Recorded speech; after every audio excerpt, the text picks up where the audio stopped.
All right, this is my second take on this topic because the previous one I did wasn't so great. I think I can do even better, so here we go. Before we even get into the meat of this, I need y'all to understand the setup here because this isn't your standard Goku trains and gets stronger story. This is a story about what happens when you take the most socially dependent fighter in all of anime, a man who has literally never gotten stronger alone, who needs rivals and friends and the threat of people he loves dying to push past his limits, and you put him in a box with nothing. No Vegeta to chase, no enemies to protect Earth from, no King Kai cracking jokes, no Chi-Chi yelling at him to get a job, no Goten tugging on his gi asking to spar. Nothing, just white. Infinite, featureless, soundless white, stretching in every direction, forever. And you leave him there for 100 years. So yeah, let's talk about how that goes. It starts, like most terrible things in Goku's life, with someone trying to do the right thing. Kai Vorath, and I need y'all to sit with this name, because this man is going to be important, is not a supreme Kai. He's not part of that hierarchy at all. He holds a specialist rank called Keeper of Temporal Seals, which is basically the divine equivalent of being the guy who maintains the locks on the doors nobody's supposed to open. Thus, he oversees temporal anomalies, sealed dimensions, and the structural integrity of places like the hyperbolic time chamber. And he's read the prophecy. Not the watered-down version that gets whispered between Kais over tea, the original. Written in divine tongue on tablets that predate the current generation of gods of destruction. It says, "A mortal born of battle blood will stand where only silence stood, and the lattice will know fear." Now, most Kais hear that and go, sounds bad, hope it doesn't happen in my jurisdiction.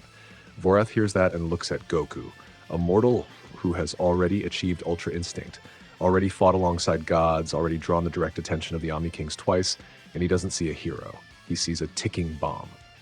And here's the thing I want to be clear about from the jump. Vorath is not evil.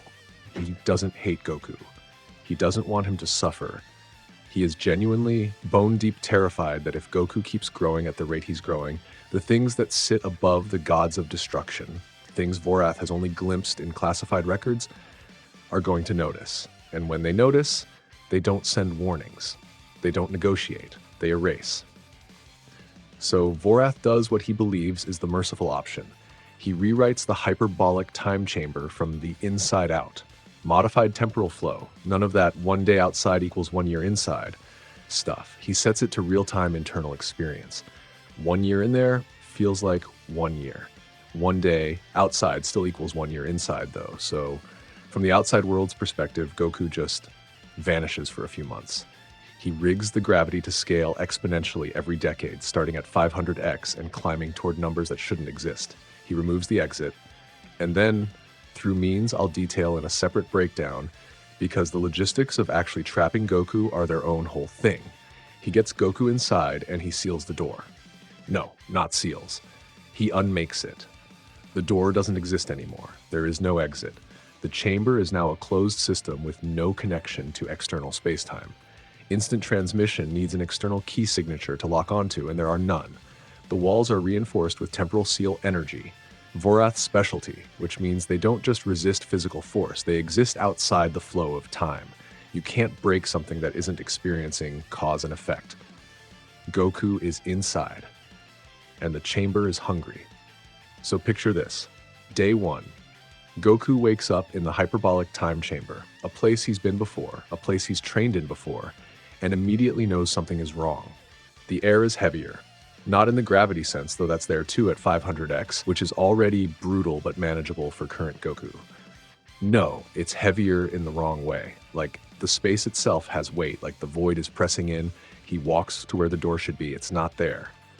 Okay, fine. Goku's been trapped before, he's been stuck in places before, he's literally been dead before, twice, and punched his way out of it both times. So he does what Goku does, he hits the wall, and I mean hits it. Full power. Kamehameha at point-blank range, the kind of blast that would vaporize a planet easy, the kind of energy that made Beerus sit up and pay attention back during the Battle of Gods. The wall doesn't react. Not absorbs the blast, that would imply interaction. Not deflects it, that would imply resistance. The wall simply doesn't acknowledge the attack. The energy hits and ceases. No shockwave, No heat dispersal, no residual key signature. Gone. Like it was never fired. Goku stares at his hands. He tries again, Super Saiyan Blue this time. Full Kamehameha, everything he's got. Same result, nothing.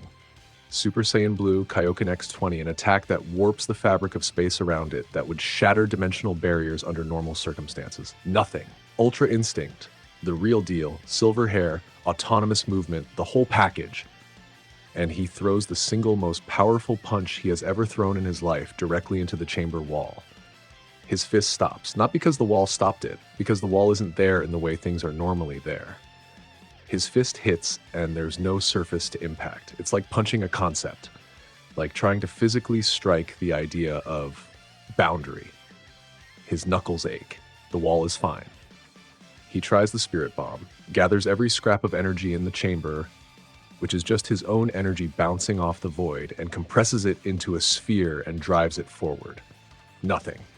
He tries instant transmission, reaches out for any key signature, any beacon, any whisper of energy outside these walls.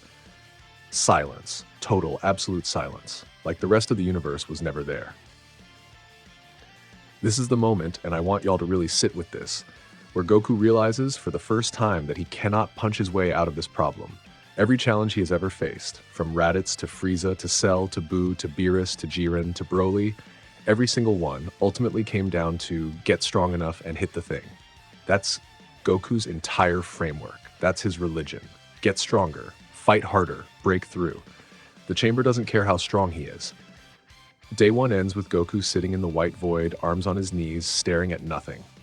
He's quiet for a long time.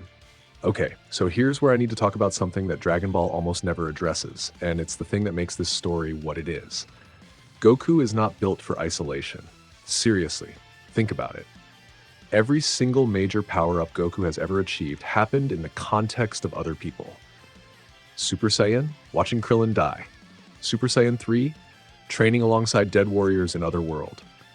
Ultra Instinct, fighting for his universe's survival alongside his friends and rivals.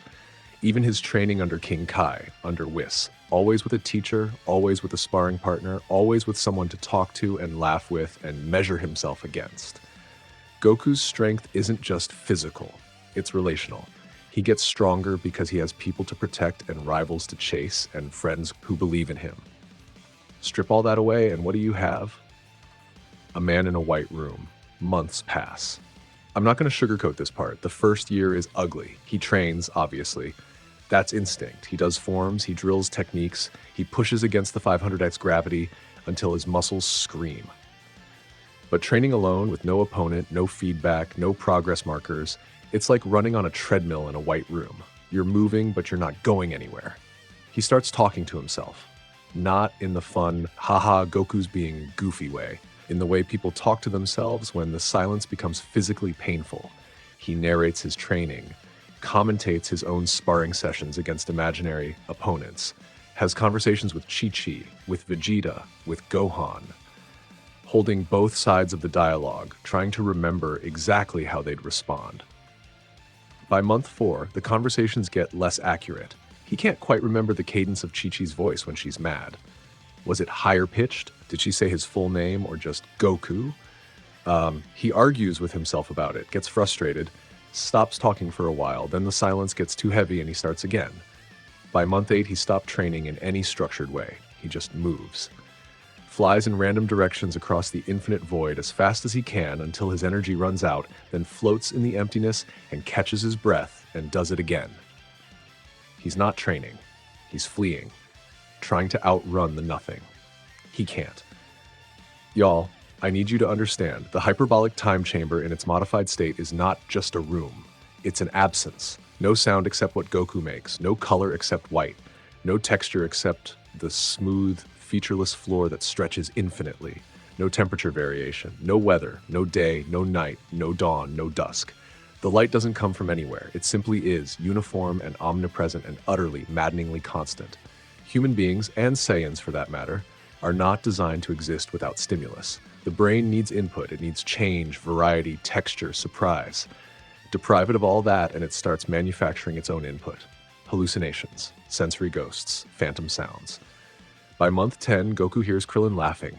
Clear as day, he spins around, heart hammering, and there's nothing. By month 11, he sees Nimbus in the distance, that golden cloud drifting low across the white void. He chases it for hours, it's never there. Month 12, 1 full year. Goku is sitting cross-legged on the floor. He hasn't spoken in 3 weeks.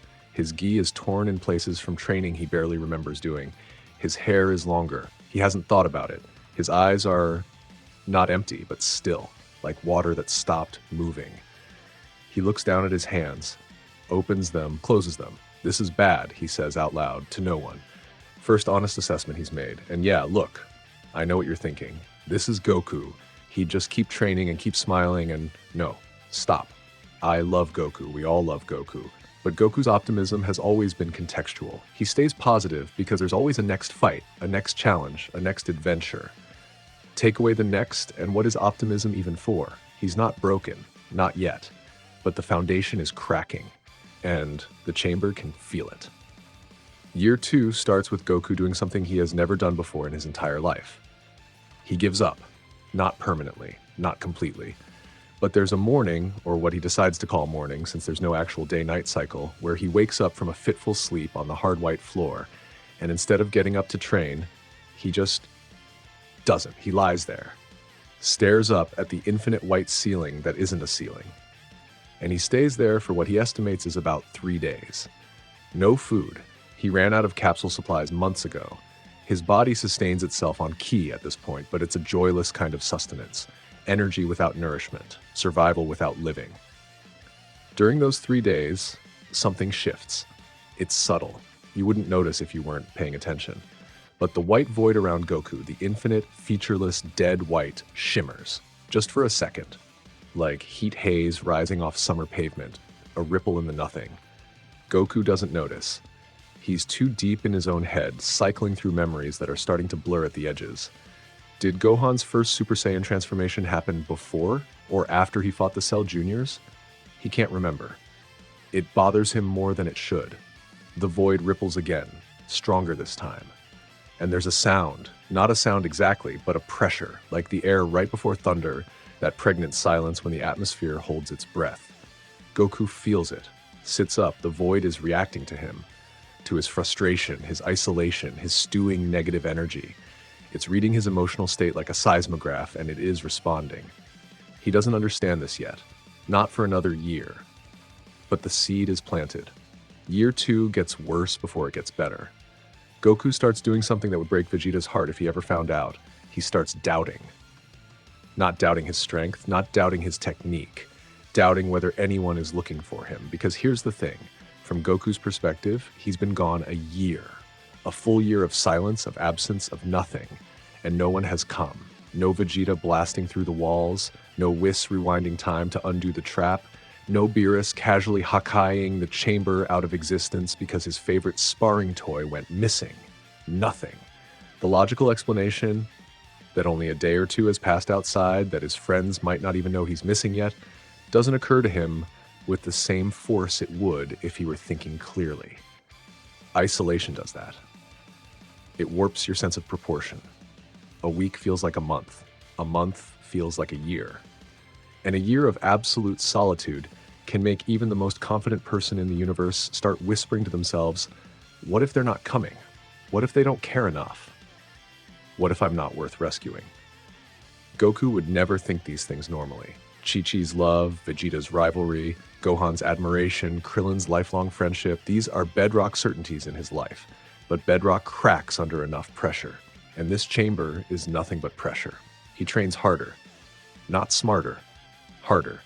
Throws himself into the 500x gravity with reckless intensity, pushing his body to the breaking point over and over, healing through Saiyan biology and doing it again.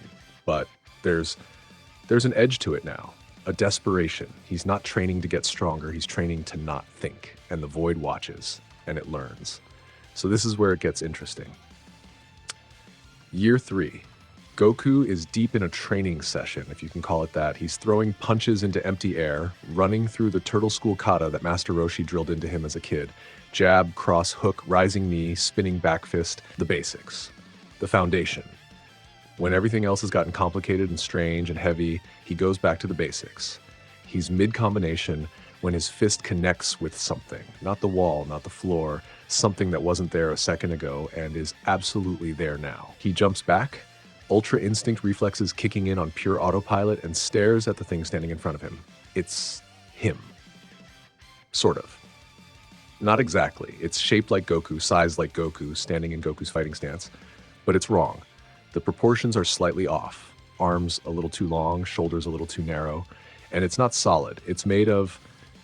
Okay, how do I describe this? Imagine if you took Goku's silhouette and filled it with static. That TV snow you used to see on old CRT monitors. A shape made of visual noise, buzzing and flickering at the edges, with 2 pinpricks of dull white light where eyes should be. Goku blinks. Hi? The thing doesn't respond. It cocks its head, Goku's head tilt, the one he does when he's confused, and then it attacks. Fast. Not Goku fast, but faster than anything that should exist in an empty void. It throws a right cross, and Goku blocks it on instinct, and the impact is real. There's force behind it. Wait, ki. This thing has ki. They fight. Short engagement, maybe 90 seconds. The creature moves like a first-year martial arts student who's memorized advanced techniques without understanding them. It throws Goku's moves, but stiffly. No flow, no adaptation. Goku puts it down with a clean liver shot that disperses the static body into wisps of dark energy that dissolve into the void. He stands there, breathing hard, not from exertion, from excitement. For the first time in 3 years, his heart is racing for the right reasons. The creature reforms 4 hours later. Same shape, same static, same dull eyes. They fight again. Goku wins again. It dissolves, reforms, and again, and again. By the end of the first week, Goku has named them. Echoes, because that's what they are, echoes of his own energy, reflected back at him by the void. The chamber is a closed system. Every blast Goku fires, every ki wave he releases, every emotional spike he generates, it has nowhere to go. It bounces off the walls and saturates the void, and the void, which has been learning from Goku's movements for 3 years, has finally gathered enough data to construct. The echoes are the chamber's response to Goku's ki output. Negative emotional energy, frustration, anger, loneliness, despair, acts as the catalyst. The void takes that energy and shapes it into hostile manifestations built from Goku's own combat data. And here's the key detail. They regenerate. You can't kill an echo permanently. Destroy the body, the energy disperses back into the void and recongeals into a new form within hours. They're not alive. They're reflections. You can't kill a reflection. You can only break the mirror. And the mirror here is the chamber itself, which Goku has already proven he can't break. At first, this seems like a gift. Finally. Opponents! Something to fight. Goku throws himself into combat with the echoes with the kind of joy he hasn't felt since he walked in here. He laughs, he whoops, he goes Super Saiyan for the first time in a year and tears through a dozen echoes in minutes, golden light flooding the white void, and for a moment it almost feels like being alive again. But the echoes keep coming, and they learn. Okay, so here's where I need to nerd out about the mechanics for a second, because the way the echoes work is genuinely one of my favorite things in this whole story. The echoes feed off Goku's ki output, meaning the harder he fights, the stronger they get. Every ounce of energy he expends in combat gets absorbed into the void and recycled into the next wave of echoes. Go Super Saiyan and flood the chamber with ki? Congratulations, you just gave the next batch of echoes a Super Saiyan level power source to draw from. It's a trap. A beautiful, elegant, diabolical trap. Not designed by Vorath, this is the chamber's original function, the one built into it by its true creator. A mechanism that ensures any being trapped inside can never simply overpower the prison through brute force, because brute force feeds the prison. Goku doesn't figure this out immediately. For the first few months of Year 3, he's just happy to have something to hit. He fights echoes by the dozen, tearing through waves of static-bodied copies of himself with the kind of violent enthusiasm that would make Vegeta proud. But around month 6, he starts noticing. The echoes are getting tougher, not gradually. Specifically, they're countering techniques he used in previous fights. He throws a Kamehameha. The next wave of echoes already knows the hand positioning and dodges before he fires. He goes for a flying knee. They read the hip rotation and sidestep. They're not predicting him through intelligence, they're pattern matching. The void absorbs his combat data and feeds it directly into the next generation. By month 9, the Echoes are fighting at roughly Super Saiyan 2 levels. By month 11, Super Saiyan 3. They're still not as technically skilled as Goku. Their movements are derivative, reactive, copied, but what they lack in creativity, they make up in sheer volume and relentless adaptation. And they never stop. They never get tired. They never hesitate. Year 3 ends with Goku breathing hard, surrounded by the dissolving remnants of an Echo swarm that he just barely put down, realization dawning on his face like a cold sunrise. He's been feeding them. Every fight, every blast, every transformation, he's been pouring energy into his own prison, and that energy is being weaponized against him with interest. It's the most Goku problem imaginable. His greatest strength, unlimited combat potential, is literally the thing making his situation worse. And for maybe the first time in his entire life, Son Goku thinks, maybe I should stop fighting. 2 years. 2 years of Goku not fighting. Do you understand how insane that is? This is a man who, as a child, fought a demon king to the death for fun, who crossed dimensions to punch a butterfly-looking alien, who died twice and treated as a minor inconvenience on the way to his next match. And for 2 years, he sits, not meditating, not at first, just existing, conserving energy, keeping his ki output as flat and minimal as possible to starve the Echoes of fuel. And it works, kind of. The Echoes don't disappear entirely, because there's already a massive reservoir of absorbed energy in the void from his first 3 years of explosive output, but they become less frequent, weaker, more scattered. And in the quiet spaces between Echo attacks, something unexpected happens. Goku starts watching them, not fighting, watching, observing with the kind of patience he has literally never exercised before because he's never had to. There was always a faster solution, a new form, a new technique, a sudden burst of willpower that carried him past the limit. But there are no limits to break here. There's just the void and the Echoes and time. So much time. He sits in the white nothing and watches an Echo materialize 30 meters away. Watches it take shape, the static coalescing, the limbs forming, the posture settling, and he notices something that he missed during 3 years of adrenaline-fueled combat. The Echo is standing in the turtle school stance. Feet shoulder-width apart, left foot forward, right fist chambered at the hip. The exact stance Master Roshi taught him when he was 12 years old. The Echo attacks. Goku doesn't engage. He moves just enough to evade, circling, watching. The Echo throws a combination. Jab, cross, hook, rising knee, spinning back fist. The turtle school kata, the same one Goku was practicing when the first Echo appeared. He lets the Echo reset.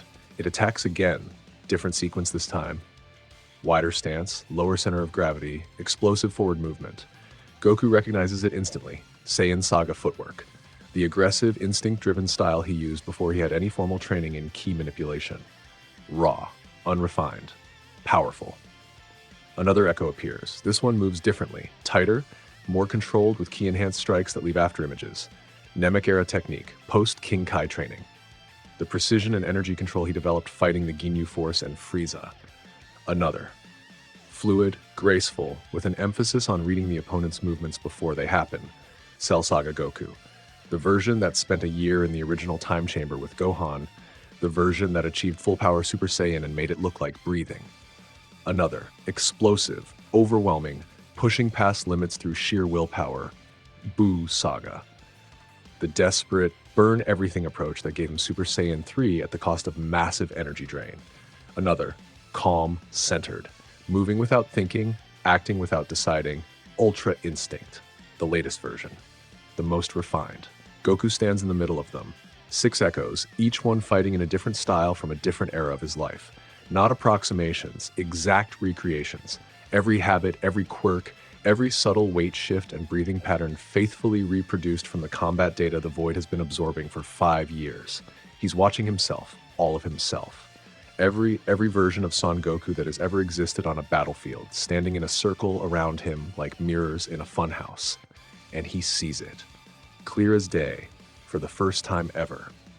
The gaps, the transition points between styles where his movement isn't fluid but switches. Hard cuts between one combat philosophy and another, like changing channels on a TV.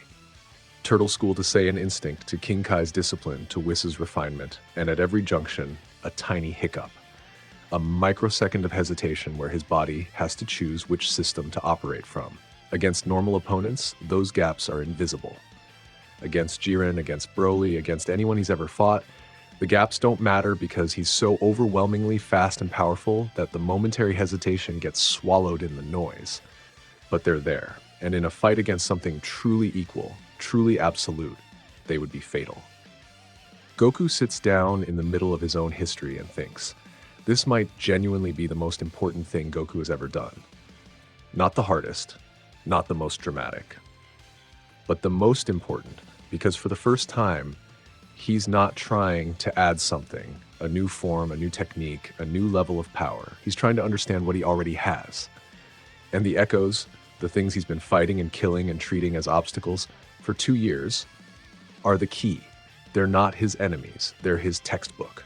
A perfect, comprehensive, exhaustively detailed record of every fighting style he's ever used, presented in a format that a visual kinetic learner like Goku can actually study. The chamber isn't just a prison, it's a classroom. So here's where the training starts for real. Not the thrashing around he did for the first 3 years. That was survival. Not the quiet observation of years 4 and 5. That was study. Now year 6, this is where Son Goku begins. He stops fighting the echoes entirely. Doesn't dodge them, doesn't evade them, doesn't engage. When one appears and attacks, he takes the hit, full contact. No defense. At 500x gravity with echoes operating at mid-angel power levels from 3 years of absorbed energy, these hits hurt. Bones crack, skin splits, he bleeds. Saiyan biology heals him, and then he gets hit again. Why? Because he's feeling his own techniques from the receiving end. Every style, every era. He lets the Turtle School Echo hit him to understand where Roshi's training left structural weaknesses in his guard. He lets the Namek era Echo hit him to feel how King Kai's techniques overcommit on the follow-through. He lets the Ultra Instinct Echo hit him to learn where even autonomous movement has predictable rhythm patterns that a sufficiently advanced opponent could exploit. He's debugging himself, taking damage as data. It's brutal. Some days he can barely move. He lies in the void with cracked ribs and a collapsed lung and waits for his body to put itself back together, and while he waits, he processes. Replays the hits in his mind, maps the angles, the force vectors, the timing windows. Year 6 is pain.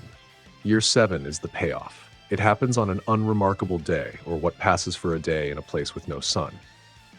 Goku is standing still. An echo is circling him. He's been letting it observe his posture, his breathing, his weight distribution, knowing it's going to attack in approximately 4 seconds based on the behavioral patterns he's mapped over the past year. The echo attacks, and Goku's body moves.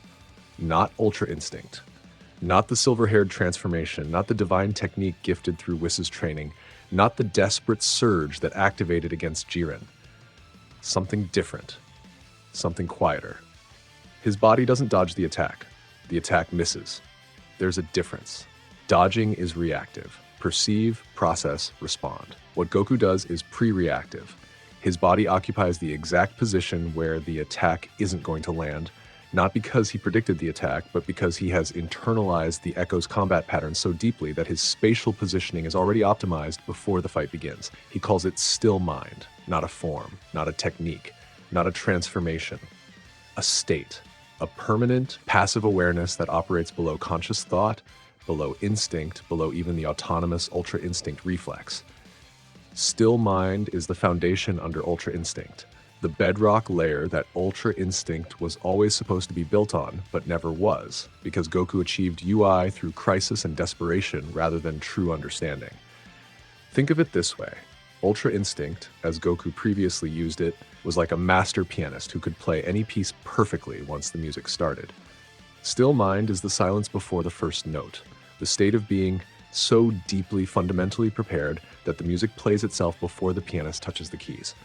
Practically, it means his reaction time becomes functionally instantaneous, not very fast, instantaneous. The gap between stimulus and response drops to 0 because the response is already in motion before the stimulus occurs.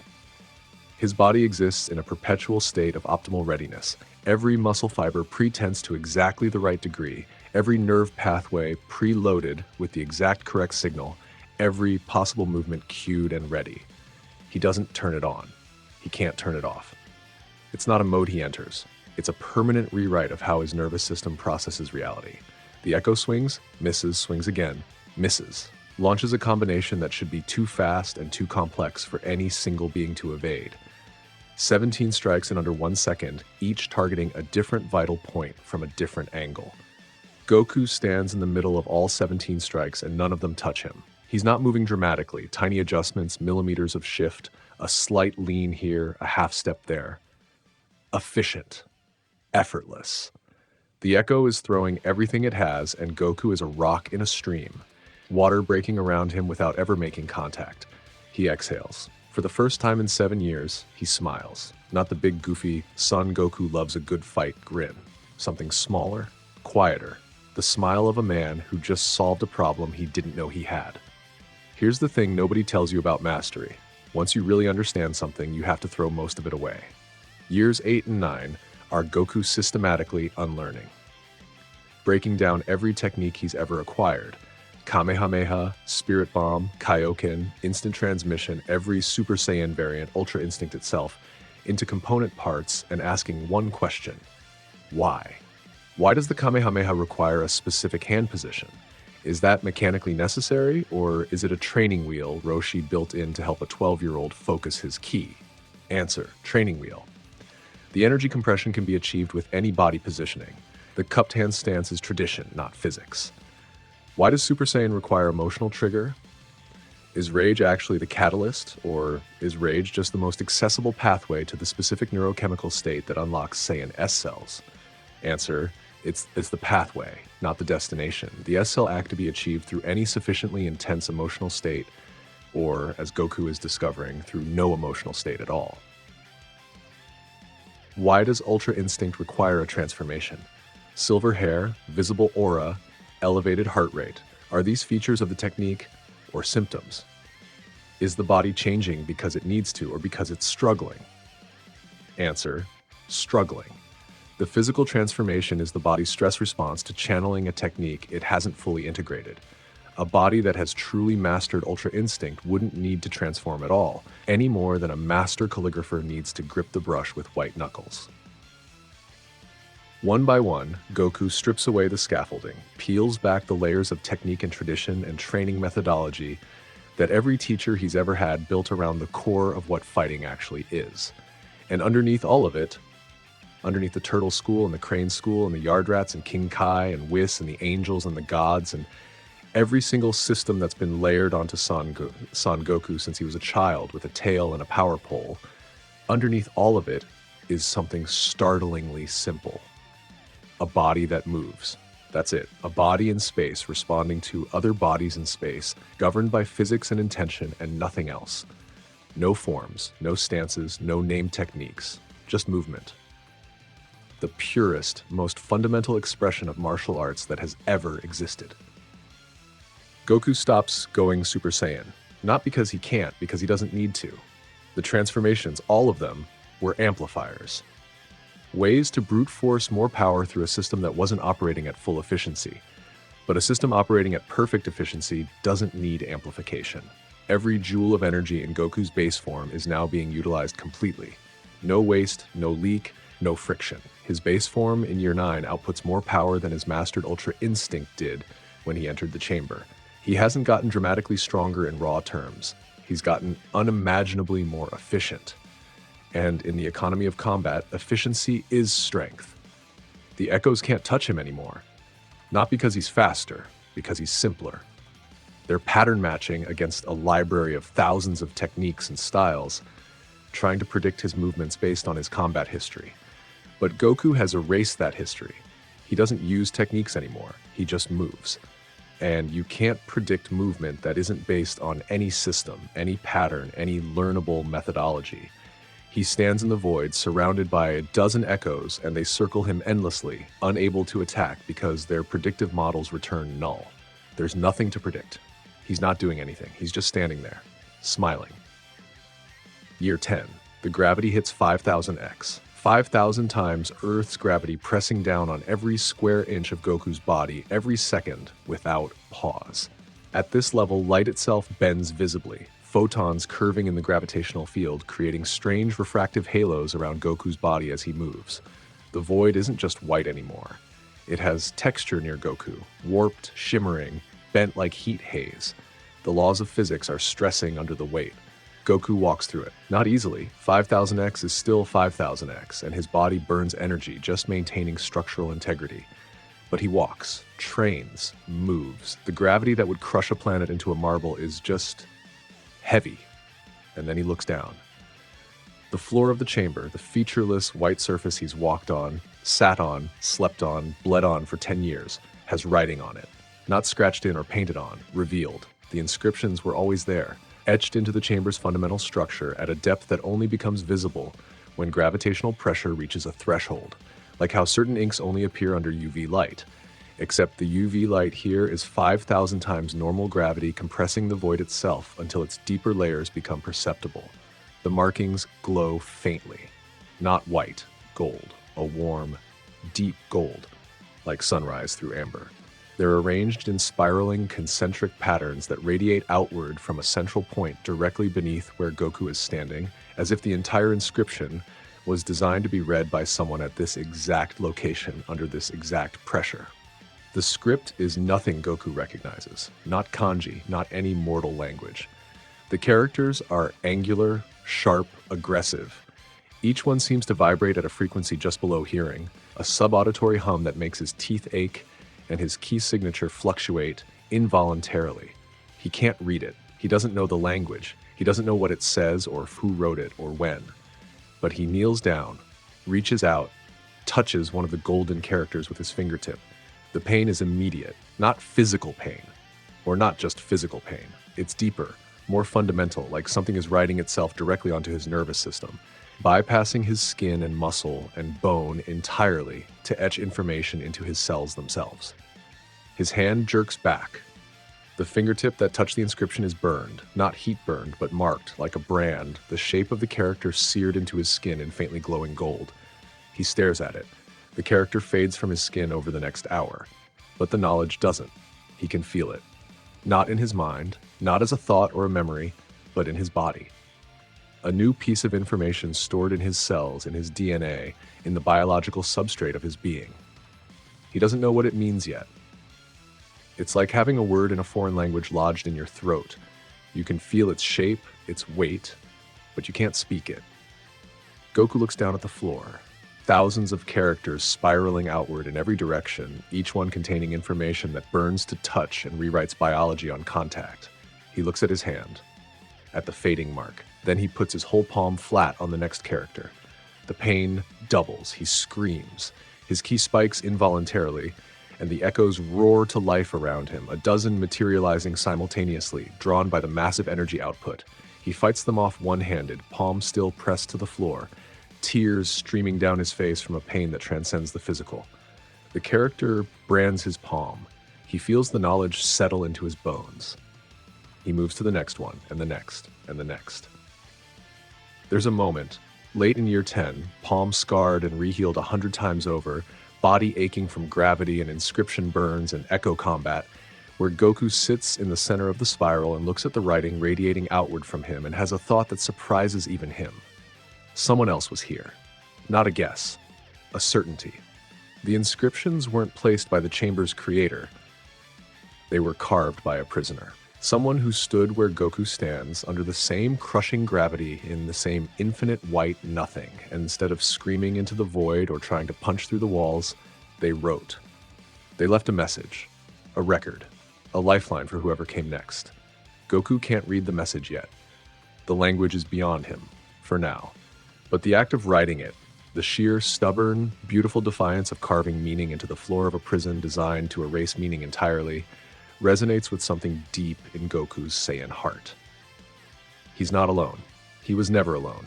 Someone walked this path before him, maybe millions of years ago, and they left the light on. Goku presses his hand to the floor one more time. The pain lances through him. He grits his teeth. Okay, he says to the unknown author, to the empty void, to himself. I'm listening. So that's year 10, y'all. That's part 1. 10 years of solitude. 10 years of silence and white void and slowly going crazy and then slowly going sane in a way he never was before. Goku walked into that chamber as the strongest mortal in Universe 7, Mastered Ultra Instinct, post-Broly, peak of his powers, and after 10 years, he's something else entirely. Not stronger. Not exactly. Refined. Like a diamond that's been cut by a jeweler who had nothing but time and pressure and the absolute necessity of perfection. His base form casually surpasses his old mastered Ultra Instinct. He's abandoned every named technique, every transformation, every system he's ever been taught. He fights with nothing. No style, no form, no predictable methodology. Still Mind runs like an operating system underneath everything he does, making him functionally untouchable. And somewhere in his cells, branded into his biology through pain and repetition, the first fragments of a dead language are whispering secrets he's not yet equipped to understand. He's found the inscriptions. The floor is speaking. And in part 2, he's going to learn to speak back. But that's a story for next time. Let me know in the comments what y'all think of the direction so far, especially the echo mechanics and still mind, because I spent way too long thinking about those and I need validation. All right, y'all survived part 1. You watched Goku lose his mind, find it again, invent a whole new combat philosophy from scratch, and discover that someone carved a dead language into the floor of his prison cell. Cool, normal Tuesday in the Dragon Ball universe. Now it gets weird. And I mean actually weird, not, oh, Goku got a new hair color, weird. I'm talking about the part of the story where the cosmology cracks open and everything you thought you knew about the Dragon Ball power structure, gods of destruction, angels, Xano, all of it, gets recontextualized in a way that I frankly spent way too long thinking about. But I'm proud of it, and you're going to listen to me explain it, so buckle up. Part 2 is called The Old Language. It covers years 11 through 35. The gravity in the chamber scales from 5,000x to 100,000x over this period. And if part 1 was about Goku learning to be alone, part 2 is about Goku learning that he was never alone in the first place, and that the universe is much, much bigger and stranger and more broken than anyone told him. Let's get into it. So, where we left off, Goku has discovered golden inscriptions on the chamber floor, written in a language he doesn't recognize, that burn on contact and brand knowledge directly into his cells. He's been touching them one by one, enduring searing pain each time, accumulating fragments of an alien tongue in his biology without understanding what any of it means. Year 11 is when the fragments start talking to each other. Here's how I think about it, and this is the best analogy I've got, so bear with me. Imagine you've never heard music before. Never. Total silence your whole life. And someone hands you a single piano key, isolated, no context. You press it, you hear a note. Cool, means nothing. Now someone gives you another key, another note. Still means nothing on its own. But you press them together and, oh, that's a chord. That's harmony. The notes don't just coexist, they relate. They create something between them that neither one contains alone. That's what happens in year 11. Goku has been accumulating individual characters for months, dozens of them branded into his cells through that agonizing contact process. And somewhere around the 14-month mark of obsessive floor touching, the characters reach a critical mass where the connections between them start firing. He's meditating, still mind active, base form, nothing dramatic, when he feels it. Not in his head, in his chest. A warmth that spreads outward from his sternum, through his ribs, down his arms, into his fingertips. The individual fragments of knowledge stored in his cells are linking up, forming chains of meaning that run through his biology like electrical circuits, completing themselves. He doesn't suddenly understand the language. It's not that clean. What he gets is more like texture, emotional resonance. He touches an inscription, and instead of just pain, he feels intent. This character doesn't mean a word. It means a feeling. Grief, loss. The particular grief of losing something you didn't know you had until it was gone. And the character next to it means defiance. Not angry defiance, but the quiet, steady refusal to stop existing. The language isn't symbolic, it's experiential. Each character is a compressed emotional state that transfers directly through physical contact, bypassing the brain entirely. You don't read this language, you feel it. It writes itself into your nervous system, and you carry its meaning in your body the way you carry muscle memory, not as knowledge, but as experience. And Goku, who has never been an intellectual, who has never been a scholar, who learns everything through his body and his instincts, is perfectly suited for this. A language that requires no reading, no study, no abstract reasoning. Just touch it and endure the pain and your body does the rest. That's the most Goku-compatible learning system in the entire multiverse. He throws himself into it. Days become a rhythm. Wake, eat. Key constructed food, still tastes like nothing. Touch inscriptions until the pain makes him pass out. Recover. Touch more inscriptions. The echoes still manifest periodically, but with still mind active and his energy output minimized, they're manageable, almost background noise. He deals with them reflexively, the way you swat a mosquito without interrupting your conversation. By the end of year 11, Goku has physically contacted roughly a third of the visible inscriptions. His body is a patchwork of fading golden brands, hands, forearms, knees, even his forehead from one particularly ambitious session where he pressed his face to the floor for 6 hours straight. Each brand fades within days, but the knowledge stays. And the knowledge is starting to form sentences. Okay, so this is where I need to do some world building, and I promise it's relevant.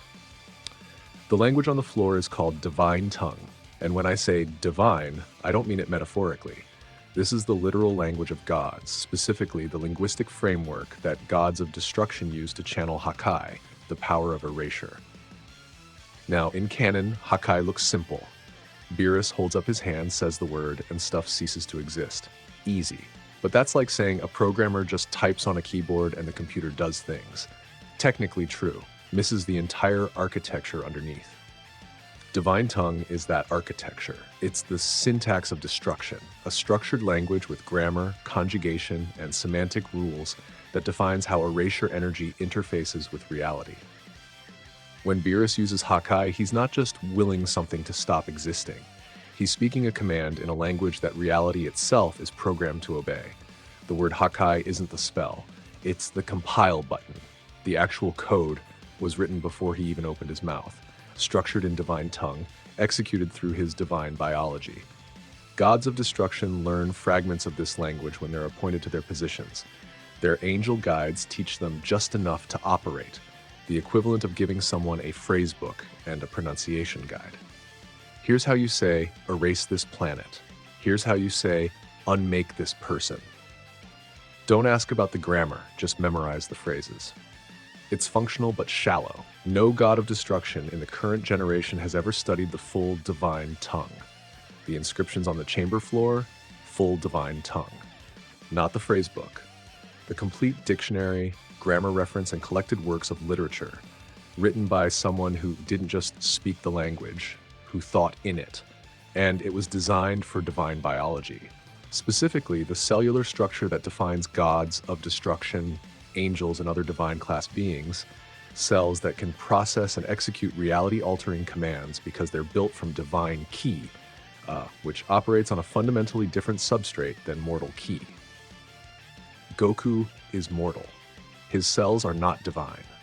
The language is forcing itself into a biological system that was never designed to receive it. Imagine trying to run industrial-grade software on a calculator. The calculator doesn't explode. It's tougher than that. But every operation takes 1,000 times more effort, generates enormous heat, and degrades the hardware with every cycle. That's why it burns. Goku's mortal cells are being overwritten by information encoded for divine cells, and every inscription is a forced software update that his biology has to brute force accommodate through rapid mutation and adaptation.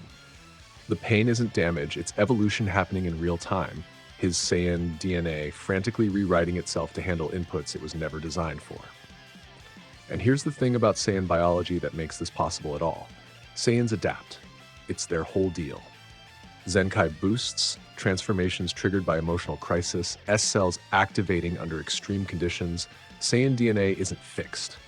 It's responsive. A biological system built around the principle that sufficient pressure produces sufficient change. So while a human would simply die, cells cooking from the incompatible data, and while a god of destruction would absorb the knowledge painlessly because their cells are designed for it, Goku's Saiyan biology does neither. It struggles, it fights, and inch by inch, cell by cell, it converts. By year 12, roughly 3% of Goku's cellular structure has been modified into something that isn't quite mortal and isn't quite divine. A hybrid state, mortal key infused with divine linguistic programming, a jury-rigged translator layer between the human-adjacent hardware and the god-tier software. By year 13, 8%. By year 14, 15%, and accelerating. Each converted cell makes the next conversion easier like a rolling snowball. The pain doesn't decrease, each new inscription still burns, but the recovery shortens. What took hours to integrate in year 11 takes minutes by year 14. And the knowledge is staggering. Goku begins understanding things about the structure of reality that no mortal has ever known. Not intellectually. Remember, this isn't brain knowledge, it's body knowledge. He doesn't learn that destruction energy operates on 7 vibrational frequencies. He feels 7 distinct resonances in his ki when he focuses on erasure, and his hands move differently for each one, the way a musician's fingers know chord shapes without conscious thought. He can feel the grammar of Hakai, the conditional clauses, the modifiers, the scope operators. Erase this is a simple sentence. Erase only the physical structure of this object while preserving its gravitational signature and temporal record is a complex one. Beerus can do the first. He can't do the second. He doesn't know the second exists. Goku is learning the second, and the third, and the 400th. So here's where this all pays off in a way I'm genuinely excited about. Year 15. Gravity is around 15,000x. Goku has absorbed approximately 40% of the chamber floor's inscriptions. His cellular structure is roughly 30% hybrid mortal divine. The divine tongue runs through his body like a second nervous system, not replacing his mortal biology, but supplementing it. 2 operating systems running in parallel. He's sparring with a cluster of echoes. Casual, almost absent-minded, still mind handling the evasion while his conscious focus is on parsing a particularly dense inscription passage he absorbed that morning. The echoes swing. He weaves. A punch clips his forearm. Minor hit barely registers. But the bruise heals wrong. Not wrong. It heals fast. Faster than normal Saiyan regeneration. And not from the outside in, from the cellular level outward. The damaged cells don't repair themselves. They disintegrate and rebuild. The bruised tissue is erased at the molecular level and replaced by new tissue, identical but undamaged, in under 2 seconds. Goku stops mid-fight, stares at his forearm. That wasn't Saiyan biology. Saiyan biology heals by accelerating the body's natural repair mechanisms, white blood cells, protein synthesis, tissue regrowth. What just happened was Hakai, targeted microscopic scale Hakai, destruction energy applied to his own damaged cells, erasing them, followed by immediate cellular reconstruction using the blueprint stored in his modified DNA. His body just used the language of destruction on itself to heal. He tests it deliberately, bites his own thumb hard enough to draw blood, focuses not with his mind but with his cells, the divine tongue programming firing through his hybrid biology, and watches the wound erase itself and reconstruct in real time.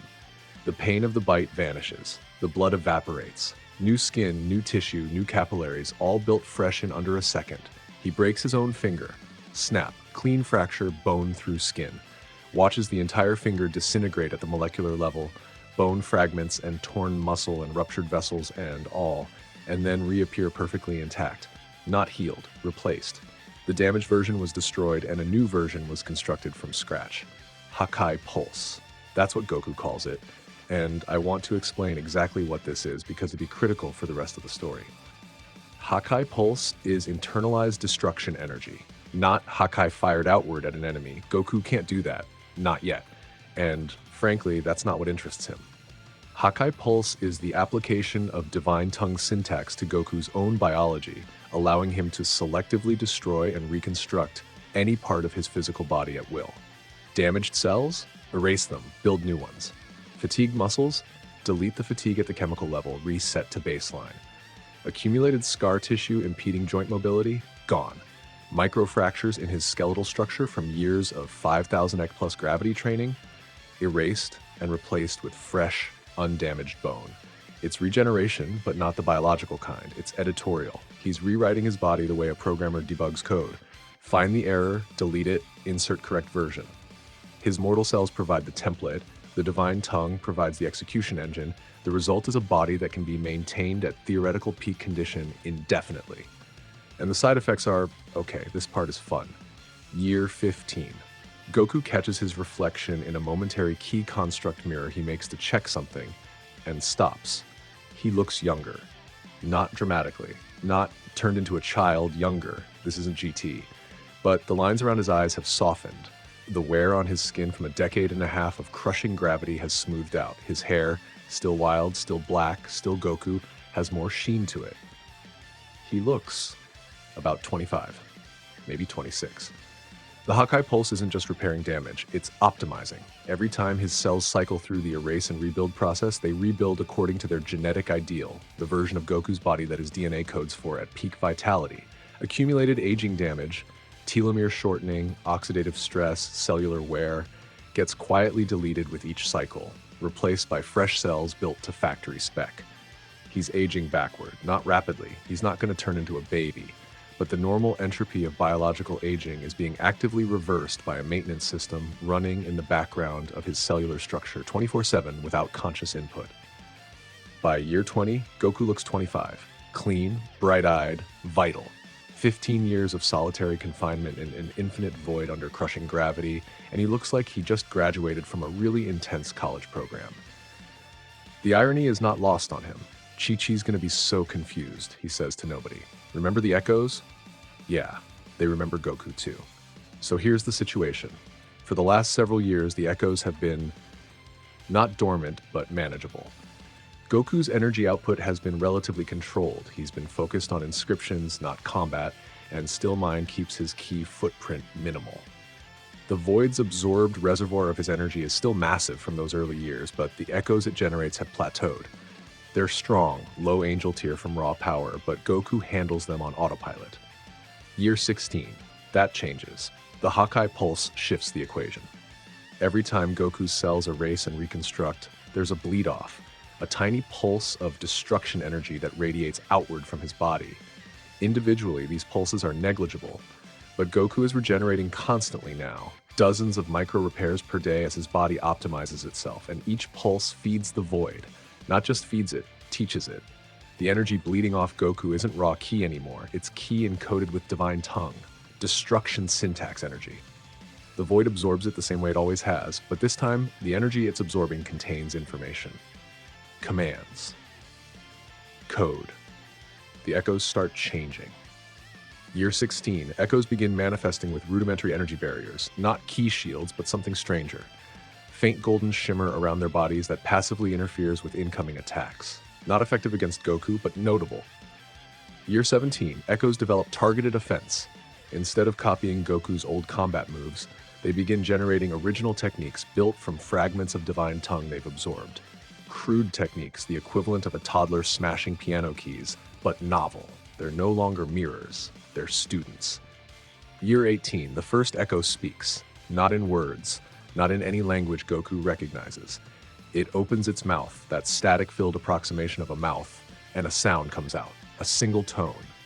A vibration that Goku feels in his teeth, in his sternum, in the hybrid cells running Divine Tongue programming.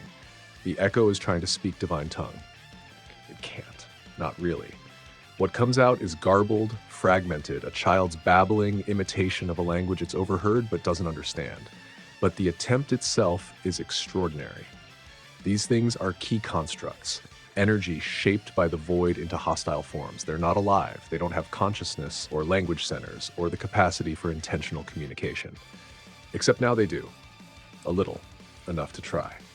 Goku watches this echo babble in broken divine tongue and feels something he hasn't felt in years toward these things.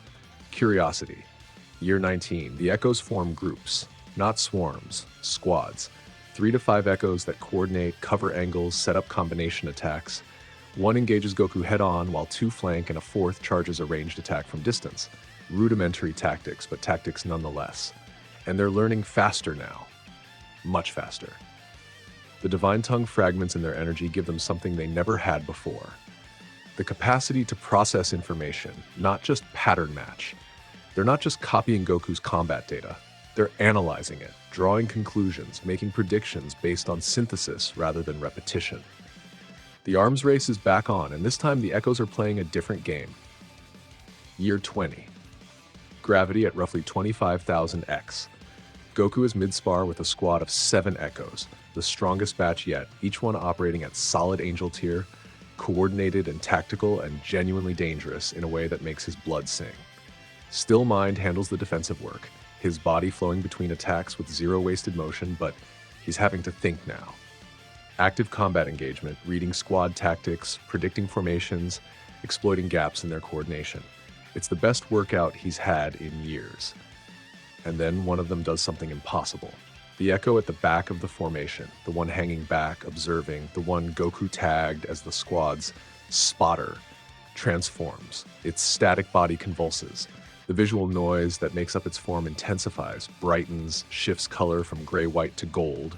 Its outline sharpens, its proportions normalize. No more uncanny valley almost Goku shape, but a crisp, defined humanoid form with broad shoulders, sharp features, and a wild mane of golden hair standing upright like a flame. It goes Super Saiyan. Not a perfect Super Saiyan, not the real thing. It doesn't have Saiyan biology, doesn't have S cells, doesn't have any of the genetic prerequisites, but it has absorbed so much of Goku's ki over 20 years. And that ki contains the template of the Super Saiyan transformation encoded in its very structure. The Echo isn't transforming, it's cosplaying, reconstructing the external properties of Super Saiyan, increased energy output, heightened aggression, golden aura, from the blueprint embedded in the energy it was born from. And it's enough. The Golden Echo doesn't charge in with the squad.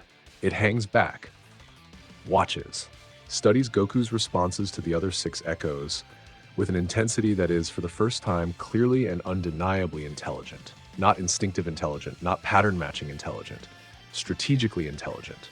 It's reading the fight and thinking about what it sees. The other 6 Echoes are destroyed in the next 2 minutes. Standard engagement. Goku cleans them up with efficient precision and turns to face the Golden One. It doesn't attack. It bows. Not a formal bow, a fighter's acknowledgement, a head nod. The kind of thing Goku does before a match, the kind of thing he learned from decades of tournament culture and martial arts etiquette. The Echo is performing a social behavior it has no biological basis for, no cultural context for, no reason to know, except that the gesture was encoded in the key signature of a man who has bowed before every serious fight of his life. Goku stares. The Echo settles into a fighting stance, not one of Goku's stances, not Turtle School, not Saiyan, not any of the historical styles the Echoes have been copying for years. This is something new. Weight shifted slightly forward, hands open instead of fisted, center of gravity low, an original stance. Created, not copied. Goku grins, not the small, quiet smile of years 7 through 10. The real grin. The Son Goku, eyes lighting up. This is going to be fun grin that he hasn't felt in 20 years. All right, he says, show me what you got. They fight, and y'all, this fight. I'm not going to do a blow-by-blow because we'd be here for 6 hours, but I need you to understand what makes this different from every other Echo encounter. This isn't Goku versus an obstacle. This isn't Goku swatting away a nuisance or working through a training exercise.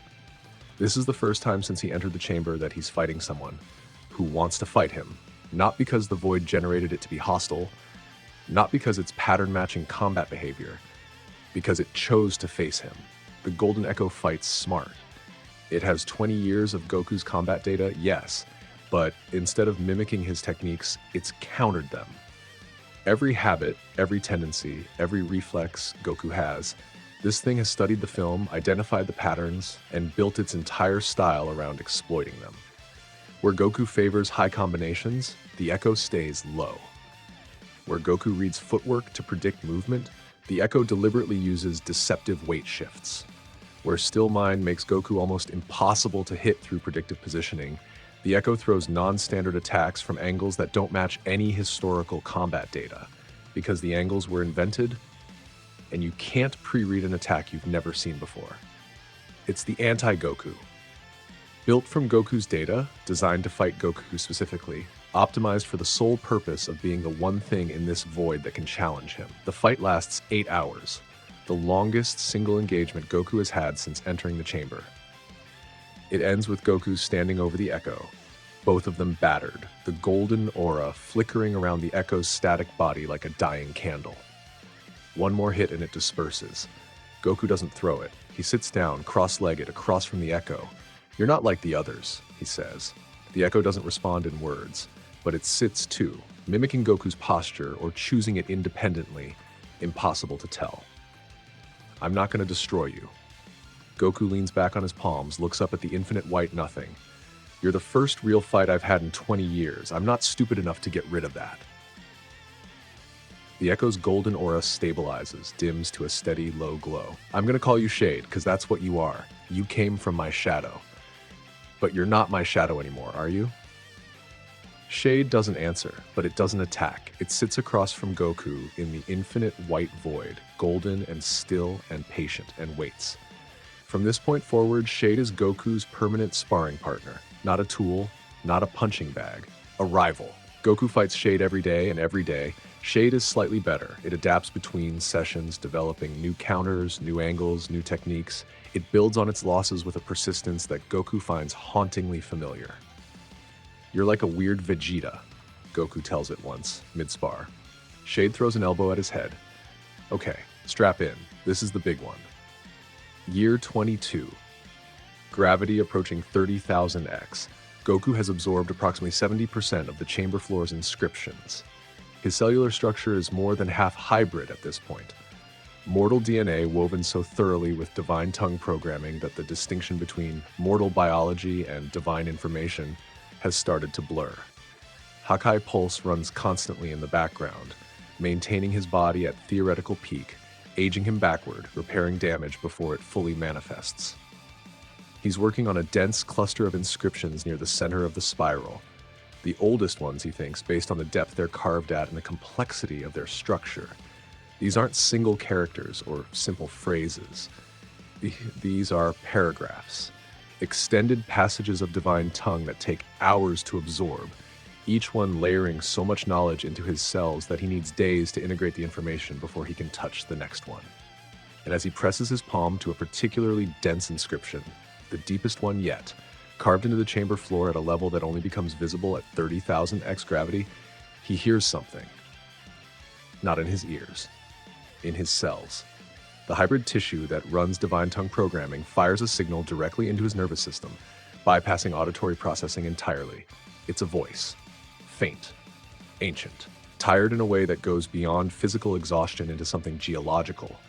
The weariness of mountains, of tectonic plates, of things that have existed so long, they've forgotten what it was like to begin. The voice says, "You're reading too fast. You'll burn out your nervous system by year 30 at this rate." Goku pulls his hand back, looks around. The void is empty, just him, Shade dozing 20 meters away. The infinite white nothing. No one there. Hello? Silence. Long silence. Then 8 million years. 8 million years of silence, and the first mortal to read my words says hello, like he's answering a phone. The voice is in the inscriptions. Not recorded, present. A living consciousness embedded in the divine tongue text, woven into the linguistic structure of the carvings, so thoroughly that reading the inscriptions activates the consciousness like booting up an old computer. Goku does what Goku does. He asks a direct question. Who are you? Another long silence. Then, and I swear you can hear the exhaustion in it, the weight of eons pressing down on every syllable. My name was Athon. I was a mortal. Universe 1. I was imprisoned in this chamber 8 million years ago for the same reason you were. And y'all, this is where the story cracks open. Let me tell you about Athon, because this character is the structural backbone of the entire middle portion of this story, and I need you to understand him before we go any further. Athon was a mortal from Universe 1, the highest ranked universe, the one with the most advanced civilizations, the closest to divine standards of development. He was born roughly 8 million years before the current era. His species, long extinct now, erased from every record, had achieved a level of key mastery that rivaled early-stage gods of destruction, not through divinity, through pure mortal evolution and training over millions of generations. Athon was their apex, the strongest, the most gifted, a prodigy among a species of prodigies, and at some point in his development, he tripped the same alarm that Goku would trip 8 million years later. The prophecy. A mortal born of battle blood will stand where only silence stood, and the lattice will know fear.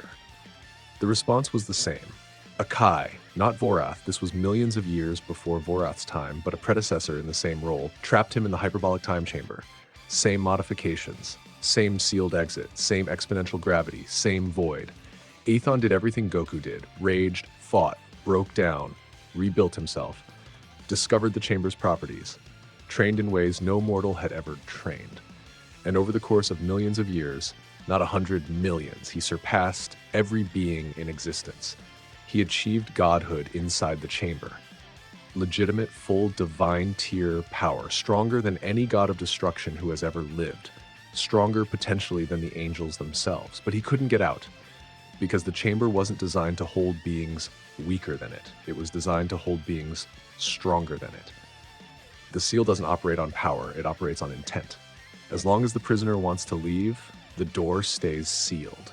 The desire to escape is the lock, and Athon, consumed by rage at his imprisonment, burning with righteous fury at the injustice of being caged for the crime of being too strong, wanted out more than anything in existence. He wanted out with every fiber of his being, every second of every day, for millions of years. And so the door never opened.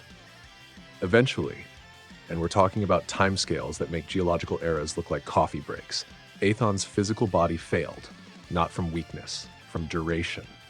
Even divine tier biology can't sustain a physical form indefinitely under those conditions. His body broke down, not quickly. This took millions of years of gradual deterioration, his power literally too vast for a physical form to contain across such enormous timescales. But his consciousness didn't die, because by that point his will had been pressing against the chamber walls for so long, saturating the void with his energy and his thoughts and his self, that the distinction between Athon and the chamber's void had eroded. His mind merged with the space itself, dissolved into it, became a property of the prison rather than a prisoner within it. And in his final coherent act before his body disintegrated entirely, he carved the inscriptions, using divine tongue, which he'd learned over millions of years of study, having nothing else to do. He wrote everything he knew into the floor of the chamber. His knowledge, his discoveries, his understanding of the cosmos, his warnings, his grief, his story, all of it, encoded in a language that only someone under extreme gravitational pressure could even see, let alone read.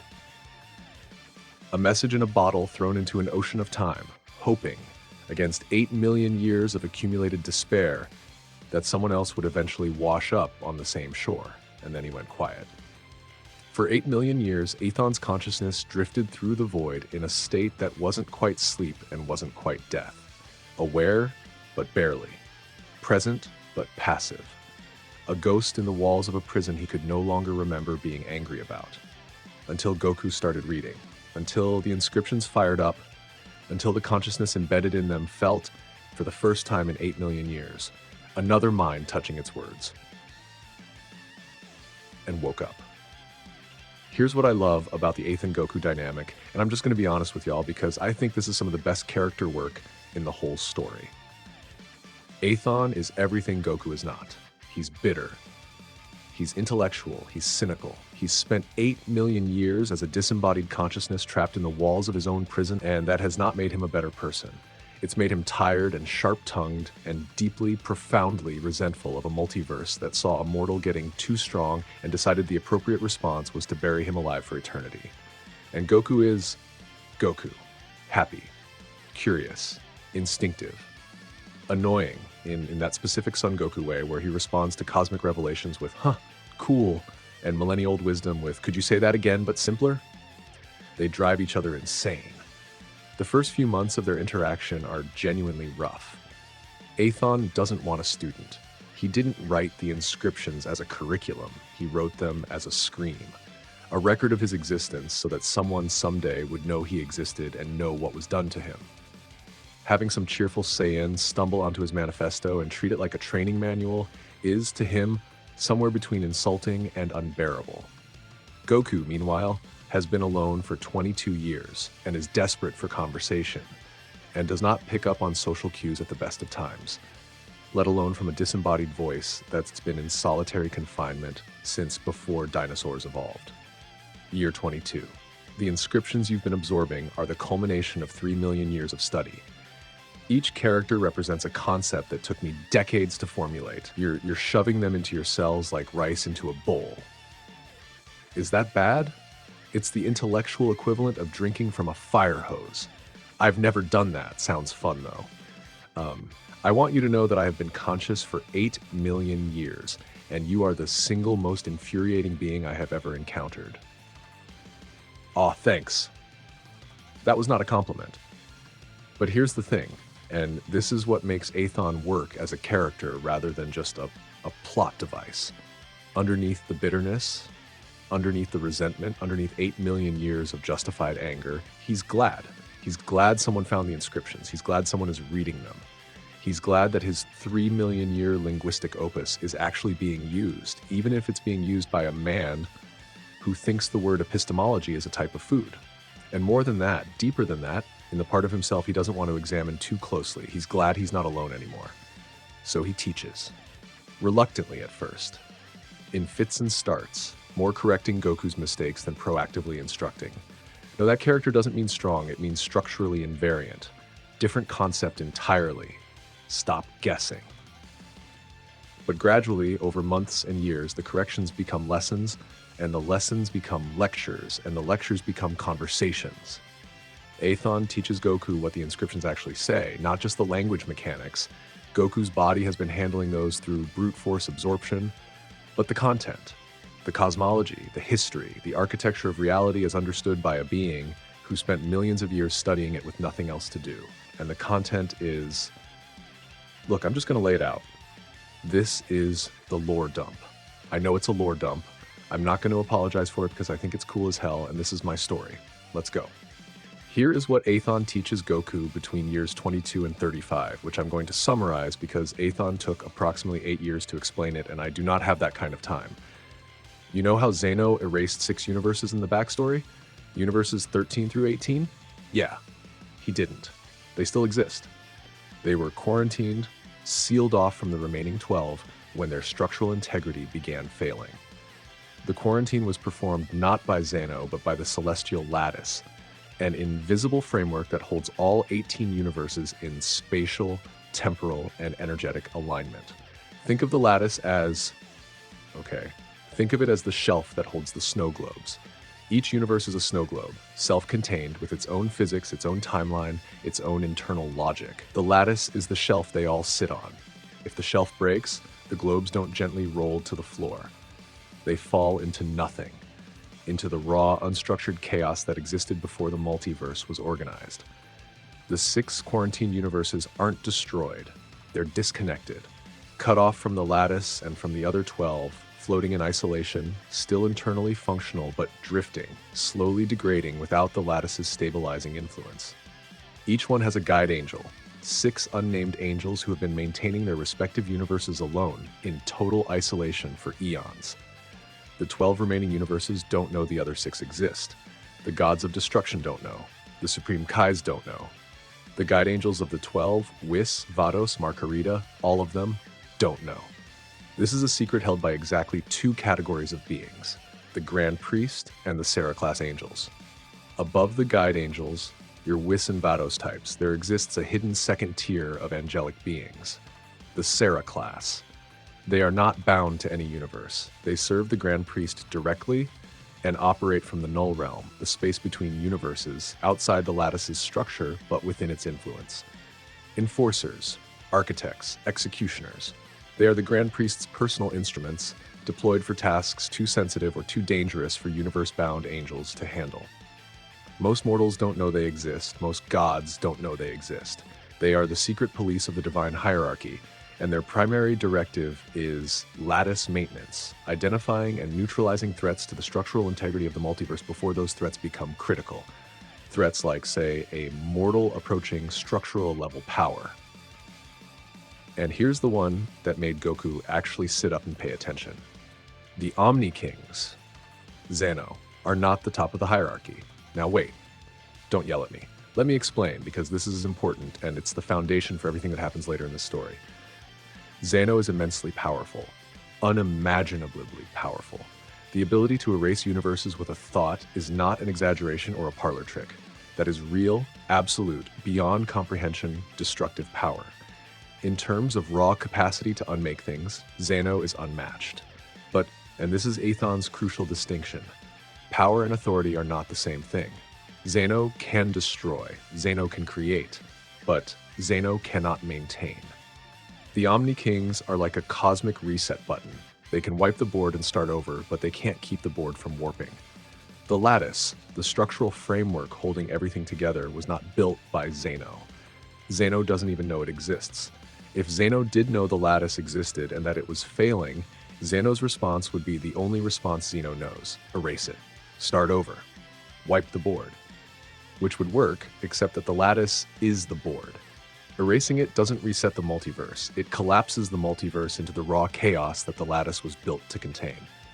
So the Grand Priest, who does know about the lattice, who has always known, has spent billions of years maintaining it in secret, personally, alone, patching cracks, reinforcing weak points, compensating for the gradual structural decay that has been eating at the framework since its creation. He cannot tell Zeno because Zeno would try to fix the only way Zeno can. He cannot delegate the work because no being has ever been strong enough to share the burden. He is the multiverse's sole structural engineer, and he has been working without rest, without relief, without recognition for billions of years. Goku's reaction to this? That sounds really lonely. Athon's reaction to Goku's reaction. Silence. A very long, very heavy silence. The architect, above Zeno, above the Grand Priest, above the lattice itself. There is the architect, not a being, not a god, not even a consciousness in any recognizable sense. The architect is the equation the multiverse runs on, the underlying mathematical logic that defines how reality functions, how energy behaves, how space and time and matter interact. It is the operating system that the cosmic hardware executes. It is the code. The architect designed the multiverse as a containment system. Before creation, before universes, before gods, before time, there was chaos, raw, unstructured, infinite energy without form or direction or purpose. The architect organized that chaos into the multiverse the way a dam organizes a river, not eliminating the energy, but directing it, giving it channels and boundaries and structure. The lattice is the dam. The universes are the reservoirs. The gods of destruction and the angels and the supreme Kais are the maintenance crew. And the Omni Kings are the emergency valves. If a reservoir starts to fail, they can shut it down, erase it, to prevent the whole system from being overwhelmed. It's an engineering project. The entire multiverse, every universe, every galaxy, every star, every planet, every living being is a component in a cosmic engineering project designed to contain primordial chaos and prevent it from collapsing back into meaningless noise. A mortal born of battle blood will stand where only silence stood, and the lattice will know fear isn't about a mortal being too strong. It's about a mortal being too stable. If a mortal achieves structural level power and remains stable, doesn't go mad, doesn't rampage, doesn't need to be contained, then the lattice's fundamental premise is wrong. The entire containment system is unnecessary. A mortal can hold the energy without the dam. And if the dam is unnecessary, why has the Grand Priest been maintaining it for billions of years? Why did the architect build it at all? Okay, deep breath. That was a lot of cosmology. Let's come back to the characters. Years 22 through 30 is the heart of the Goku-Athon relationship, and I want to give it the space it deserves because this is where the emotional core of the story lives. Athon teaches, Goku learns. But, and this is critical, the teaching goes both ways. See, Athon was a genius. A prodigy, the greatest warrior and scholar his universe ever produced, and he failed.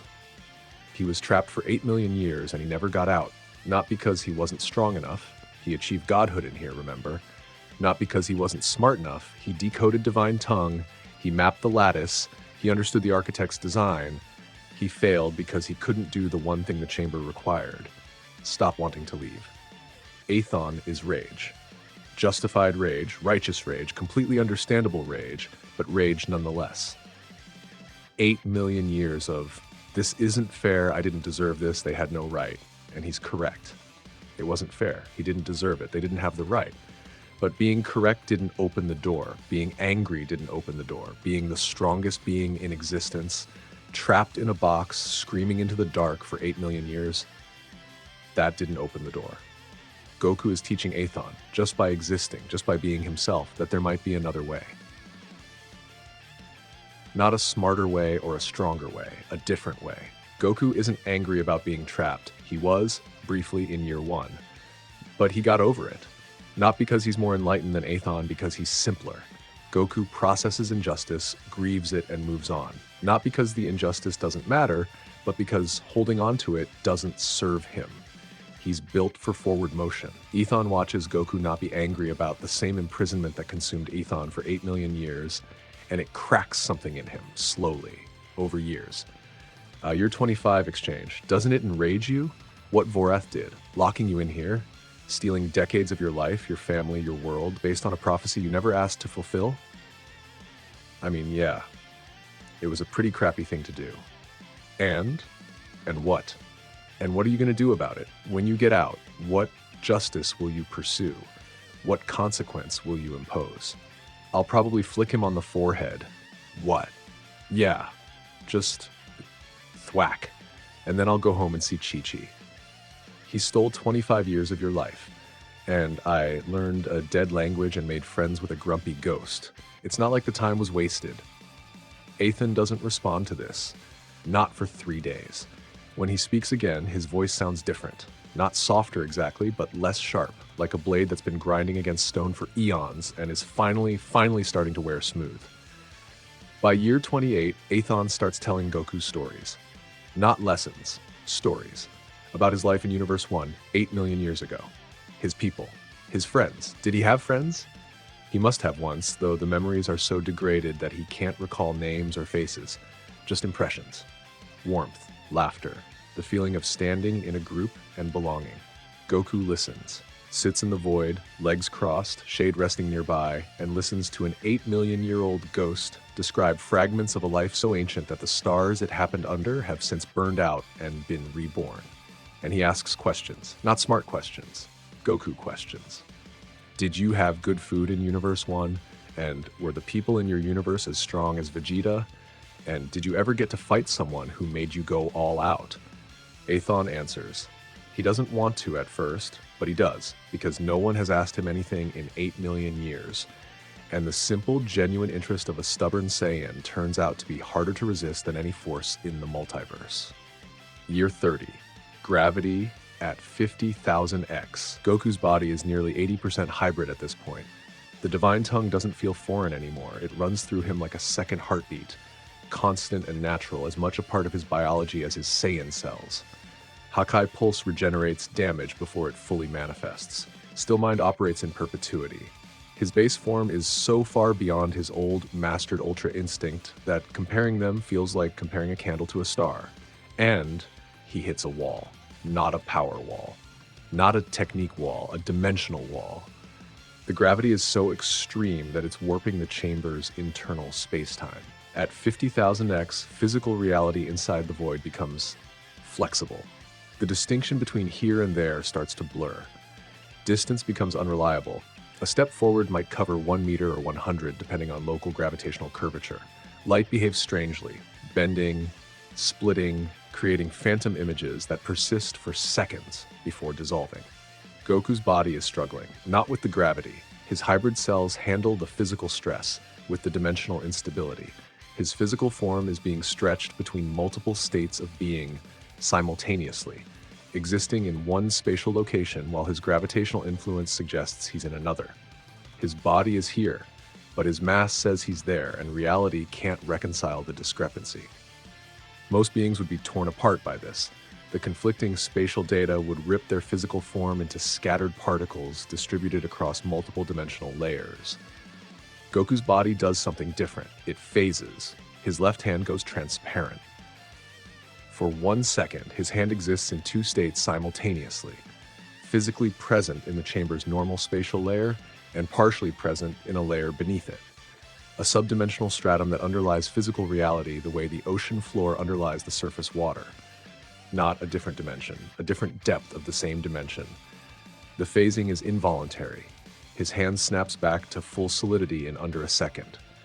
But Goku felt it, felt the shift, the moment his physical form partially exited the material plane and touched something underneath.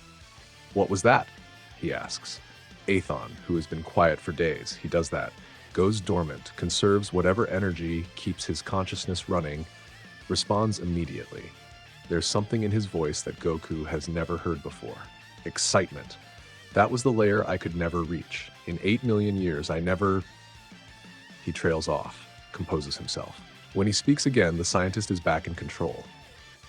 Physical reality, what you and I experience as the material world, is the surface layer of a much deeper structure. Beneath it lies what the divine tongue calls the immaterial stratum, a layer of existence where the rules of matter, energy, and space-time are optional. Things that exist in the immaterial stratum are not bound by physical law. They are conceptual rather than material. So it's like being a ghost? No, ghosts are dead. You would be alive and unbound. A being that can shift between the material and immaterial at will would be, for all practical purposes, intangible, untouchable. Attacks aimed at your physical body would pass through the space where your body used to be but is no longer, because you've stepped sideways into a layer of reality where physical force has no meaning. It sounds broken. Athon, it is. That's why it requires 50,000 times normal gravity just to accidentally touch the edge of it. The barrier between layers is not meant to be crossed by anything with a physical body. Goku spends 3 years learning to do it on purpose. 3 years. This isn't a Goku screams really loud and powers up and the new form activates situation. This is Goku, sitting in 50,000x to 75,000x gravity, meticulously training his hybrid cells to vibrate at a frequency that allows them to shift between dimensional layers. Meditation sessions that last weeks. Failed attempts that leave his body flickering between states like a bad hologram, nauseating and painful, and fundamentally wrong feeling in a way that goes beyond physical discomfort into existential unease. The body was not designed to be in 2 places at once. The mind was not designed to perceive 2 layers of reality simultaneously. Every attempt is a fight against the most basic structural rules of how existence works. But Goku's body has been breaking rules since it first went Super Saiyan, and his hybrid cells, mortal Saiyan DNA fused with divine tongue programming, turn out to be uniquely capable of straddling the line between material and immaterial. The mortal side anchors him to physical reality. The divine side lets him touch the immaterial. Together, they create a being that can exist in both layers simultaneously, shifting his physical presence back and forth like tuning a radio between stations. Year 30. The transformation. It's quiet, no explosion of energy, no screaming, no dramatic power-up sequence.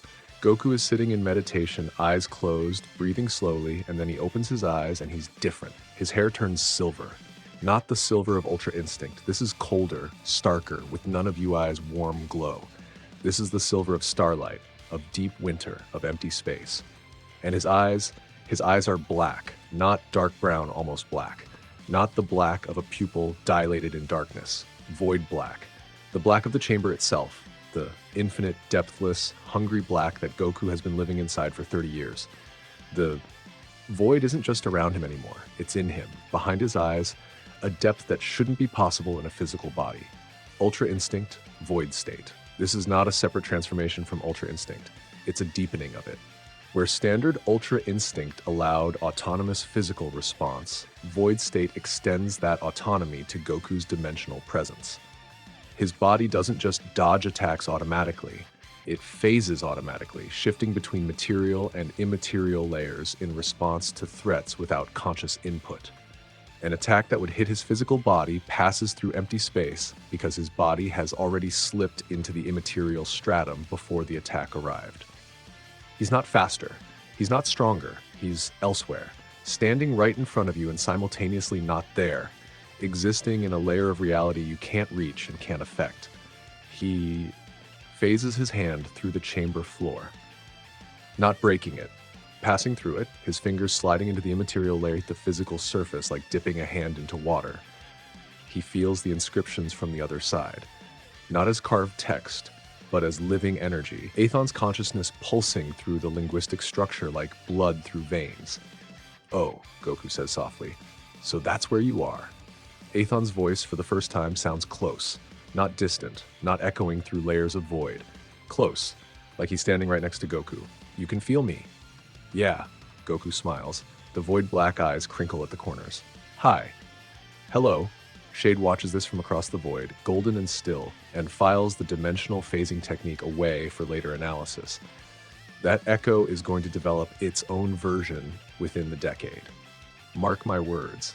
I'm going to move through these a bit faster because this is the section of part 2 that's less about big power-ups and more about something harder to write, but arguably more important, Goku settling, not stagnating, not giving up. Settling the way a foundation settles, distributing weight, finding equilibrium, becoming stable. Goku has spent 30 years in relentless progression, learning, adapting, transforming, absorbing, and the human or Saiyan mind needs time to catch up to what the body has become. So years 31 through 34 are quiet. Goku trains, spars with Shade daily, and Shade is genuinely terrifying now, having absorbed 30 years of Goku's combat evolution and built an entire counter-philosophy around it. Their daily fights are works of art. Two beings who know each other's styles so intimately that every exchange is a conversation, a chess game played at the speed of thought. Shade can't touch Goku in void state. Phasing makes him effectively untouchable, so Goku fights in base, no void state, giving Shade a fair match. He chooses to be hittable because the fight is better that way. He talks to Athon, long conversations that drift from cosmology to philosophy to personal history to absurd tangents.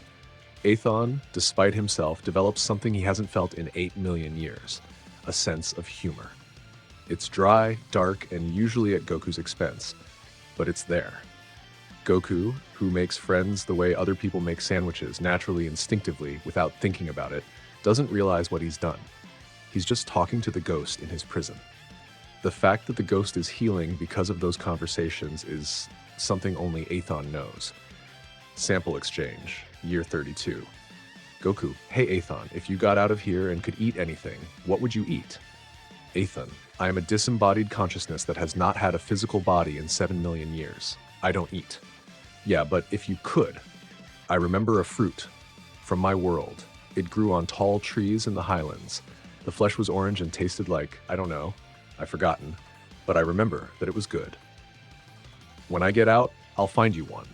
My world has been dead for 8 million years. So, there's 18 universes. Gotta be something similar out there somewhere. Athon doesn't respond, but the void around them warms slightly, barely perceptible, a fraction of a degree, as close to a smile as a disembodied consciousness can get. These are the years where Goku's relationship with the chamber itself changes. He's been in here for over 3 decades now, more than a third of a human lifetime, longer than he spent on Earth before being trapped. The void isn't hostile anymore, and it's not neutral either, it's familiar. The infinite white nothing that drove him to the brink of madness in year 1 is now just home. The white is comfortable, the silence is peaceful, the gravity is a constant companion, pressing down on him like a heavy blanket. He doesn't miss the outside world the way he used to. That's important.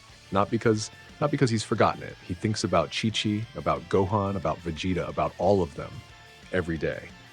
But the missing has changed shape. It used to be sharp, desperate, a hook in his chest pulling him toward a door that didn't exist. Now it's warm, soft, patient. He'll see them again. He knows that now with the deep certainty of someone who has all the time in the world. There's no rush. The missing isn't pain anymore. It's just love, stretched across distance. Year 35, gravity at 100,000 x, 100,000 times Earth's gravity. The chamber floor is warped, physically warped, the smooth white surface buckled and bent by gravitational forces so extreme that the void's own structure is stressed. Light doesn't curve at this level. It spirals, creating helical patterns around any massive object. Goku exists at the center of a permanent light spiral, his body distorting the fabric of the chamber's internal space-time simply by being there.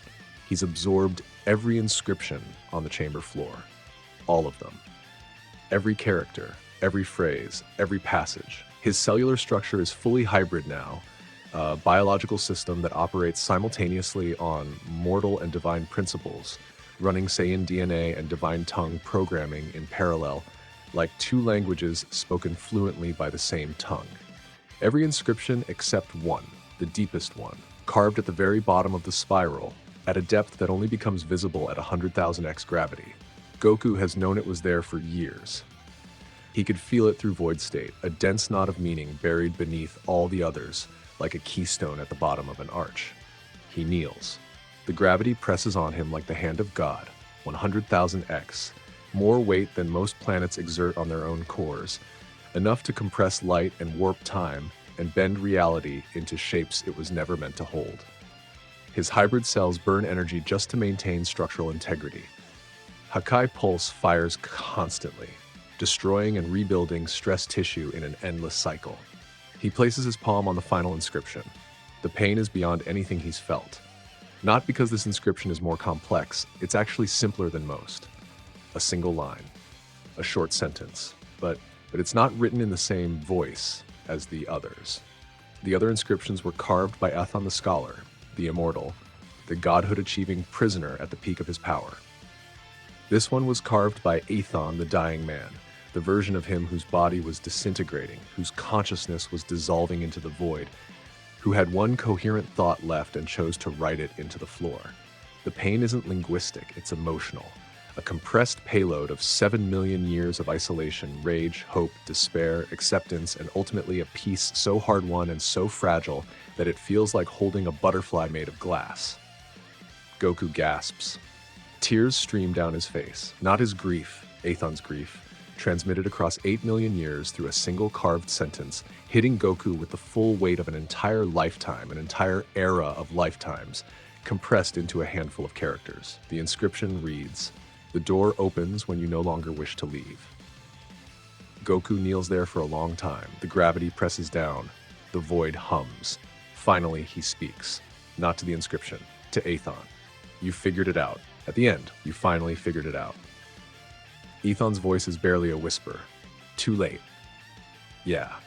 Goku's jaw tightens, not in anger, in something harder to name. But I'm here now, and I'm not too late. Wipes his face with the back of his hand, looks around the void, the infinite white nothing that has been his home for 35 years, that he has filled with a sparring partner and a mentor and a language and a purpose. He doesn't wish to leave.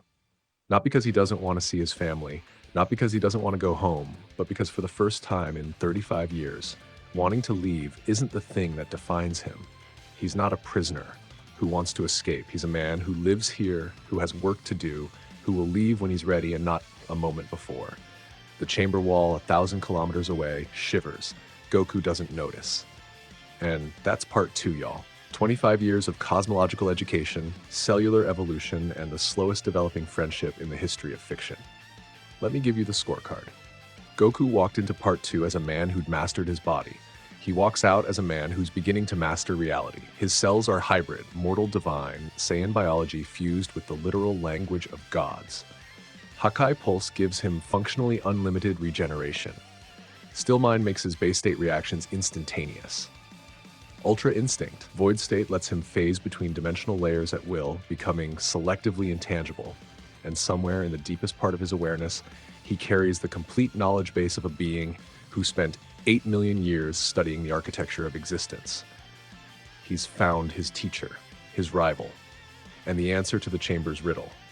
He still can't read a book to save his life. He still thinks epistemology is a food. He still talks to Shade like it's a pet and argues with Athon about whether fighting or eating is the superior mortal experience. He's still Goku, but he's Goku with the cheat codes to the universe tattooed on his DNA. And in part 3, he's gonna start using them. That one's gonna be wild, y'all. We're talking about a rogue angel falling into the chamber, a 3-year-long fight, the invention of key scripting, and a transformation that makes everything before it look like a warm-up. If we hit goal, I'll have it ready next week. Drop your thoughts in the comments, especially about Athon.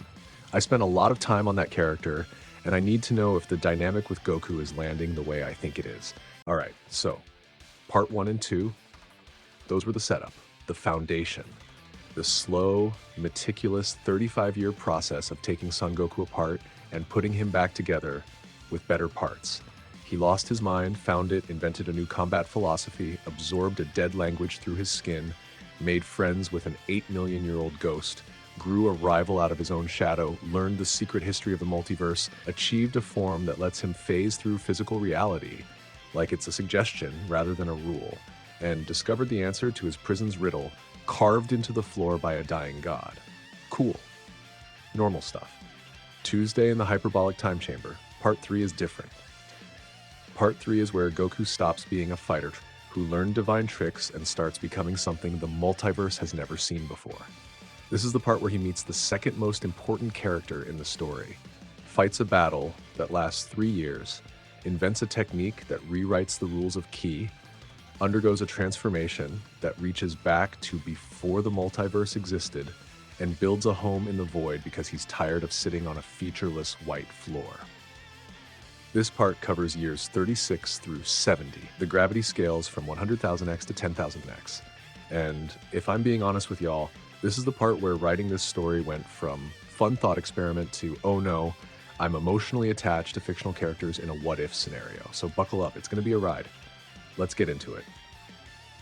So, here's the thing about Goku at year 36. He's strong, obviously.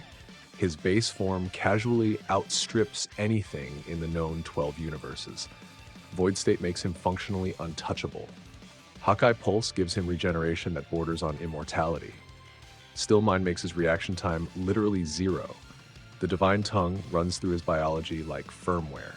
By any reasonable measurement, he's done. He's surpassed every benchmark the multiverse has to offer, and he knows, because Athon told him, because the Inscriptions told him, because the chamber floor screamed it into his cells, that it's not enough. Not enough for what? For what's waiting outside.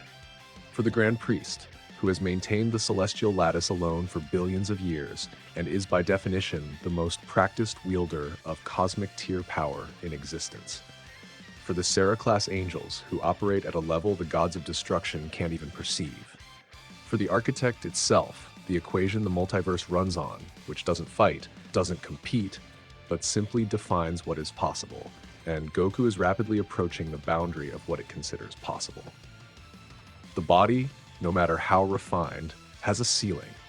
Even a body running hybrid mortal divine biology, even a body saturated with divine tongue programming, even a body that can phase between dimensional layers, it's still a body. A physical object in space subject to physical rules, limited by physical constraints. And physical constraints, no matter how far you push them, eventually hit a wall called the laws of the universe say no. Goku needs to stop training his body. He needs to start training his ki.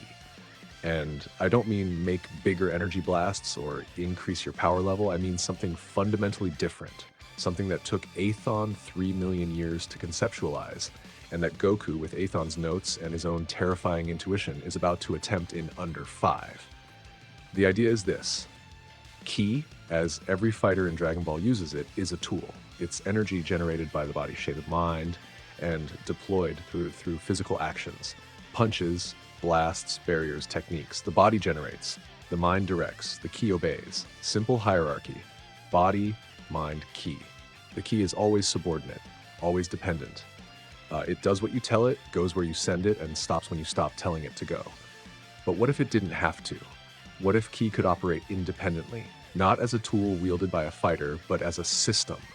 A self-sustaining, self-directing intelligence that generates its own responses, adapts to threats, and acts without waiting for conscious input from the body or mind that created it?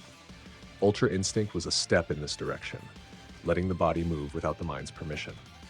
Still Mind went further, preloading responses so deeply that the body acts before stimulus arrives.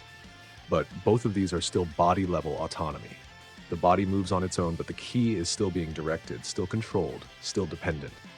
Goku wants to make his ki autonomous. Year 36.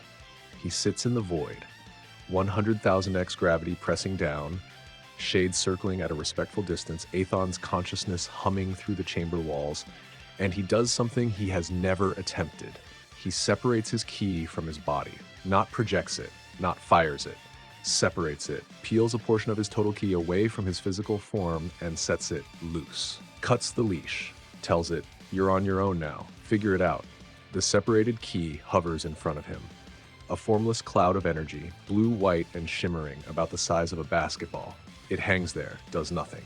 Without conscious direction from Goku, it's inert, a puddle of energy with no surface tension slowly dissipating into the void. Attempt 1, failure. The ki disperses within seconds.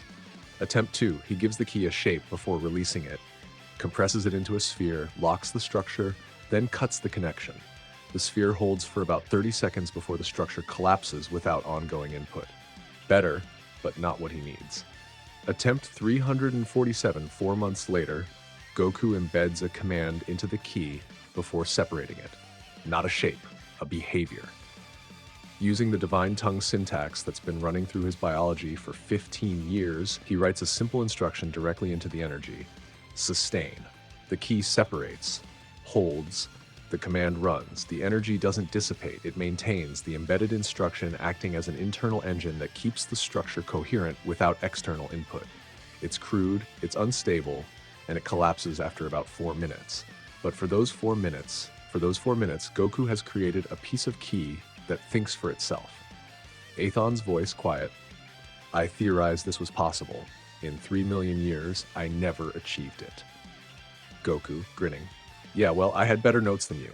Athon, my notes. Those were my notes. Exactly. Great notes. Real helpful. Athon makes a sound that might be a laugh or might be a groan. After 8 million years, even he can't tell the difference anymore. Over the next 3 years, 36 through 39, Goku refines the technique. Embeds increasingly complex commands into separated key constructs. Sustain becomes sustain and move.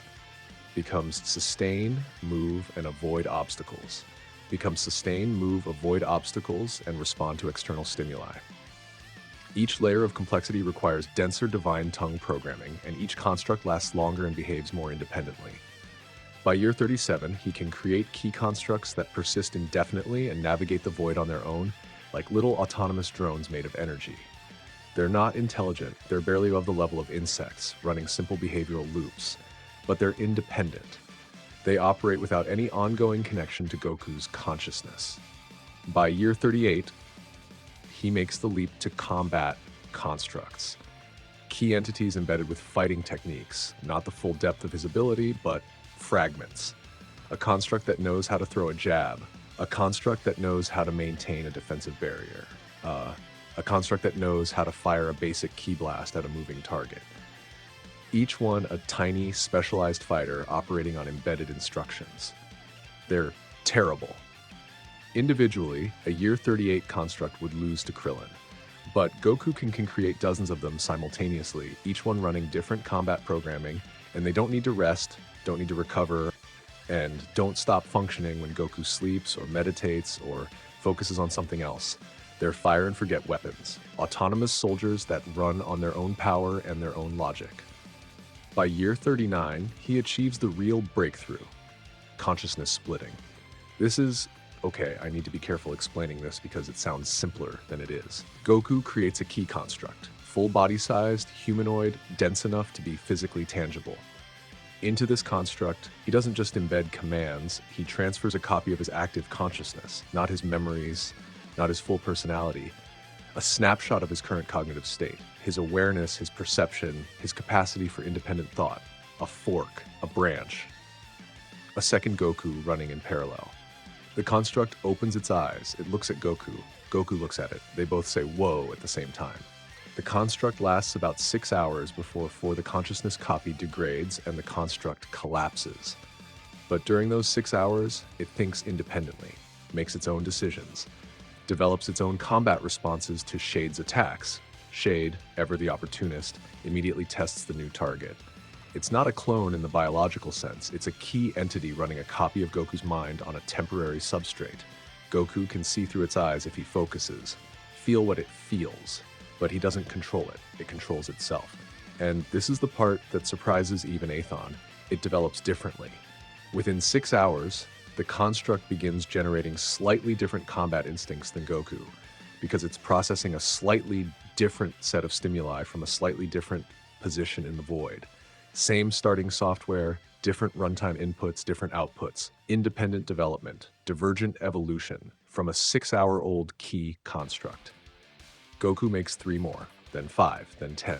For the last months of year 39, the void is populated by a small army of Goku constructs, each one running its own copy of his consciousness, each one developing its own variation on his combat style.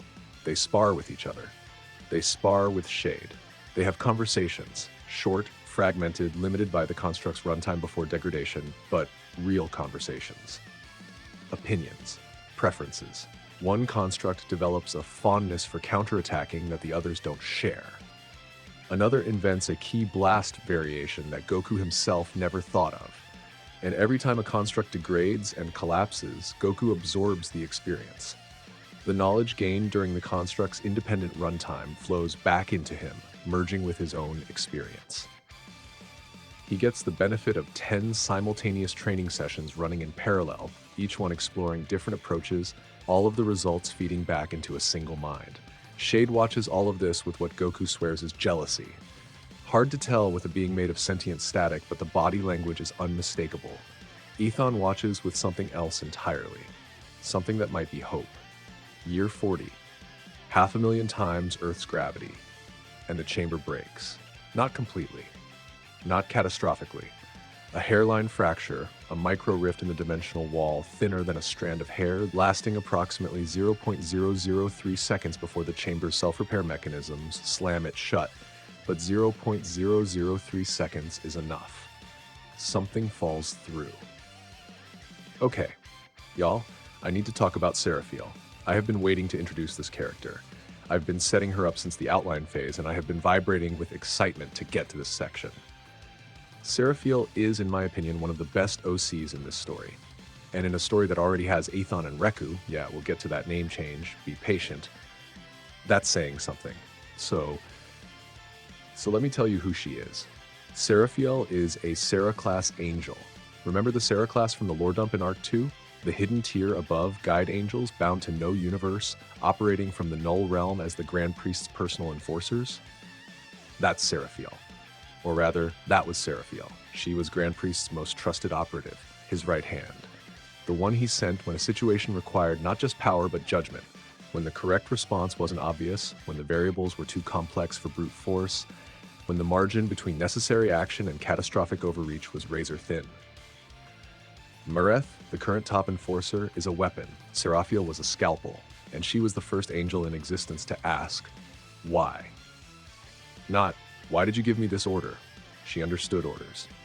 Not, why is the lattice important? She understood the lattice. She asked the deeper why. The structural one.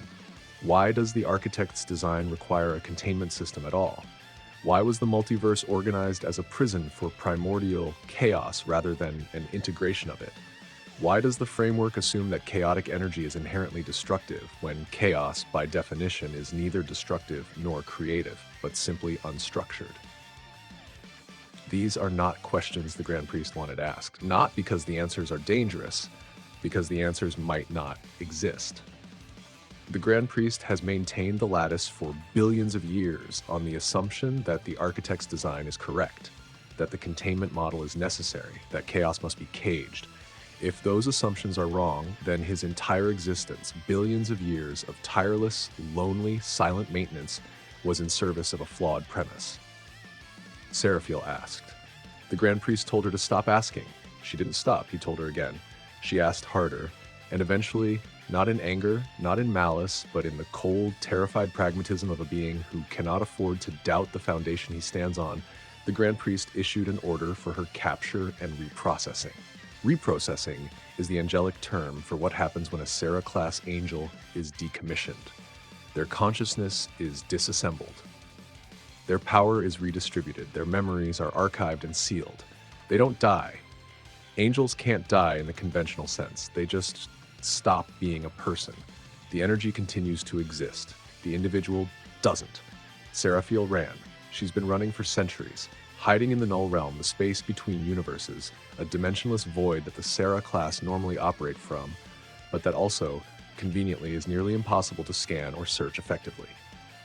She moves constantly, never stays in one location for more than a few decades, uses ancient angel techniques to mask her energy signature, survives on ambient dimensional energy, barely sustaining herself, slowly weakening. Centuries of running, centuries of hiding. Centuries of being hunted by the entity she once served with absolute loyalty for the crime of asking a question. And then, in year 40 of Goku's imprisonment, the chamber wall cracks for 0.03 seconds, and the micro rift connects to the null realm, and the dimensional turbulence catches Seraphiel mid-transit and pulls. She doesn't choose to enter the chamber. She's yanked, grabbed by gravitational forces so extreme they warp the null realm's dimensionless topology and drag her through a gap too small for atoms and slam her into 500,000 gravity so hard the impact craters the chamber floor. She lies in the crater, dazed, damaged, weakened from centuries on the run and suddenly subjected to gravity that would crush neutron stars. She opens her eyes. A Saiyan in a torn orange gi is standing at the edge of the crater, looking down at her with an expression of pure, undiluted curiosity. Says Goku. Hi? So let me describe Seraphiel, because I have very specific visual ideas for this character, and I've been thinking about them for an embarrassingly long time. She's tall, taller than Goku by a few inches, which puts her around 6'1" or 6'2". Sarah-class angels don't conform to the guide angel aesthetic. No attendant staff, no formal robes, no halo. Seraphiel looks like what she is, a weapon that was designed to think. Lean, sharp-featured, with the kind of economy of build that comes from being optimized for speed and precision over raw force. Her skin has the characteristic angel luminosity, that faint inner glow, but dimmer than it should be. Centuries of deprivation have worn her down. Her hair is silver white, cut asymmetrically short, long on the left side, cropped close on the right. Practical. The kind of haircut you give yourself with an energy blade in a dimensionless void because aesthetics are a luxury you stopped affording 400 years ago. Her eyes are violet. Not a soft violet, a hard violet, the color of Cherenkov radiation, the glow of particles moving faster than light through a medium. When she's angry, they brighten. When she's calm, they deepen to near black. Right now, lying in a crater under 500,000x gravity with a mortal staring at her, there's somewhere in between. She is, even weakened and battered and half-starved, the single most powerful being Goku has ever been in the same room with. He can feel it instinctively, still mind reading her passive energy output and flagging it in his nervous system with a sensation he's never felt before. Not threat, exactly. Significance, like standing next to a waterfall. You're not in danger, but you are very aware of how much force is present. Seraphiel pushes herself up on one arm.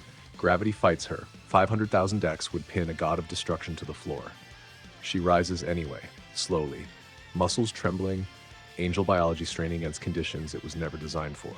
She stands, sways, steadies, looks at Goku. Where am I? Hyperbolic time chamber, modified version, no exit. Her eyes flicker, processing. The temporal seal prison. I know of these. They were designed by the architect. Yeah, I know. That stops her. Whatever she expected from a mortal in a sealed dimension, yeah, I know about the architect, was not on the list. She studies him more closely, takes in the torn gi, the wild black hair, the calm, curious expression, the body that's clearly mortal but radiates energy that shouldn't be coming from anything mortal. Who are you? Son Goku, he grins. You. She doesn't answer immediately. Centuries of running have taught her that names are weapons. You don't hand them to strangers. But this isn't the null realm. This is a sealed dimension with no exit. She's trapped. He's trapped. Neither of them is going anywhere. Seraphiel, formerly Sarah class, unbound. Cool. You hungry? What? I can make food out of ki. It doesn't taste like anything, but it's got the right texture. I got pretty good at fake rice. Seraphiel stares at him. A mortal who knows about the architect, who exists in a temporal seal prison, who radiates impossible energy levels, and whose first response to encountering a rogue angel is to offer her fake rice. I don't eat, she says. Yeah, that's what Athon said too. He misses eating though, I can tell. Who is Athon? The ghost in the floor. Long story. Goku tilts his head. The gesture, guileless, open, infuriatingly friendly, makes Seraphiel's eye twitch. She has been hunted across the multiverse by divine enforcers for centuries. She does not know what to do with friendly. So, Goku says, can you fight? And in that moment, bruised, starving, trapped, confused, and facing a question so absurdly Goku that it loops back around to being profound, Seraphiel does something she hasn't done in 400 years. She laughs. Not a long laugh, not a free laugh, a short, sharp, surprised sound punched out of her against her will. Like a cough, but a laugh. Yes, she says, I can fight. Goku's grin widens. His eyes light up. That look. The one that Vegeta knows, that Beerus knows, that Jiren and Broly and Hit and every opponent Goku has ever truly wanted to face knows. The look that says, "This is going to be the best day of my life." "Good," says Son Goku, "because I've been in here for 40 years and you're the first real person I've met. I want you to understand something about this fight before I describe it. This is not Goku versus Jiren. This is not Goku versus Broly. This is not any fight you have ever seen in Dragon Ball, because every fight you have ever seen in Dragon Ball happened between beings who exist in the same category of existence. Mortals fight mortals. Gods fight gods. The power levels vary, the techniques differ, but the fundamental nature of the combatants is the same. Physical beings manipulating physical energy in physical space. Goku versus Seraphiel is a fight between two beings who operate on different physics. Goku is, even after 40 years of transformation, fundamentally mortal. His power is enormous, his techniques are divine tier, his biology is hybrid, but the core of what he is remains rooted in mortal reality. He was born, he grew, he trained, he evolved. His power is earned. It comes from below, from the material world, from physical effort, from the body up. Seraphiel is angel. Her power doesn't come from training or effort or evolution, it comes from design. She was created to operate at this level. Her energy isn't ki, it's angelic essence, a fundamentally different substance that doesn't interact with reality the same way ki does. Where ki manipulates the physical world through force, angelic essence manipulates the rules the physical world runs on. An angel doesn't throw a punch that hits harder than normal. An angel adjusts the local definition of impact so that their punch means more. This is why angels in Dragon Ball canon seem so effortlessly superior to everything else. It's not that Whis is stronger than Beerus in the way Beerus is stronger than Frieza. Whis operates on a layer of reality that Beerus can't access. Beerus punches the world, Whis edits the world. Seraphiel, even weakened, even diminished by centuries of deprivation, is still an editor. And Goku, even after 40 years of transcendent growth, is still, at his core, a really, really good puncher. The question of this fight isn't who is more powerful, it's can a puncher hit an editor? The answer takes 3 years to resolve. The first phase is both of them figuring out what they're dealing with. Goku opens with his standard approach. Still mind active, base form, no transformations, just clean, efficient, foundational combat. He's learned over 40 years that starting simple gives you the most information. Show your opponent the basics and watch what they do. What they react to tells you more than what they say. Seraphiel is cautious. She hasn't fought in centuries. Not a real fight, not against something that might actually challenge her. She tests the water, probes his defense with light strikes, reads his energy signature, analyzes his hybrid biology through passive scanning. Goku can feel her scanning him, still mind flagging the intrusion as a subtle electromagnetic tickle across his skin. She's reading him like a book. He lets her, because while she reads him, he reads her. Not with technology or scanning, with his body. Every exchange, every blocked strike, every dodged combination, his 40-year trained awareness catalogs the texture of her power. How it feels when angelic essence meets mortal ki, how it behaves. Where it bends and where it doesn't. The first 6 months are deceptively calm, measured exchanges, testing. Like two chess grandmasters playing the opening moves of a game they both know will last a very long time. Goku makes the first big move, Void State. Silver hair, black eyes, dimensional phasing. He shifts between material and immaterial layers mid-combination. His fist passing through Seraphiel's guard from a dimensional angle she can't block because she's only defending in one layer of reality. It connects, a clean shot to her solar plexus that sends her skidding across the void. Seraphiel straightens, touches the impact point, looks at Goku with something new in her violet eyes. You can phase. Yeah, that should not be possible for a mortal. I get that a lot. She smiles. It's not a warm smile. It's the smile of a being that was designed for combat, that spent centuries suppressing that design and is now remembering what it feels like. She stops holding back. This is where it gets violent. Seraphiel fights the way angels fight, not with techniques but with edits. She adjusts local physics mid-combat. Gravity inverts in a sphere around Goku's position. He adapts in milliseconds, void state phasing him into the immaterial layer where gravity is optional. She rewrites the speed of light in his vicinity, making his nervous system process visual data at the wrong rate. He compensates with still mind, which operates below the speed of light on a kinesthetic level. She manipulates the strong nuclear force in a pocket around his right arm, trying to disassemble his cells at a subatomic level.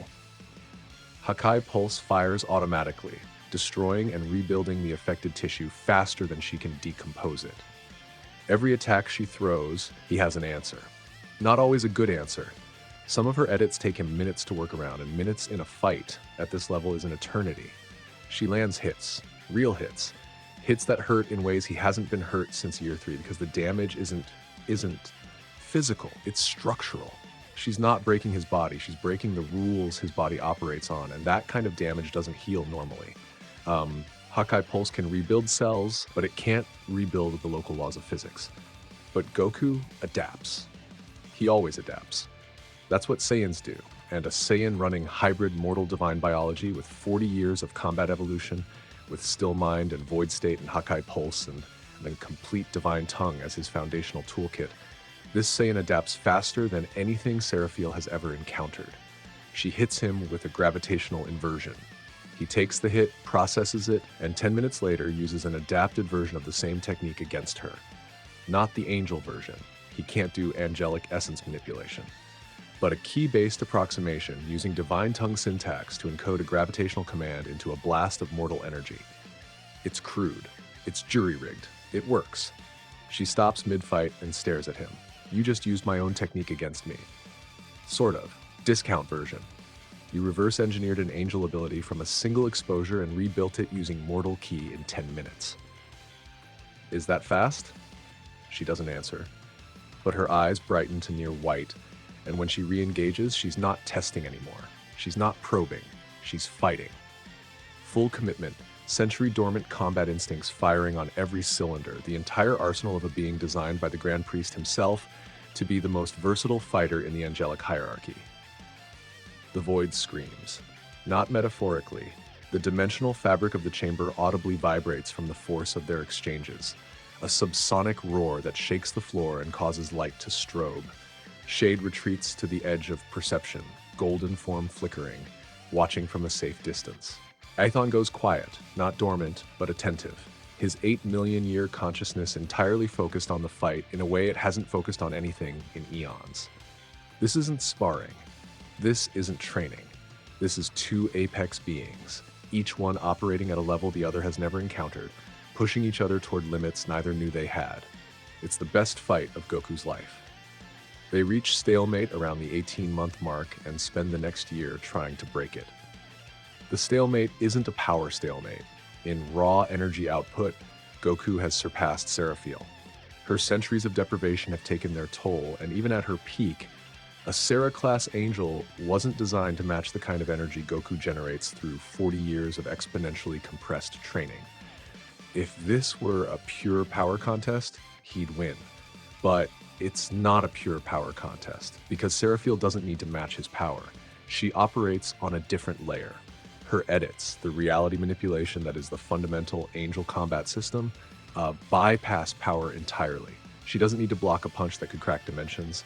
She needs to redefine what punch means in the local physics so that it never arrives. Power is irrelevant when your opponent is editing the rules that power operates under. Goku, in turn, can survive and adapt to any single edit she makes. Void State, Hakai Pulse, Still Mind, the Divine Tongue. His toolkit is deep enough that any individual attack she constructs, he can deconstruct. But she chains them.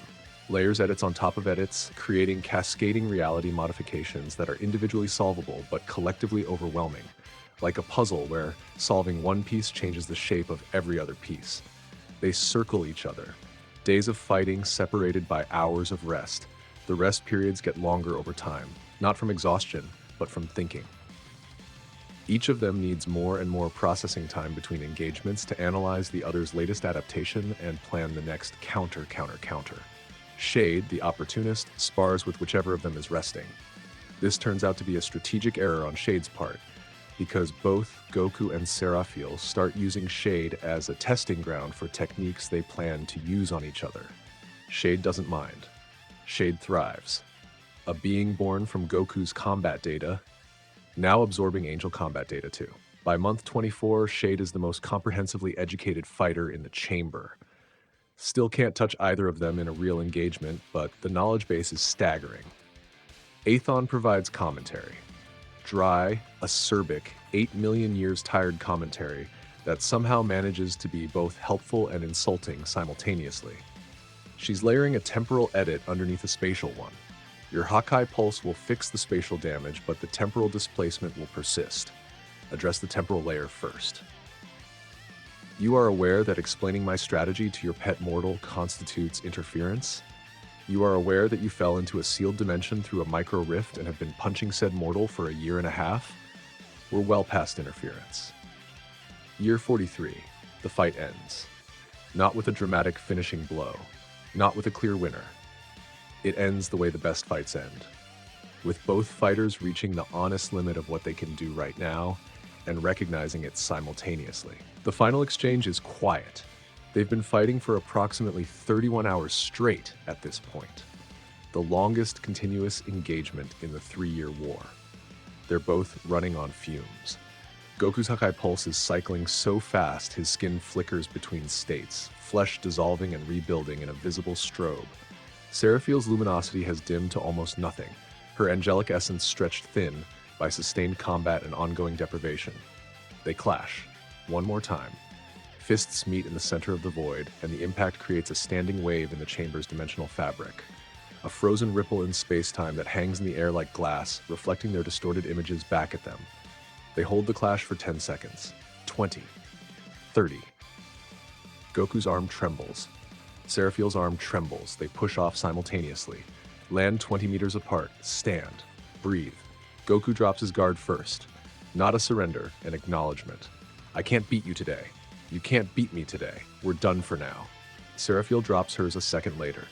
The same acknowledgement. They stand in the void, battered and burned and breathing hard, and the silence between them is not hostile. It's respectful.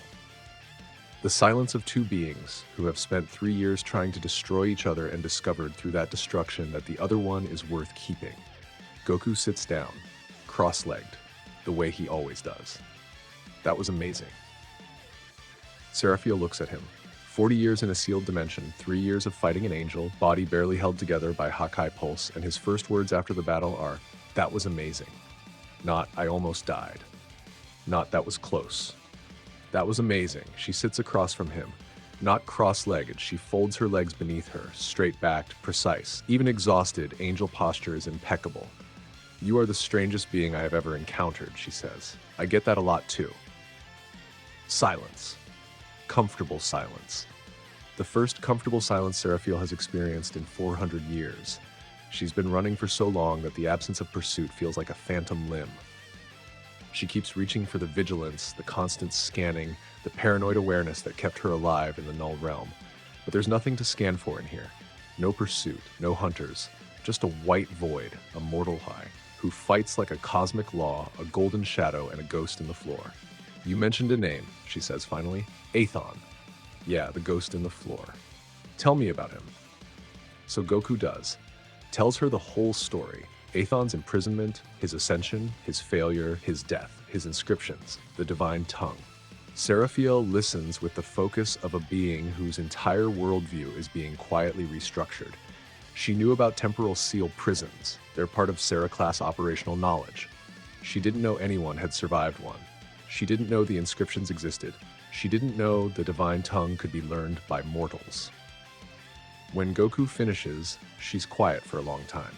"Grand Priest was right to fear the prophecy," she says, "and there's no malice in it, just an observation.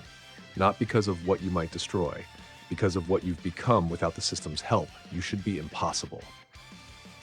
"Yeah, well," Goku leans back. "Tell me about angelic script." Her eyes narrow. "Why?" "Because you spent 3 years editing reality around me, and I want to know how it works. It took me centuries to master. It requires angelic essence, which you do not have. I don't have divine biology either, but I learned divine tongue." He taps his forearm, the skin where the first inscription branded him 20 years ago. "I'm a pretty fast learner when the subject's interesting." Seraphiel considers him. This mortal who absorbed a divine language through pain, who reverse engineers angel techniques in minutes, who fights at structural class power and still thinks about fake rice. If I teach you, she says, slowly, and you learn even a fraction of what I know, you will become a threat to the Grand Priest's order. Not a theoretical threat, an actual threat. The kind he cannot ignore. Cool. That is not the appropriate response to, you know what? Fine. She exhales. It's the most mortal gesture she's made. We'll start tomorrow. So Seraphiel becomes Goku's second mentor, and I need to talk about their dynamic because it's very different from the Athon-Goku relationship, and I think the contrast is important. Athon and Goku are mismatched in temperament, but aligned in circumstance. Both prisoners, both trapped, both making the best of an unjust situation. Their relationship is built on shared suffering. Athon teaches because Goku is the only being who has ever read his words, and Goku learns because Athon is the only person who can explain what's happening to him. It's intimate and warm and slightly sad. Two people keeping each other human, or mortal, or conscious in a place designed to erase humanity. Seraphiel and Goku are mismatched in everything. She is precise, disciplined, analytical, and deeply serious. He is intuitive, chaotic, instinctive, and incapable of taking anything seriously for more than 45 seconds. She thinks in systems and frameworks. He thinks in punches and rice metaphors. She has spent centuries as a fugitive, learning to trust no one, and the concept of a being who trusts everyone by default is not endearing to her. It's alarming. Their early teaching sessions are, and I cannot stress this enough, painful. Seraphiel.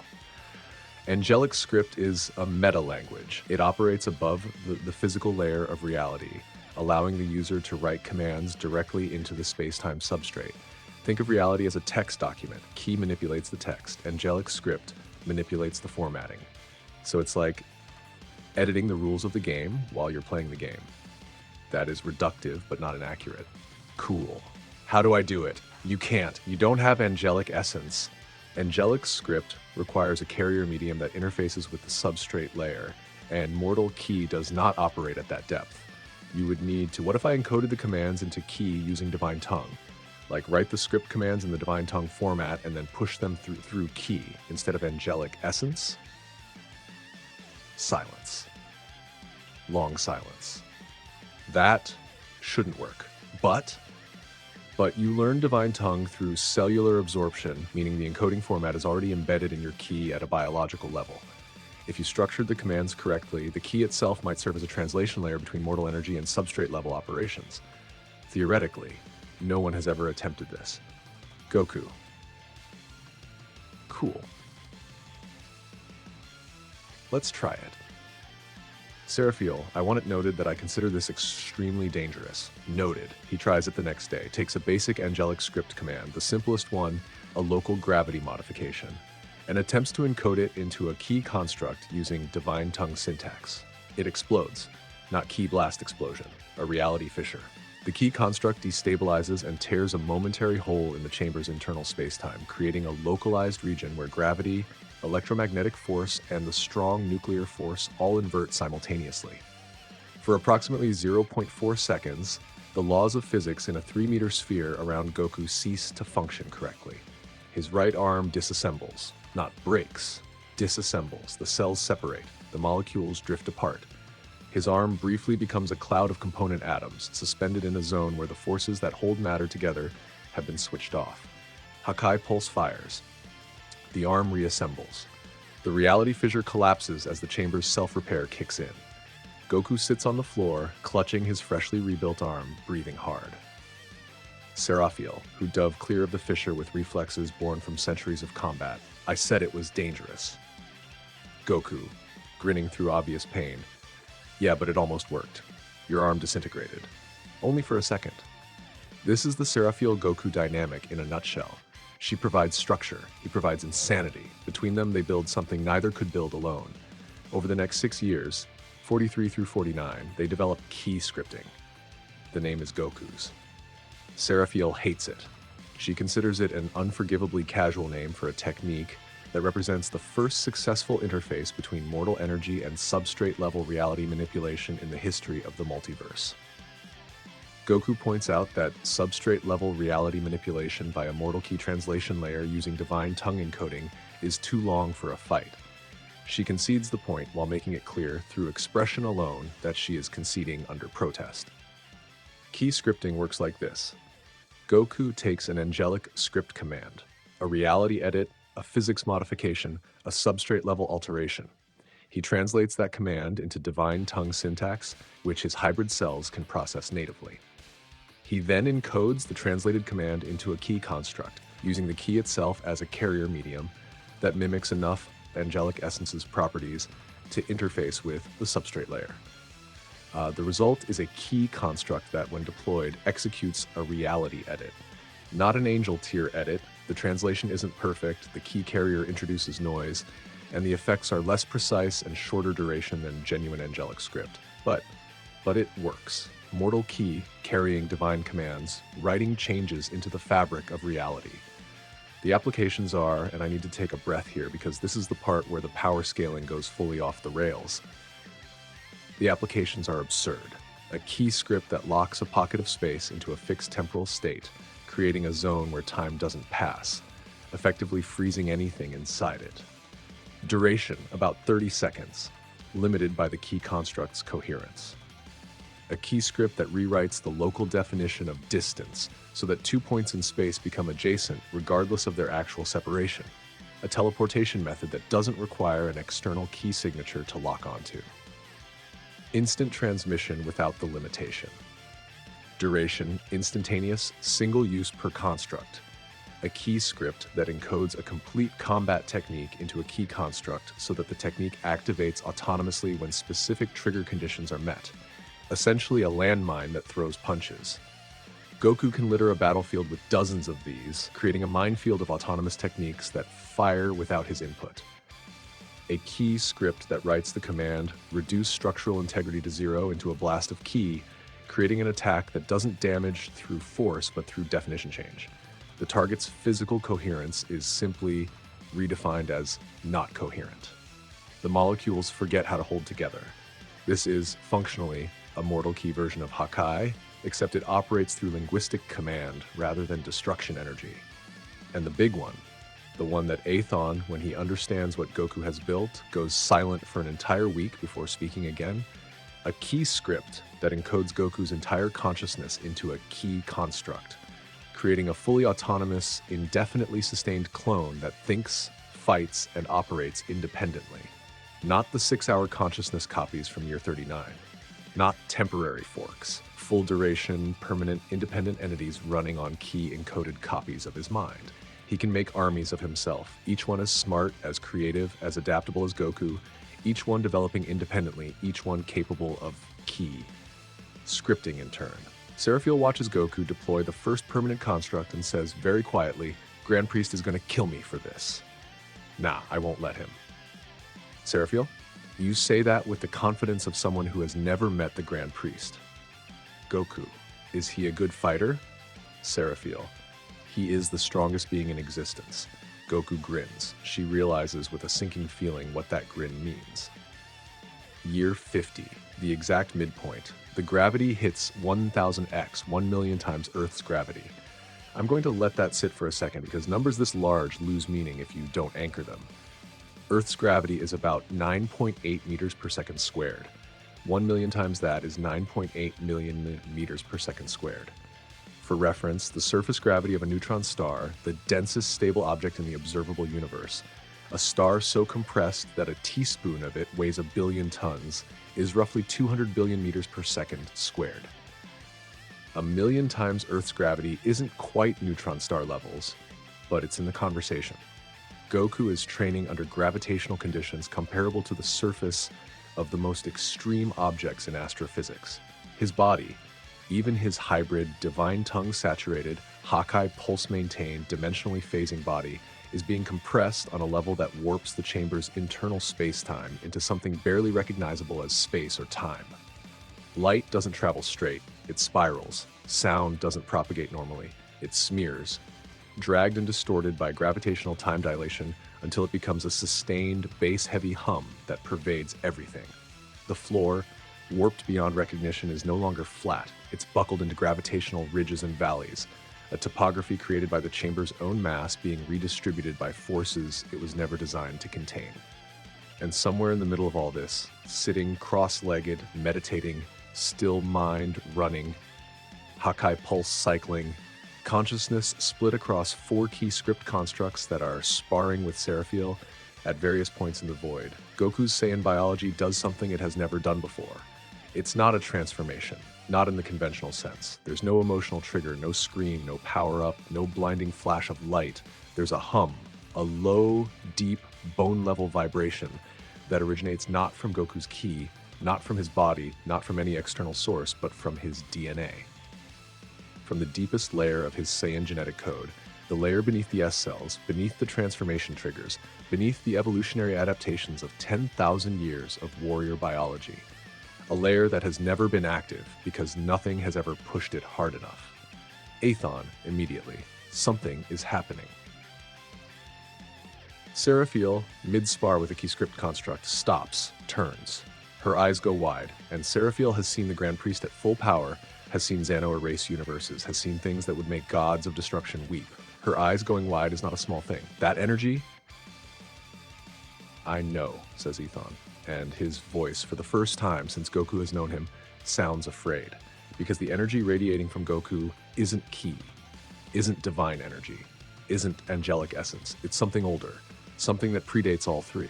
An energy signature that Athon recognizes from his 8 million year study of the lattice's deepest layers, from inscriptions he touched and immediately retreated from because the information they contained was too vast, too old, too fundamental to process. Primordial energy. The raw, unstructured, chaotic energy that existed before the multiverse, before the architect organized it, before the lattice contained it, before creation itself. The infinite, formless, boundless force that the entire multiverse was built to cage. It's not supposed to be accessible. The architect's entire design, the lattice, the universes, the dimensional structure, everything, exists specifically to separate living beings from primordial energy. The lattice is the dam, the universes are the reservoirs, and primordial energy is the ocean the dam was built to hold back. But Goku's Saiyan DNA, pushed beyond every limit, compressed under gravitational forces that mirror the conditions that existed before the multiverse's organization. Conditions where primordial energy flowed freely, reaches back, not forward into new evolution. Back, into something ancient, something pre-cosmic, something the architect sealed away. The hum builds, the void shakes. Every echo in the chamber disintegrates simultaneously. The primordial energy radiating from Goku isn't compatible with the void's ki-based construction methods. The echoes simply unmake, their energy signatures returning to a raw state that the void can't reconfigure because the energy has been changed at a fundamental level. Every echo except Shade, who has spent 30 years building an independent existence from Goku's discarded energy, who has evolved beyond simple ki construct status into something genuinely unique. Shade absorbs the primordial bleed-off instead of being destroyed by it. Golden body flickering, static form straining, but holding, evolving, again. Goku stands. Not voluntarily, his body lifts him, pulled upright by the energy cascading through his cells. Mortal apotheosis. Athon named it. His voice shaking, the name pulled from theoretical work he never completed, a concept he proposed in his inscriptions and dismissed as impossible. A mortal accessing primordial energy through biological regression to pre-creation genetic templates. I wrote about this. I said it couldn't happen. I said no physical form could survive the Goku's hair shifts. Not to gold, not to silver, not to any color. Dragon Ball has used for a transformation before. His hair turns deep black. The absolute black of a void between stars. The black of space where no light has ever reached. But running through it like cracks in glass are threads of white. Not white, void white. The same white as the chamber itself, the color of unstructured space, of potential without form. Black hair streaked with white void energy. No aura, none. Where every previous transformation in Dragon Ball has been accompanied by a visible energy output. Golden flame, blue corona, silver shimmer. Primordial Saiyan produces nothing. No aura, no glow, no visual indication of power whatsoever. The energy isn't radiating outward. It's bending inward, compressing, densifying, becoming so concentrated that it distorts the space around his body through sheer gravitational presence rather than energy emission. The space around Goku, in a radius of approximately 10 meters, goes wrong. Light curves, not smoothly like gravitational lensing, stuttering, time hiccups, moments skipping, repeating, freezing for microseconds. Gravity inverts in small, unpredictable pockets, creating zones where objects drift upward or sideways, or in directions that don't correspond to any axis. The local physics are glitching. Reality's source code throwing errors in the presence of energy that predates the code itself. Goku opens his eyes. They're his normal eyes. Black. Normal. Goku's eyes. The rest of him has changed, but his eyes are still Son Goku's eyes. And that's somehow the most unsettling thing about the entire transformation, because those familiar, warm, curious eyes are set in a body that bends light and breaks time and makes reality stutter. And the contrast between the human gaze and the cosmic body is wrong in a way that makes Seraphiel, a being designed by the Grand Priest, take an involuntary step back. Goku looks at his hands. Huh? He says. Seraphiel, that's your response? Huh? I mean, it feels different. You are channeling energy that predates the existence of the multiverse. You are tapping into the foundational chaos that the architect designed 18 universes to contain. Different is the understatement of all creation. Good different, though. He flexes his fingers. The space around his hand warps, light spiraling between his knuckles. It feels honest, like everything before was wearing a costume, and this is what's underneath. Athon's voice, barely a whisper. The prophecy, a mortal born of battle blood will stand where only silence stood. You're standing in it, the silence before creation. Goku listens to the energy humming through his cells. Pre-creation, pre-structure. The raw, unorganized, limitless force that everything was made from. He doesn't feel powerful. He feels simple, like everything has been stripped away. Every technique, every system, every layer of training and transformation and evolution, and what's left is the most basic version of himself. A body, energy, intent. Everything else is optional. Okay, so I need to shift gears here because the next 15 years are not about fighting. I know. This is a Dragon Ball story. Fighting is the whole thing. But listen, and I promise this is going somewhere. The reason the ending of this story hits as hard as it does is because of what happens in these years. The quiet years, the living years. The years where Goku, who has been inside a featureless white void for over half a century, finally decides to make it home. Year 51. Goku has stabilized primordial Saiyan form. He can activate and deactivate it at will, though he spends most of his time in base. He doesn't need the form for daily life, and the spatial distortion it causes makes Seraphiel's tea uncomfortable. Seraphiel doesn't drink tea. She brews key-constructed tea as a meditative ritual because she is, at her core, a creature of discipline and habit, and Goku finds this endlessly fascinating and slightly adorable, and knows better than to say so. With key scripting now fully developed and Primordial Saiyan providing an energy source that operates on a pre-structural level, meaning it can interface with reality's deepest layers in ways that even angelic essence can't, Goku does something that should be impossible. He creates a pocket dimension inside the void. Not a big one. A bubble, maybe 2 kilometers across, of structured space within the unstructured void of the chamber. Using key scripts encoded with primordial energy, he writes the basic physical laws into a contained region. Gravity, normal, Earth standard, thank God, electromagnetic force, atmospheric composition, a water cycle. He builds the scaffolding of a tiny universe, then he fills it in, a sky, blue. Not a perfect blue, slightly more turquoise than Earth's because Goku's memory of Earth's sky has drifted over 50 years. But blue, with clouds, and a sun, not a real sun, a key construct embedded in the pocket dimension ceiling that radiates light and heat on a 24-hour cycle. Day and night, sunrise and sunset. The first sunrise Goku has seen in 50 years. Land, rolling hills of green, or greenish, the grass slightly too bright, slightly too uniform, because Goku is working from memory and his memory of grass is more concept of grass than specific botanical accuracy. But it's ground, real, textured, imperfect ground that you can dig your feet into and feel dirt between your toes. A river, clean water, flowing downhill, making the sounds that rivers make, that constant, low, rushing murmur that is, Goku discovers the single most beautiful sound in all of existence after 50 years of silence. He stands on the bank of the river and listens to the water and cries. Not sobs, not grief, just tears. The simple, overwhelming release of a man who has been inside a white box for half a century, hearing water for the first time. The tears roll down his face and he doesn't wipe them, and he stands there for hours, listening, and it is the most purely human moment in this entire story. Seraphiel finds him by the river. She says nothing. She stands beside him and listens to the water too, and if her eyes are slightly brighter than usual, neither of them mentions it. He builds a house. Small, practical, reminiscent of the home he shared with Chi-Chi on Mount Paozu. Timber frame, wraparound porch, chimney. The fireplace doesn't need to exist for warmth. It exists for the sound of a fire and the smell of smoke, both of which Goku constructs from memory with obsessive care. The kitchen is too big and the bedroom is too small because Goku's priorities have always been exactly this skewed. He cooks.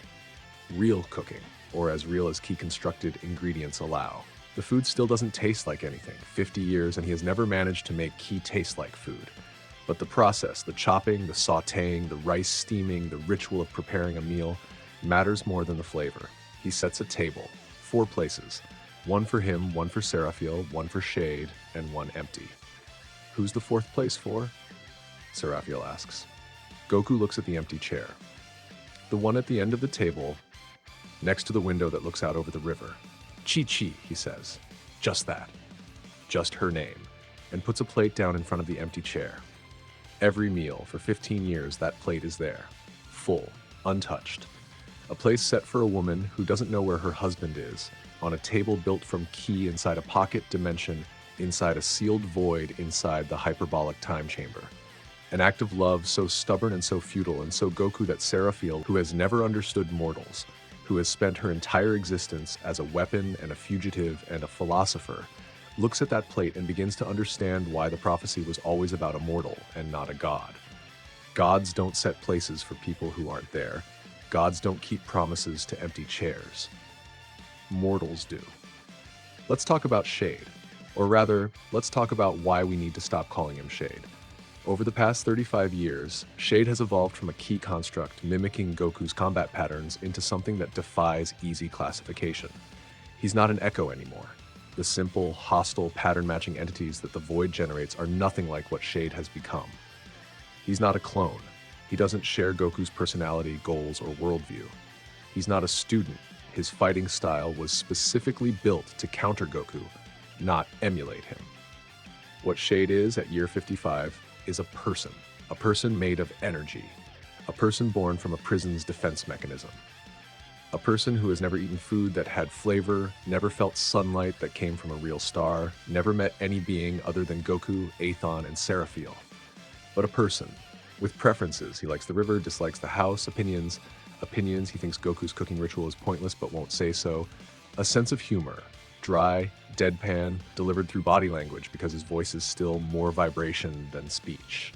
And a fighting philosophy that is entirely exclusively uniquely his. Goku's fighting philosophy, if you could sum it up in one sentence, is move with the universe. Shade's fighting philosophy is move against it. Find the grain. Go perpendicular. Every system has gaps, exceptions, contradictions. Exploit them.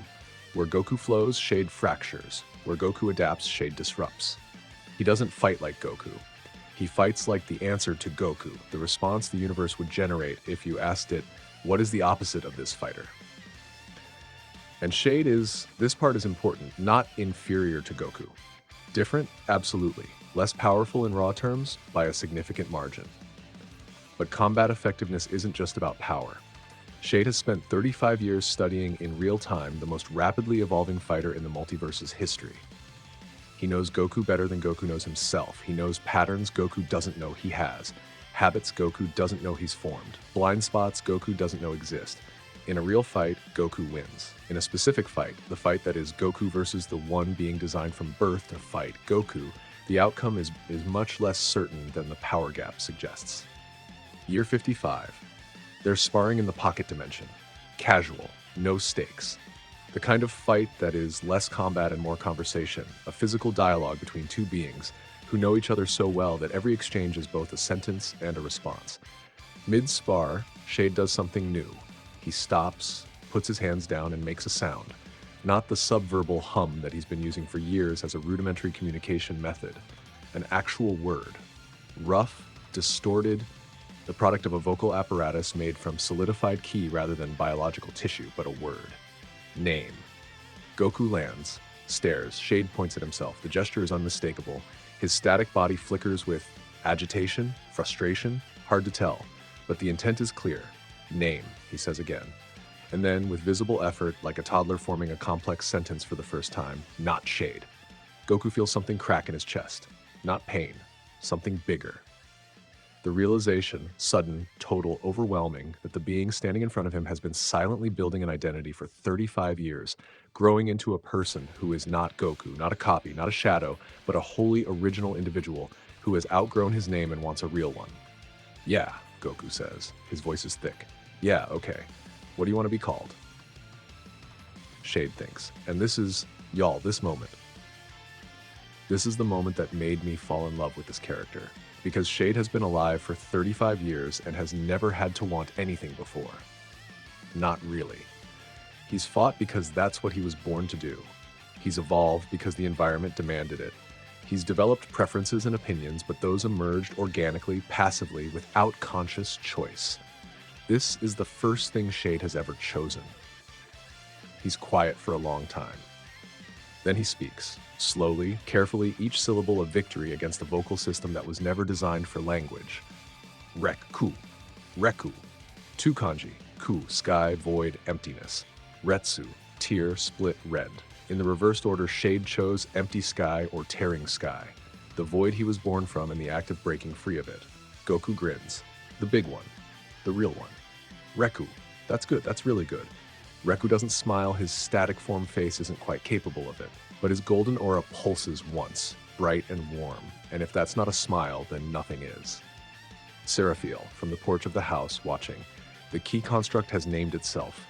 I am going to need to fundamentally reassess my understanding of consciousness. Athon, from the floor, get in line. I'm going to be honest with y'all.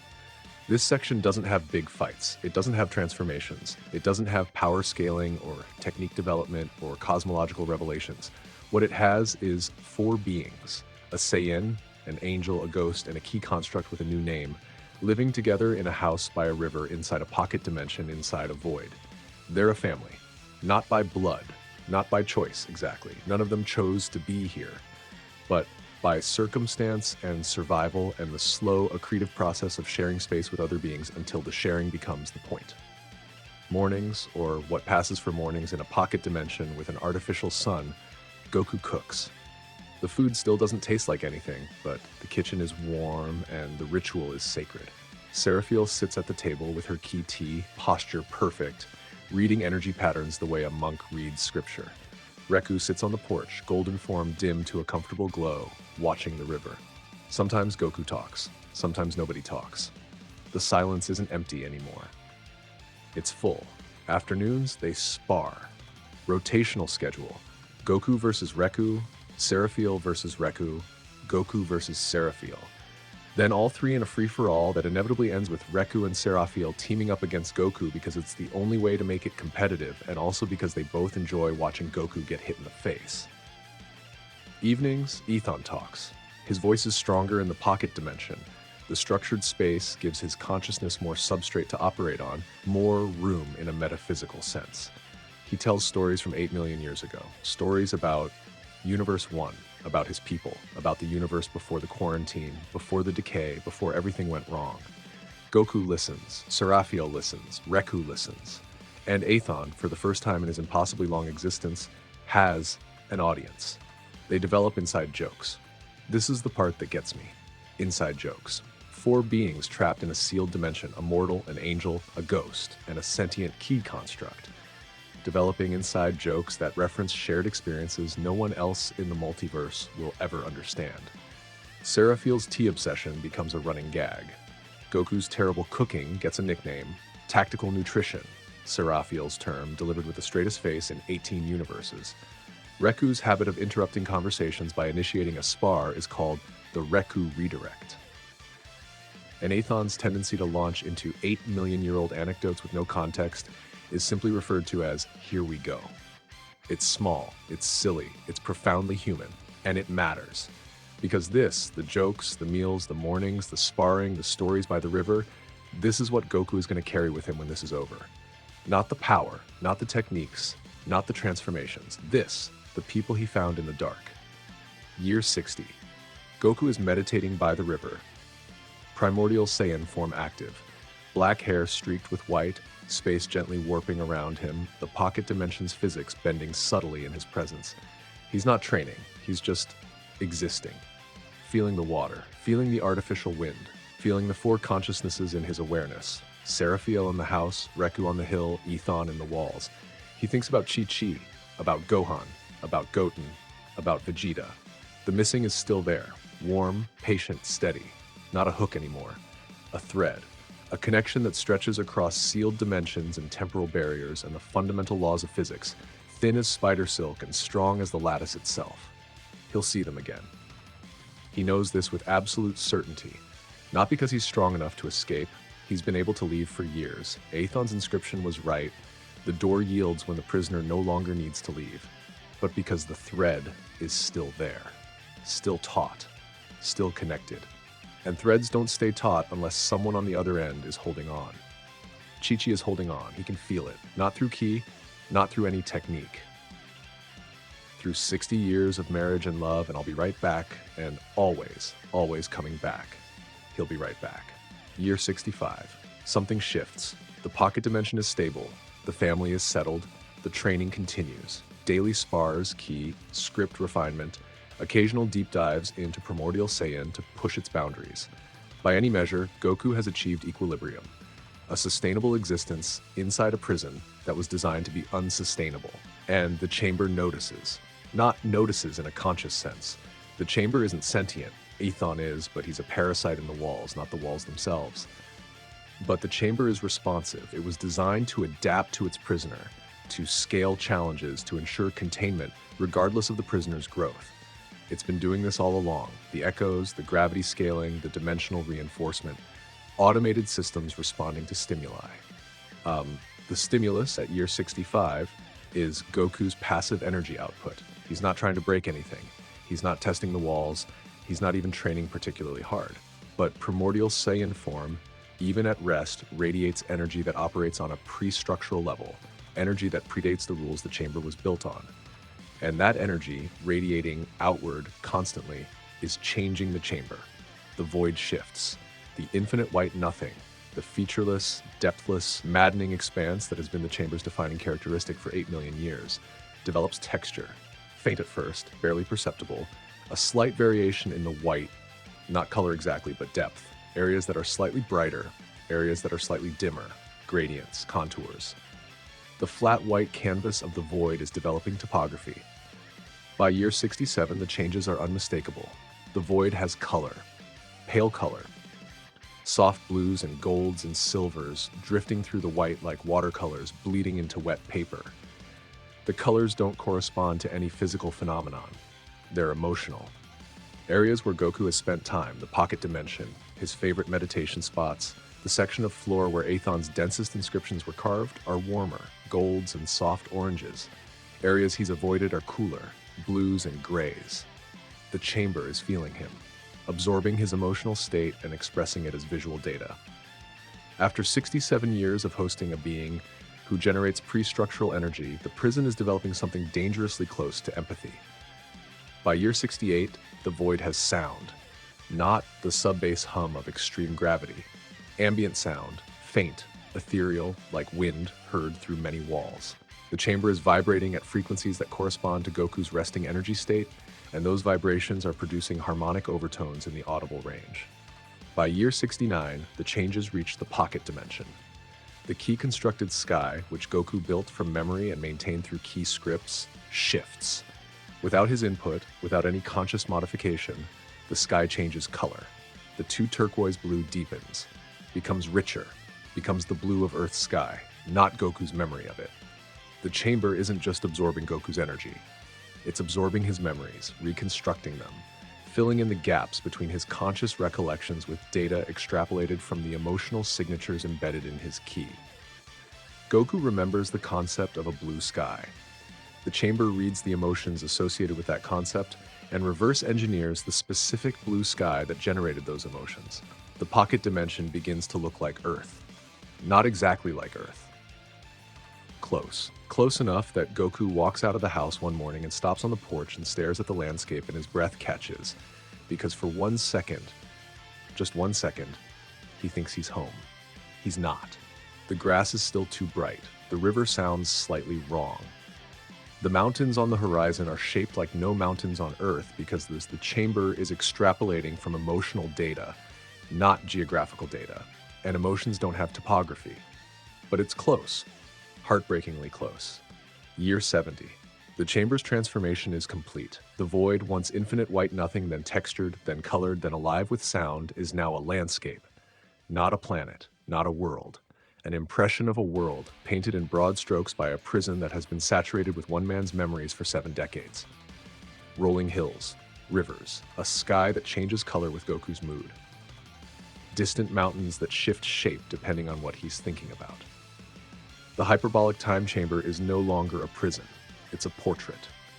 A 70-year self-portrait painted in primordial energy on a canvas made of sealed space-time by a man who has been inside so long that the inside has started becoming him.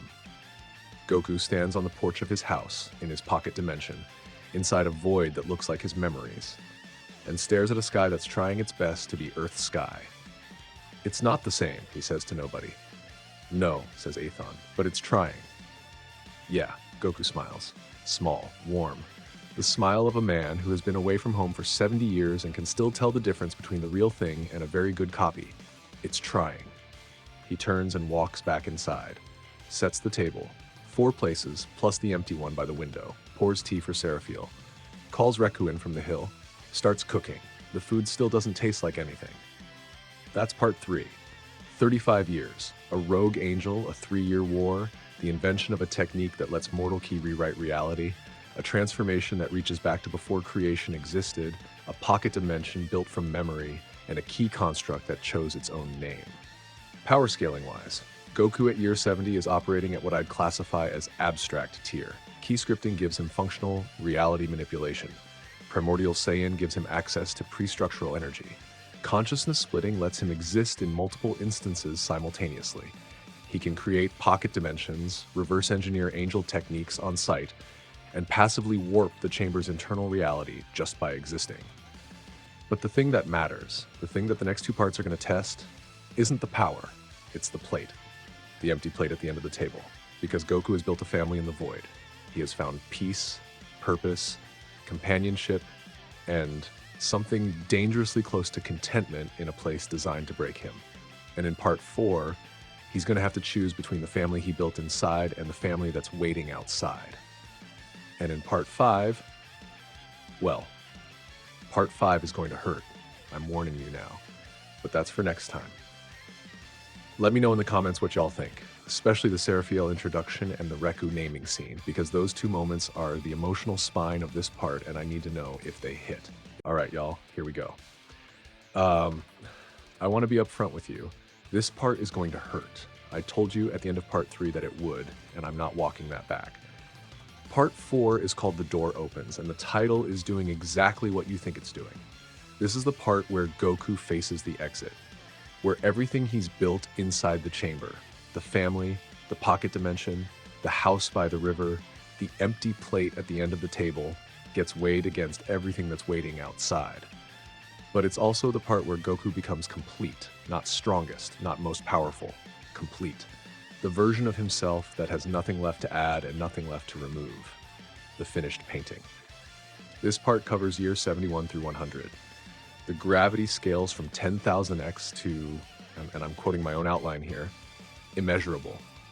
I wrote immeasurable because I genuinely couldn't think of a number that communicated the correct scale without becoming meaningless. At a certain point, gravity stops being a number and starts being a condition, a property of the space, like temperature or pressure. The chamber isn't exerting 10 million times Earth's gravity on Goku. The chamber is 10 million times Earth's gravity. The distinction matters, and I'll explain why later. Also, this part has the Athon death scene, the one I've been building toward for 3 parts and 60 plus years of story time. I'm warning you now so you can prepare accordingly. Get your tissues, get your snacks, get whatever emotional support system you need because we're going in. Let's go. So here's something that doesn't get talked about enough in Dragon Ball stories, and it's the thing I want to open this part with.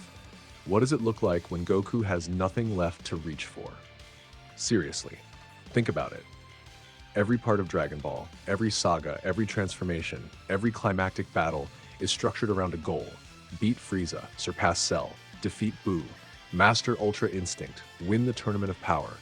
Goku's entire life has been an unbroken chain of thing I need to become strong enough to do. Take away the thing and what's left. Year 71. Goku wakes up in his house by the river, makes breakfast, sets the table, 4 places plus the empty one, cooks key food that doesn't taste like anything, sits on the porch, watches the artificial sun climb a sky that's trying very hard to be Earth's. He has no enemy to fight, no transformation to achieve, no technique to master. Key scripting is fully developed. Primordial Saiyan is stable and integrated.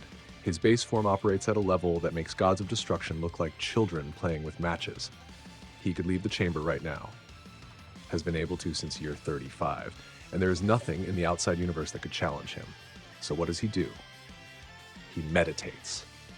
Not the intense breakthroughs on the horizon meditation of his earlier years, not the desperate filling the silence meditation of year 1. This is the meditation of a man who is genuinely, completely finished, who sits by a river and watches water flow and has no thought more urgent than this is nice. Seraphiel finds it unnerving. You're not training, she says on day 3 of Goku's porch sitting. Nope. You haven't trained in 3 days. Nope. Is something wrong? Goku tilts his head. That head tilt. Does something need to be wrong for me to not train? And Seraphiel, a being who has spent her entire existence in motion, running or fighting or thinking or planning, who has never in centuries of consciousness experienced a moment without purpose, has no answer for this. Because in her framework, in the angelic framework, in the divine framework that governs everything from guide angels to the Grand Priest himself, you are always doing maintaining the lattice, enforcing the order, serving your function. Existence without function is, in the angelic worldview, non-existence. Goku is existing without function, and he's fine, better than fine. He's peaceful in a way that Seraphiel, with all her cosmic knowledge and centuries of philosophical inquiry, has never seen in any being at any level of power. He's not idle. He spars with Reku daily, light, playful, the combat equivalent of playing catch. He talks to Athon. He tinkers with the pocket dimension, adjusting details, trying to get the grass the right shade of green. He can't. He's been away from real grass too long. He sits on the porch and watches the sky change color and doesn't need it to be anything other than what it is. He's content. And content is dangerous. Not to Goku, to the story. Because a content protagonist doesn't generate conflict, doesn't push toward climax, doesn't need anything. A content Goku is a finished Goku, and a finished Goku means the story is over. Except it's not. Because the chamber has one more lesson. And it's been waiting 75 years to teach it. Year 75. The gravity is somewhere north of 10 million x. We're past the point of precise measurement. The pocket dimension is insulated from the worst of it through key scripting. But outside the bubble, the chamber's void has become a physical environment so extreme that the concept of space has become negotiable. Distance, direction, up, down. These are suggestions in 10 million x gravity, not rules. The void warps around itself. Paths curve. Straight lines don't exist. Goku is walking, not training, not meditating, walking. One of his habits from the quiet years, long walks through the void outside the pocket dimension into the raw, reality-warped expanse of the chamber proper. He walks in primordial Saiyan form because anything less would be crushed, his black and white streaked hair shifting in gravity currents that flow like invisible rivers through the distorted space. He reaches the wall, the chamber wall, the boundary, the same wall he punched, blasted, screamed at, kamehameha'd, spirit bombed, and eventually forgot about in year 1. He hasn't been to the wall in decades. There's been no reason. The wall is the wall. It doesn't break. It doesn't yield. It's the one absolute constant in a chamber that has otherwise transformed itself into a portrait of his memories. He reaches out, not to punch, not to blast, just reaches. Places his palm flat against the surface, the way you'd touch a window. Casual, unhurried. The gesture of a man who isn't trying to escape. The wall gives, not breaks, not cracks, not shatters or crumbles or fails. Gives. Like pressing your hand into clay, like leaning against a door that was never locked. His palm sinks into the surface, a centimeter, 2 centimeters, and the material yields around his fingers with zero resistance, soft and warm and welcoming, as if the wall has been waiting for this exact pressure from this exact hand at this exact moment for 75 years. Goku freezes. He pulls his hand back, stares at it, stares at the wall. The surface is smooth again, no impression, no mark, no sign that his hand was ever there. He reaches out again, pushes. The wall yields again, further this time. His whole hand sinks in up to the wrist. Through the wall, he feels not the null realm, not the outside world, but the potential of the outside world. A vast, open, unsealable there-ness waiting on the other side. Freedom. The exit. The door has been open. For how long? Since year 35, when he understood Athon's inscription? Since year 50, when he achieved primordial Saiyan? Since the moment his desire to escape was replaced by something quieter, something that didn't push against the walls but simply existed within them? It doesn't matter when. The point is, he could have left. He could have left decades ago. The seal operates on intent. Want to leave and the door is locked. Stop wanting to leave, not because you've given up, but because you've genuinely found peace where you are, and the lock dissolves. You were never trapped by the walls. You were trapped by your own desperation. Athon's inscription. The door opens when you no longer wish to leave. Literal. Not metaphorical. Not philosophical. Literal. The door opens. The wall yields. The prison was always unlocked from the inside, waiting for a prisoner who didn't need to use it. Athon, who couldn't do this, who spent 8 million years pressing against the walls with all of his godly, transcendent cosmic power, burning with justified fury, consumed by righteous need, demanding the exit, and the door never opened. Not because he wasn't strong enough, because he was too angry to stop wanting. Goku pulls his hand back. He looks at the wall for a long time, and then he turns around and walks back to the house. He's not done. Seraphiel is on the porch when he gets back.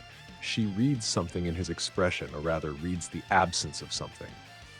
The particular tension that every prisoner carries without realizing it, the low-grade background hum of trapped that colors every moment of every day inside a sealed dimension.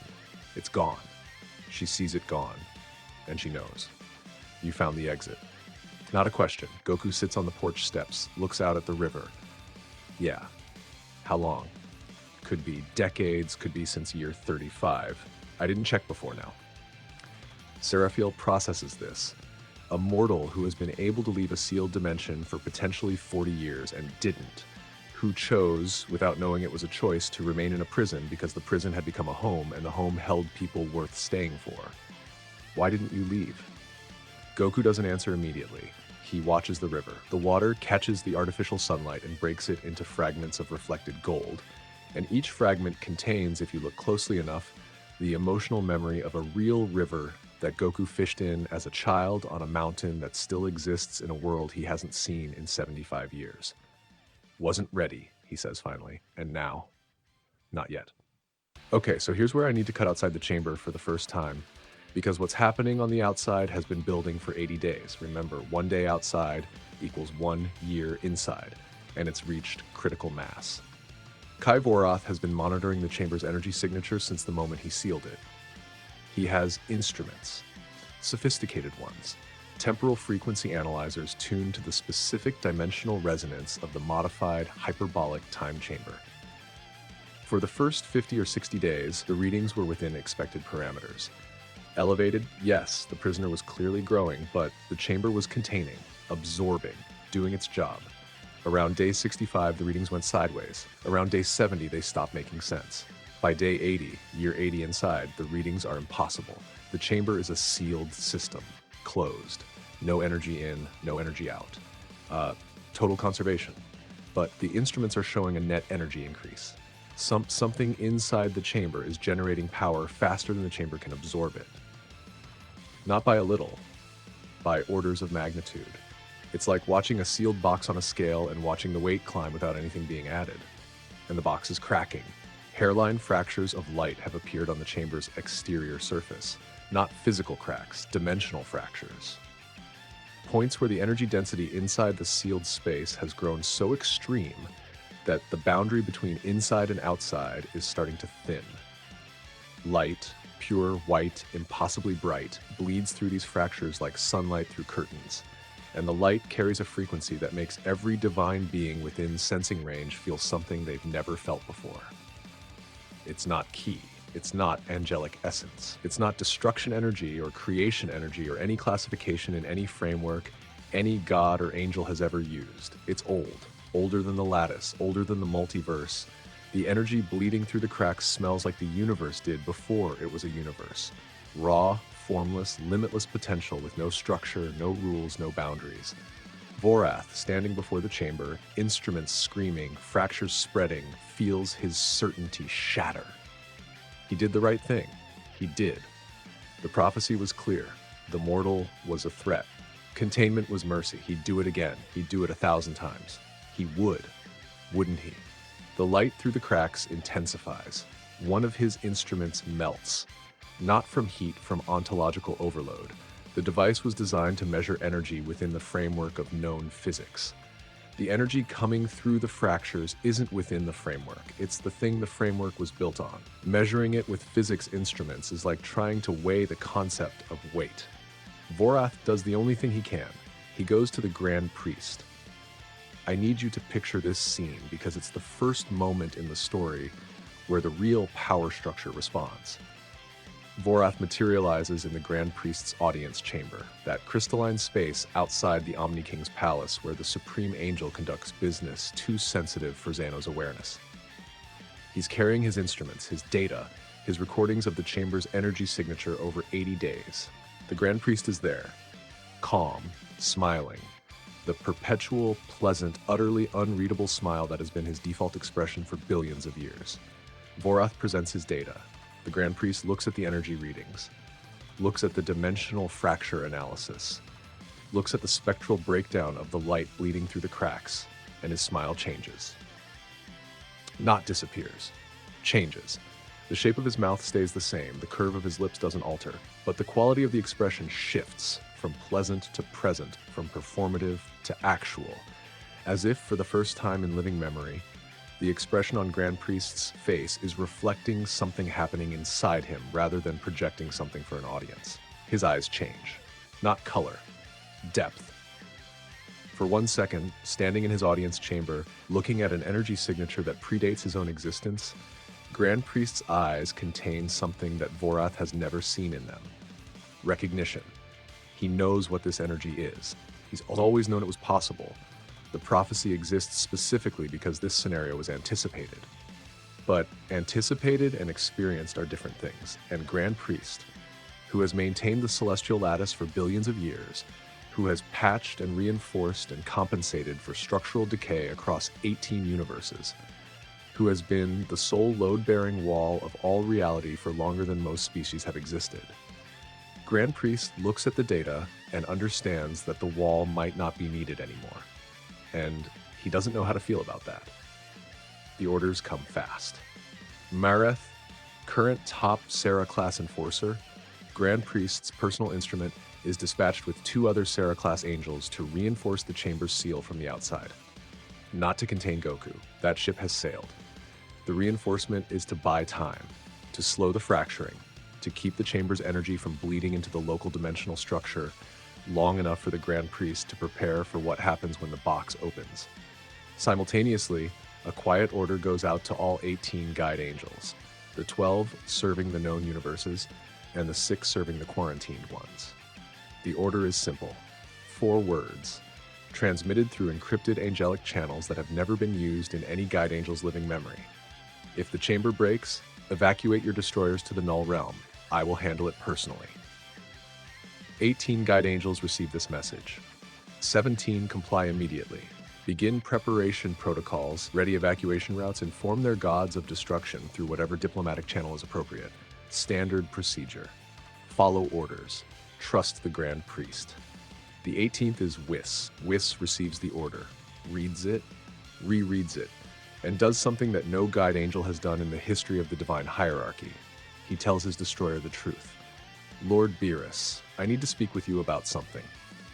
Beerus mid-nap. If it's about the pudding supply, it's about Son Goku. Beerus opens one eye. Whis tells him everything. The prophecy, the Sarah-class angels, their existence, their function, the hidden enforcement layer that even gods of destruction aren't supposed to know about, the celestial lattice and its true nature, the 6 quarantined universes, the architect, the fact that Goku has been inside a modified hyperbolic time chamber for 80 days of external time, that the chamber is failing, and that the Grand Priest has just issued an evacuation order that implies he considers the situation existentially threatening. Beerus listens. He doesn't interrupt, he doesn't joke, he doesn't bluster. When Whis finishes, Beerus sits up, slowly, deliberately, and with the economy of a being who has destroyed more civilizations than most species can count, he says, "Is Kakarot still alive in there? I believe so, yes. Is he stronger than me? Incalculably. Is he stronger than you? I don't know. Possibly. Is he stronger than the Grand Priest? That remains to be seen." Beerus stands, walks to his favorite chair, the ornate, oversized, vaguely throne-like chair where he sits when he's about to do something he considers important, which, in Beerus's case, is approximately once per geological epoch. He sits. "I'm not evacuating, Lord Beerus. I'm not evacuating, Whis. I've spent millions of years as the god of destruction for Universe 7. I've destroyed planets and stars and civilizations that annoyed me over breakfast. I've been feared by every living thing in my jurisdiction since before their species evolved the capacity for fear." He settles into the chair, crosses his arms. If this is the end of that, if some Saiyan from a backwater planet has actually grown past everything, then I'm going to be here when he walks out. I'm not going to cower in the null realm like a frightened kitten. Whis smiles, not his usual smile, the one that's pleasant and deflective and conceals more than it reveals. A real smile. Small, warm, proud, maybe. "Very well, Lord Beerus." They wait. Inside the chamber, Marith's reinforcement energy floods through the dimensional walls. 3 Sarah-class angels pouring power into the seal from outside, layering angelic script reinforcements over the fractures, shoring up the boundary between inside and outside with techniques developed over billions of years for exactly this purpose. Goku is meditating by the river when he feels it. The energy, angelic essence, structured and purposeful, threading through the chamber walls like stitches through fabric. Someone outside is trying to hold the box together. He doesn't resist, doesn't absorb, doesn't counter. He reads. The reinforcement energy is encoded with angelic script. Every thread of power that Marith weaves into the seal carries commands, instructions, structural logic written in the meta-language of reality itself. To Marith, these commands are tools, functional, purpose-built. You don't think about the grammar of a language you've spoken for your entire existence. You just speak. Goku reads the grammar. Every thread of angelic script that touches the chamber walls passes through a space that has been saturated with Goku's awareness for 85 years. The walls aren't just walls anymore. They're extensions of his perception, sensitized by decades of contact with his energy, responsive to his consciousness, the way a musical instrument is responsive to a musician's touch. Marith's reinforcement threads enter the walls. Goku's awareness touches them. The divine tongue in his cells translates the angelic script in real time. The key scripting framework he developed with Seraphiel maps the translated commands onto his existing technique library. And the whole process, contact, translation, integration, takes approximately 4 seconds. 4 seconds per technique. Marith is deploying advanced Sarah-class reinforcement methods, techniques refined over billions of years, techniques that represent the absolute pinnacle of angelic engineering, techniques that no mortal, no being outside the angelic hierarchy has ever perceived, let alone understood, let alone replicated. Goku integrates 3 of them without standing up from meditation. Seraphiel is sitting on the porch. She feels it happen. Her angelic senses, registering the moment Goku's ki incorporates Sarah-class techniques into his framework. She feels the specific resonance of Marith's work being disassembled, translated, and rebuilt from mortal ki. She knows Marith.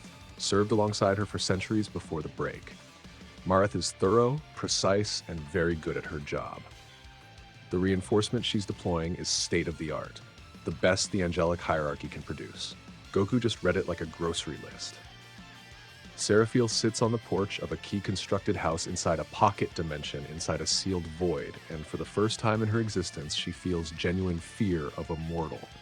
Not the abstract, intellectual fear of this being's power level is very high.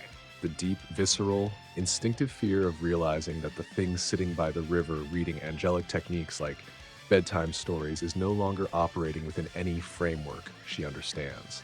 He's past angel, past Sarah class, past Grand Priest, possibly. He's somewhere else, somewhere that doesn't have a name because nothing has ever been there before. You're afraid of him, Athon observes. His voice carries no judgment. Yes, says Seraphiel. No hesitation, no shame. Aren't you? Long pause. I've been afraid of him since he absorbed my inscriptions faster in 30 years than I wrote them in 3 million. But it's a good fear. The kind that means something new is happening. New doesn't mean safe, no, but it means possible. And after 8 million years, I'll take possible over safe. All right, I told you this was coming. Here it is. Year 90. Gravity beyond meaningful measurement. The chamber's void has transformed so thoroughly that the original infinite white nothing is unrecognizable. The space is alive with color, texture, sound, a living environment shaped by 90 years of Goku's energy and memory and emotional resonance. The pocket dimension sits at the center like a jewel in a setting, a 2-kilometer bubble of structured reality surrounded by a vast, beautiful, impossible landscape painted by a prison that learned to love its prisoner. Athon has been quiet for weeks, not dormant.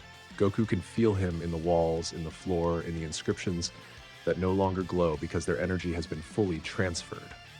Present, but fading. The consciousness that woke up when Goku touched the first inscription in year 22 has been running on fumes for years. The inscriptions were Athon's battery, his anchor to coherent thought, and they're spent. Every scrap of knowledge, every fragment of linguistic programming, every ounce of the 3 million year opus that Athon carved into the chamber floor has been transferred to Goku. The inscriptions are empty. The battery is dead. Athon is running on will alone, and will, even 8 million year old will, has limits. He speaks one morning. Goku is on the porch. The voice is thin, worn, like paper that's been folded too many times. Goku. Hey. Goku's voice is gentle. He's known this was coming. Has known for years the way you know a season is ending, not because anyone tells you, but because the light changes. How are you feeling?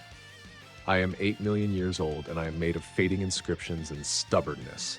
I am feeling approximately how that sounds. Goku smiles. Want some tea? Seraphiel left a cup. I don't have a mouth. That's never stopped you from complaining about the food. A sound from the walls. Might be a laugh. Might be the last echo of a laugh, the ghost of a ghost's amusement. I want to do something, Athon says, before I go. You're not going anywhere. I am. We both know I am. The inscriptions are empty. My tether to this space is dissolving. Within a short time, I will disperse into the void permanently, and whatever remains of my consciousness will fragment below the threshold of coherence. I will not die because I am already dead. I will simply stop being a person. Goku is quiet. The river murmurs. The artificial wind brushes through the pocket dimension's too bright grass. What do you want to do? He asks. I want to fight you. Now, let me explain what happens next because I think it might be the most important scene in the entire story, and I need to do it justice. Athon reconstitutes a body. This is, I cannot stress this enough, the single most costly thing he has ever done or will ever do. His consciousness has been disembodied for approximately 7 million years. The last time he had a physical form, his species hadn't been extinct for long and the universe he came from was still connected to the lattice, building a new body from the void, pulling matter from the chamber's raw energy, structuring it with the remnants of his divine tongue knowledge, animating it with the dregs of his 8 million year will, costs him everything. Not most. Everything. Every remaining fragment of coherent consciousness. Every whisper of energy still anchoring him to existence. The body he builds is borrowed time made solid. It will last minutes, maybe. And when it's gone, so is he. Permanently. No more voice in the walls, no more ghost in the floor, no more Athon. He knows this. He's choosing it. The body materializes in the pocket dimension, standing by the river. And y'all, he's tall, taller than Goku, taller than Seraphiel, lean, sharp-featured with the aesthetic of a species that evolved for war over millions of generations. His skin is dark, deep brown, almost black, and covered in faintly glowing golden lines that trace the same patterns as the inscriptions he carved into the floor. The divine tongue, written on his body the way it was written on the chamber. His hair is silver, not angel silver, but the silver of extreme age, of duration, of a being that has outlived everything it ever knew. His eyes are gold, deep, tired, impossibly old gold, the gold of the inscriptions, the gold of the first sunrise. He is, even in this temporary, fading, final body, beautiful, not in a conventional sense, in the way that very old, very weathered, very real things are beautiful. Driftwood, desert stone, a face that has experienced everything and chosen to keep going anyway. Seraphiel, standing on the porch, inhales sharply. She has seen the Grand Priest at the height of his power. She has seen Xano's casual omnipotence. She has never seen anything that looks like this. This is what a mortal looks like after 8 million years of ascension inside a sealed void. Not divine, not angelic, not mortal. Something the taxonomy doesn't cover. Reku stops his meditation on the hill, watches. Athon faces Goku. At my peak, he says, and his voice has texture now, depth and resonance and the grain of a real throat. I was stronger than any god of destruction who has ever lived. Stronger, perhaps, than most angels. I achieved godhood in this chamber through patience and suffering, and more time than any being should have to endure. He settles into a stance, not a mortal stance, not a divine stance, something older, a fighting posture from a species extinct for 8 million years, the last echo of a martial tradition that developed over millions of generations and died when its universe was quarantined and its people were erased. I have been a voice in the walls for 7 million years, a ghost teaching a living man the lessons I learned too late, and I have watched you do in 90 years what I could not do in 8 million. Not because you are stronger, not because you are smarter, but because you are simpler. You never complicated the door, you simply stopped needing it. His golden eyes burn bright, the last light of a dying star. I would very much like to know how it feels to lose to you. Goku stands, steps off the porch, walks to the riverbank, faces Athon across 10 meters of pocket dimension grass. He doesn't transform, doesn't power up, doesn't activate Void State or Primordial Saiyan or key scripting or any of the 100 tools he's developed over 90 years.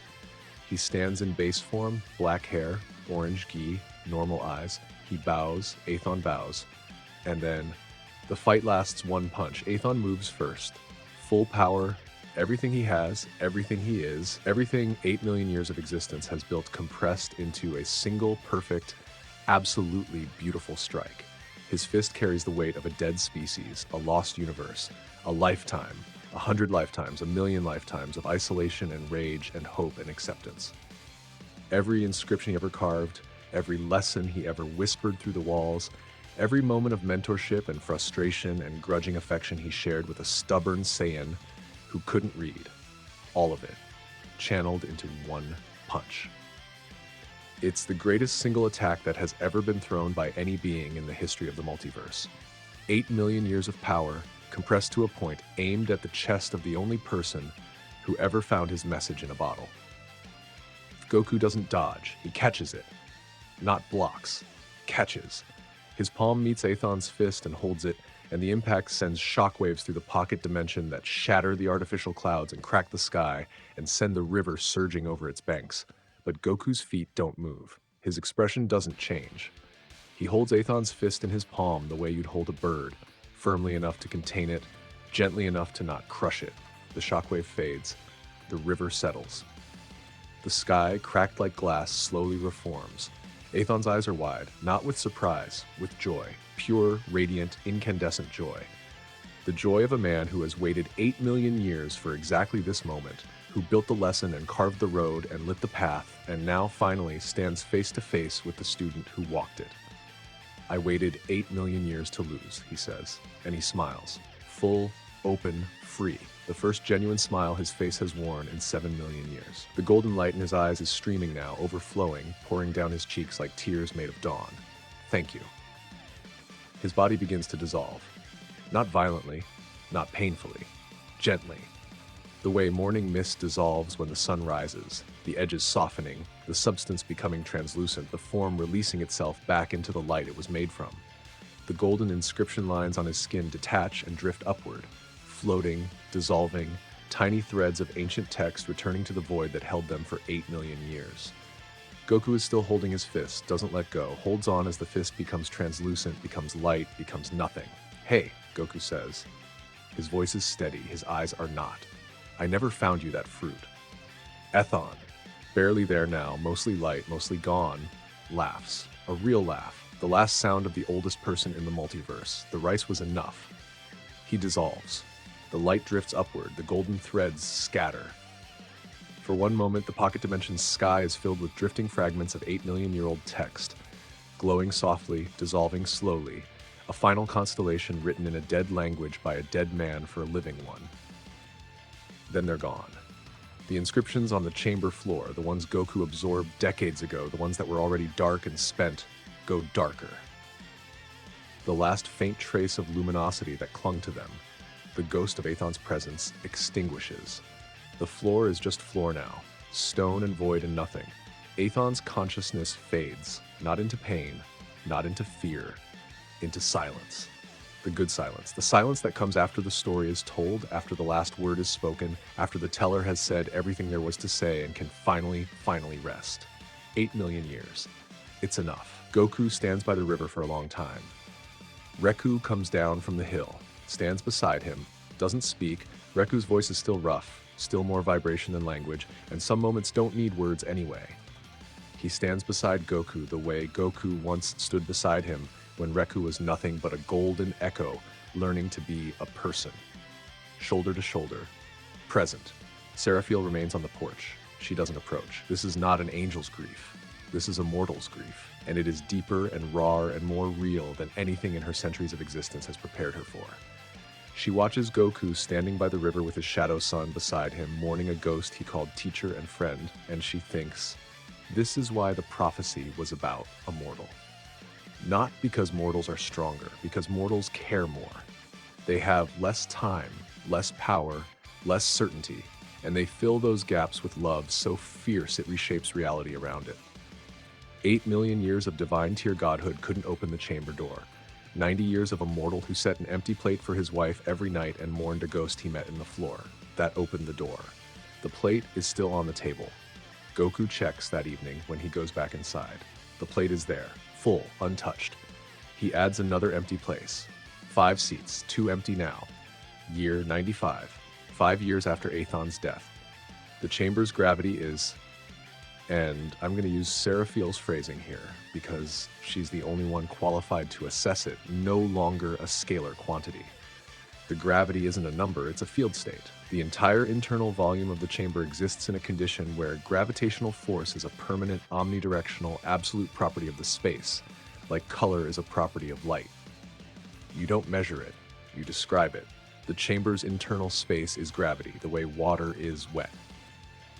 Goku has been training quietly for 5 years, not the explosive boundary-pushing training of his earlier decades. Something subtler. He's been sitting by the river, meditating in primordial Saiyan form and listening, not to the void. The void's ambient noise is familiar, the hum of warped space-time, the harmonic overtones of extreme gravitational fields. He's been listening to the silence underneath, below the void, below the chamber, below the dimensional structure that contains the pocket dimension that contains the house that contains the man. Below all of it, in the deepest layer of reality, the stratum that even void state only touched, there is silence. True silence, not the absence of sound, but the absence of structure. The level where the architect's code runs, where the rules of reality are written, where the equation that defines existence executes its operations. Goku has been listening to the source code, not reading it. The architect's code isn't written in divine tongue, or angelic script, or any language. It's not written in language at all. It's written in logic, pure, abstract, Mathematical logic that defines what is possible and what isn't, what exists and what can't, what the rules are and what the rules mean. And after 5 years of listening, 5 years of sitting in gravity that transcends measurement, phased into the deepest layer of reality his consciousness can reach, perceiving the raw, naked logic of existence itself, something happens. Nothing. And I mean that precisely. Nothing happens. No explosion, no transformation, no dramatic reveal. Goku is sitting by the river, and one moment he is Goku. Primordial Saiyan, black hair streaked with white, space warping around him, power beyond any scale. And the next moment he is still Goku, but the power is gone. Not suppressed, not hidden, gone. The space around him stops warping. The gravitational distortion that has been his passive signature since year 50 vanishes. His hair shifts. The white void energy threads dissolve. The black deepens to its natural shade. The Wild Saiyan spikes settle into their default configuration. Orange gi, black hair, normal eyes, no aura. He looks like he did on day one. Exactly like he did on day one. Seraphiel, inside the house, drops her tea. Not because she senses a power drop, because she senses nothing. Goku's energy signature, which has been a constant presence in her awareness for 55 years, is gone. Not masked, not dimmed. Gone. As if he was never there. As if the spot by the river where a man was sitting 2 seconds ago has always been empty. She's on the porch in a fraction of a second. Looks at the river, sees Goku sitting there, cross-legged, eyes closed, looking perfectly normal and perfectly invisible to every sensory mechanism she possesses. "What did you do?" she whispers. Goku opens his eyes. Normal eyes. Goku's eyes. "I'm not sure." She scans him, every angel technique she knows. Energy reading, dimensional analysis, temporal mapping, structural assessment. Every scan returns null. Not below threshold, not unreadable. Null. As in, the thing she's scanning does not register as a thing. Her senses, which can perceive the Grand Priest's power and the Omni King's presence and the lattice's structural frequency, look at Goku and see a man sitting by a river and nothing else. Your power. It's still there. Goku flexes his hand. Nothing visible happens. No energy flickers. No space warps. I can feel it, all of it, but it's not outside anymore. It's not radiating. It's just there. Like it's part of me, the way my bones are part of me. You don't see someone's bones, but they're there. He stands. The grass under his feet doesn't compress any more than it would under a normal person's weight. The air around him doesn't shimmer. The light doesn't bend. He is, to all external observation, a completely ordinary mortal standing in a field. He is also, to his own internal awareness, the same being who warps space-time by existing, who channels primordial energy through hybrid cells, who can phase between dimensional layers and write reality edits into key constructs and split his consciousness across dozens of independent entities. The power hasn't decreased, it's internalized, compressed so completely, integrated so thoroughly that it no longer has any external signature. The difference between Goku at year 50, primordial Saiyan radiating distortion fields, and Goku at year 95 is the difference between a fire and a coal. The fire is dramatic, visible, obviously powerful. The coal is quiet, contained, and hotter. But there's more to it than compression, because compression alone would still register to sufficiently sensitive instruments. What Seraphiel is experiencing isn't low signal, it's no signal. Goku has dropped off her perceptual map entirely. He hasn't hidden his power, he's stepped outside the framework that defines power. Athon called this theoretical. Seraphiel calls it something else, unwritten. She says the word quietly, reverently, the way you'd name something sacred. "What?" Goku asks. The architect wrote the rules, the lattice enforces them. Every being in existence, mortal, divine, angelic, even the Omni Kings, exists within the architect's framework. Their power, their nature, their very being is defined by the code, written into the system. She stares at him, violet eyes, very wide, very bright. You are no longer written. You exist outside the architect's framework. The system doesn't define you. The rules don't describe you. You are not a variable in the equation. You are not in the equation at all. Goku considers this, looks at his hands, turns them over. Is that good? Seraphiel makes a sound that is half laugh and half something much less stable. It's beyond good or bad. It's unprecedented. The architect designed the multiverse as a closed system. Everything inside it is subject to its rules. You are inside it and not subject to its rules. You are the first truly free thing in all of existence. Huh. Stop saying, huh.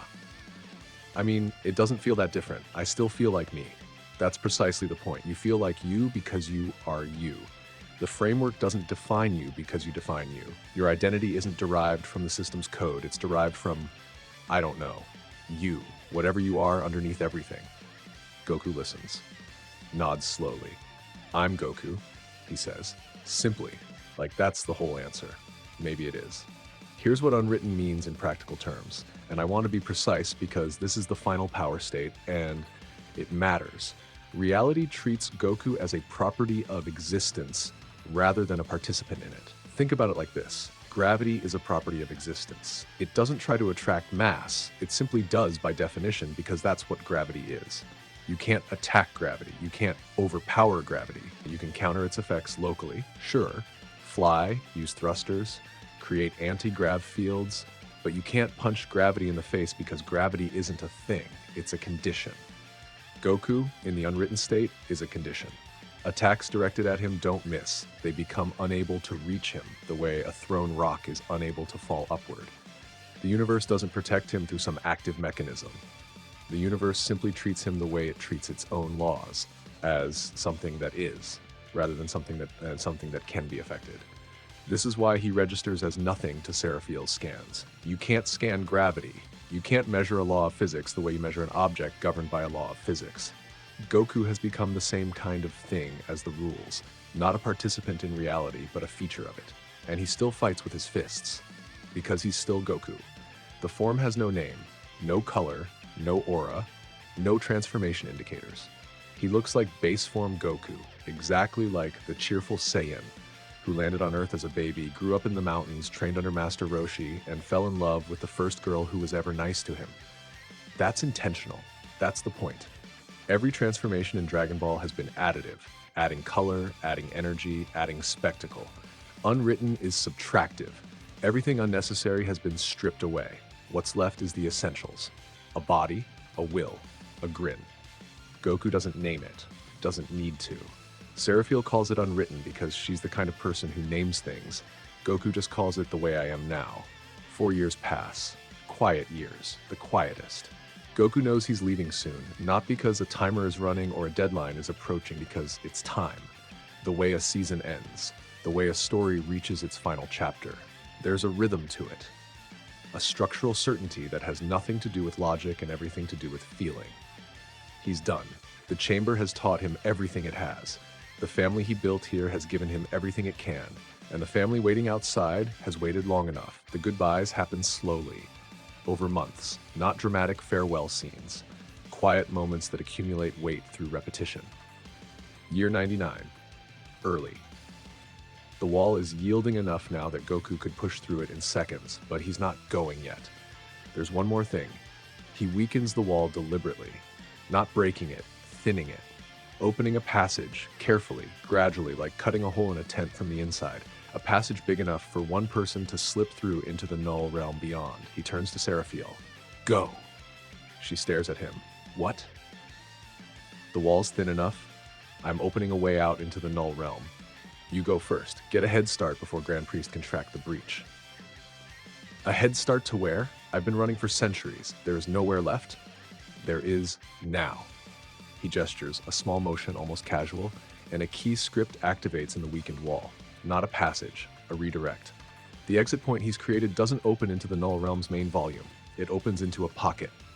A sealed, dimensionally isolated micro-realm, hidden inside the null realm's topology like a room behind a wall. A hiding place. He's scripted to mask its energy signature, dimensionally displaced to avoid detection, self-sustaining through ambient energy absorption. He built it weeks ago, has been refining it since. I wrote you a safe house, he says. It's not big, maybe a few cubic kilometers, but it's hidden, really hidden, key, scripted, with primordial energy. Grand Priest would have to dismantle the null realm atom by atom to find it, and even then the primordial signature would read as background noise. Seraphiel is quiet for a long time. You built me a home, she says. Her voice is flat, controlled, the voice of a being who is deliberately, forcefully preventing herself from feeling the full weight of what's happening. You spent centuries running, Goku says, and his voice is simple, kind. The same voice he uses when he talks to Goten, when he talks to Gohan, when he tells Chi-Chi he'll be home soon. You deserve to stop. She doesn't move for a long time. Then she does something that no angel has ever done to a mortal in the history of the divine hierarchy. She steps forward, places her hand on Goku's chest, over his heart, holds it there, feels nothing, no energy, no power, no signature, just the heartbeat of a man who saved her from a sealed dimension and built her a home in the space between universes. If Grand Priest comes for you, she says, after you leave, I'll be fine. Don't hold back on my account. Don't pull punches because you think it would upset me. Goku grins. I always hold back. I know. Stop. She pulls her hand away, turns to the passage, pauses. The mortal who offered me fake rice on the worst day of my existence. I'm going to remember that for a very long time. It was pretty good rice. It was terrible rice, yeah. She steps through. The passage seals behind her. The Null Realm swallows her presence without a ripple. Gone. Reku is harder. Not harder to say goodbye to, harder to explain because the goodbye isn't really a goodbye. Reku isn't leaving the chamber, and Goku isn't asking him to. They spar first. One last time. No stakes, no power scaling. No void state or primordial Saiyan or key scripting or anything except two fighters who have spent 55 years learning each other's language, speaking it one last time. It's the most joyful fight in the entire story. Not the most dramatic, not the most powerful. Joyful. They laugh. Both of them. Goku, loud, bright, the full Son Goku belly laugh that shakes his whole body. Reku, rough, static-edged, the vibrating hum that is his version of laughter, developed over decades of learning what laughter is and deciding he likes it. They fight across the pocket dimension. Through the house, Seraphiel's tea set goes flying. She would be furious if she were still here.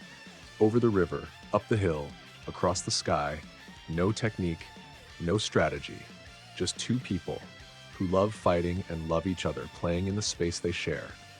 It ends on the riverbank, both of them on their backs in the grass, breathing hard. Staring up at the artificial sky that has spent 45 years slowly learning to be blue. You could come with me, Goku says. Reku is quiet, then, with the careful, deliberate speech that he has earned one syllable at a time over 55 years. No. No? I am not you. Out there, I am your shadow, your echo, your copy. Each word is an effort. Each word is a choice.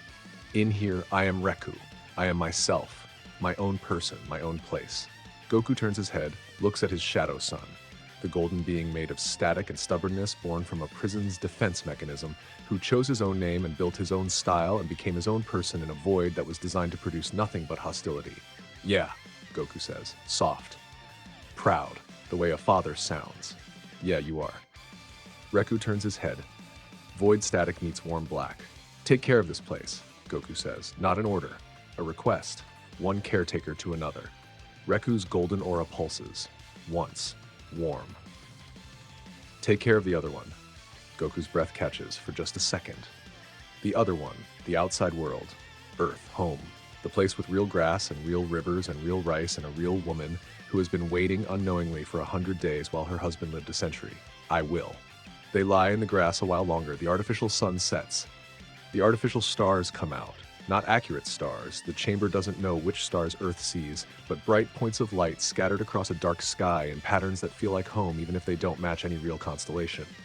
Tomorrow, Goku leaves. Tonight, he sleeps in his house by the river one last time. Table set. 5 places. 2 empty. The food doesn't taste like anything. It doesn't have to. Morning. Goku wakes up, gets dressed. Orange gi. The same one, impossibly, that he entered the chamber wearing. Key maintenance has kept it intact for a century. It fits the same way. He looks the same. Black hair, dark eyes, lean build, a face that hasn't aged past 25 since year 20 when Hakai Pulse started its work. He walks through the pocket dimension, past the river, past the hill where Reku is sitting, golden and still, eyes closed in meditation. Past the place where Athon's inscriptions were carved, dark now, spent, the floor smooth and empty. He reaches the wall. The same wall, the wall he punched and blasted and screamed at in year 1. The wall that yielded to his palm in year 75. The wall that has been waiting, patiently, unlocked, for whoever knows how long. He places his hand on it. It gives. Warmth. Softness. Welcome. He pushes. The wall parts. Not dramatically. No explosion, no shattering, no climactic breach. It opens the way a door opens when you turn the handle. Simple, mechanical, designed to do exactly this, for exactly this person, at exactly this moment. Light floods in, real light. Not the chamber's omnipresent artificial white, not the pocket dimension's simulated sun. Real light, the light of an outside world, scattered through an atmosphere, filtered through a sky that was not built by a prisoner's memory, but by 4.5 billion years of planetary geology and atmospheric chemistry. It's different. It's so different from the fake version that Goku's eyes sting and blur, and he stands in the doorway of his 100-year prison and blinks against the most beautiful thing he has ever seen. Daylight. He steps through. The wall seals behind him, smoothly, silently, as if it was never open. Inside, in the pocket dimension, in the house by the river, the table still has 5 places set. 2 of them empty. The food on the plates doesn't taste like anything. Reku opens his eyes.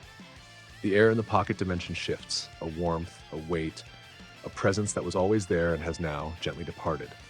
The house feels bigger, the river sounds different. He sits in the silence after the story is told. Then, faintly, so faint it could be imagined, a flutter in the void's ambient energy, a whisper of primordial warmth drifting through the chamber's transformed landscape like a final breath. Something. Not a word, not a signal, a feeling. The specific, unmistakable, irreplaceable feeling of Son Goku saying goodbye without saying goodbye. A grin without a face, a laugh without a sound, a promise without words. See you around. Reku looks up at the artificial sky. The blue is slightly wrong. It's always been slightly wrong. But today, for one moment, the light shifts, just a fraction, just a hair, and the blue deepens, and for 1 second, the sky above the pocket dimension looks exactly like Earth's. Then it's gone. The blue returns to its 2 turquoise default. Reku settles back into meditation. Golden. Still. Home. Took you long enough, old man. And that's part 4. 30 years of quiet culmination, farewells, and the most understated character exit in Dragon Ball history. No screaming, no dramatic power-up, no explosion of light. A man walks through a door he could have opened decades ago, steps into daylight for the first time in a century, and goes home. But what he carries with him, the still mind and the Hakai pulse and the void state, and the primordial energy and the key scripting and the unwritten state, yes, all of that, but also the other stuff, the stuff that matters more. Athon's lessons, Seraphiel's courage, Reku's name, the empty plate, the fake rice, the river, the house. 90 years of inside jokes shared with a ghost and an angel and a shadow in a white box at the end of nowhere. That's what Goku carries into part 5. And part 5, y'all, part 5 is the outside world. Part 5 is Vegeta, is Vorath's coalition, is the gods of destruction and the Sarah-class angels and the Grand Priest at full power, and at the very end, the architect itself. Part 5 is where all of this, 100 years of training, transformation, loss, and love inside a sealed void, meets the universe it was sealed away from. It is the longest part, the most violent, the most emotionally devastating. And the ending, the choice, is something I have been building towards the first outline, and I genuinely do not know how y'all are going to react to it. And I need every single one of you there, because what happens next is the kind of thing you don't want to hear about secondhand. All right, this is it. This is the one I've been building towards since the outline. Since part 1, when a man punched a wall and the wall didn't care. Since part 2, when a ghost woke up and started teaching. Since part 3, when an angel fell through a crack in reality and a shadow chose its own name. Since part 4, when the door opened and a man who had lived a century in a white box walked through it into daylight. This is part 5, the outside world, the return. And I need to be honest with y'all right now before we start, because I think you deserve it. This part is going to end in a way that some of you will love and some of you will hate and none of you will expect. I've been sitting with this ending for weeks. I've rewritten it twice. Both times I came back to the same conclusion, because it's the only ending that's true. The only ending that honors who Goku is and what this story is actually about. This isn't a power fantasy. It never was. If you've been listening this as Goku gets really strong and beats everyone, and look, there is fighting in this arc, some of the best fighting I've ever written. I'm not going to shortchange you on that. But that's all you've been listening for. This ending is going to blindside you. If you've been listening for the plate, for the rice, for the river, for Athon's smile and Reku's name and Seraphiel's laugh, if you've been listening for the people, then this ending is for you, and I think it's going to break your heart in the best possible way. Okay, let's finish this. Afternoon. Capsule Corp West City. It's been roughly 95 days since Goku vanished. Not a long time by Dragon Ball standards. Goku has disappeared for longer, trained in Otherworld, traveled to distant planets, gotten sidetracked on adventures that lasted months. His friends and family are used to it. Worried. Yes, Chi-Chi always worries. Gohan checks in regularly, Goten asks about his dad every few days. But not panicking. Goku disappears. Goku comes back. This is the rhythm of their lives. Vegeta is training. Of course he is. The gravity chamber at Capsule Corp is running at 800x. Brutal by normal standards. Trivial by the standards of what we've spent 4 arcs describing, but Vegeta doesn't know that. Vegeta knows that Kakarot is missing, that something feels off in a way he can't articulate, and that when things feel off, the correct response is to train harder until the offness either resolves itself or presents itself as something he can punch. He's mid-rep, 5,000th push-up, weighted training gear, 800x gravity, sweat pooling on the floor, when he stops. Not because he decides to stop, his body stops. Every muscle locks, every nerve fires a signal that isn't threat exactly, isn't danger exactly, but is the survival instinct equivalent of a prey animal sensing a predator so far above it on the food chain that the appropriate response isn't fight or flight, but absolute stillness. Play dead.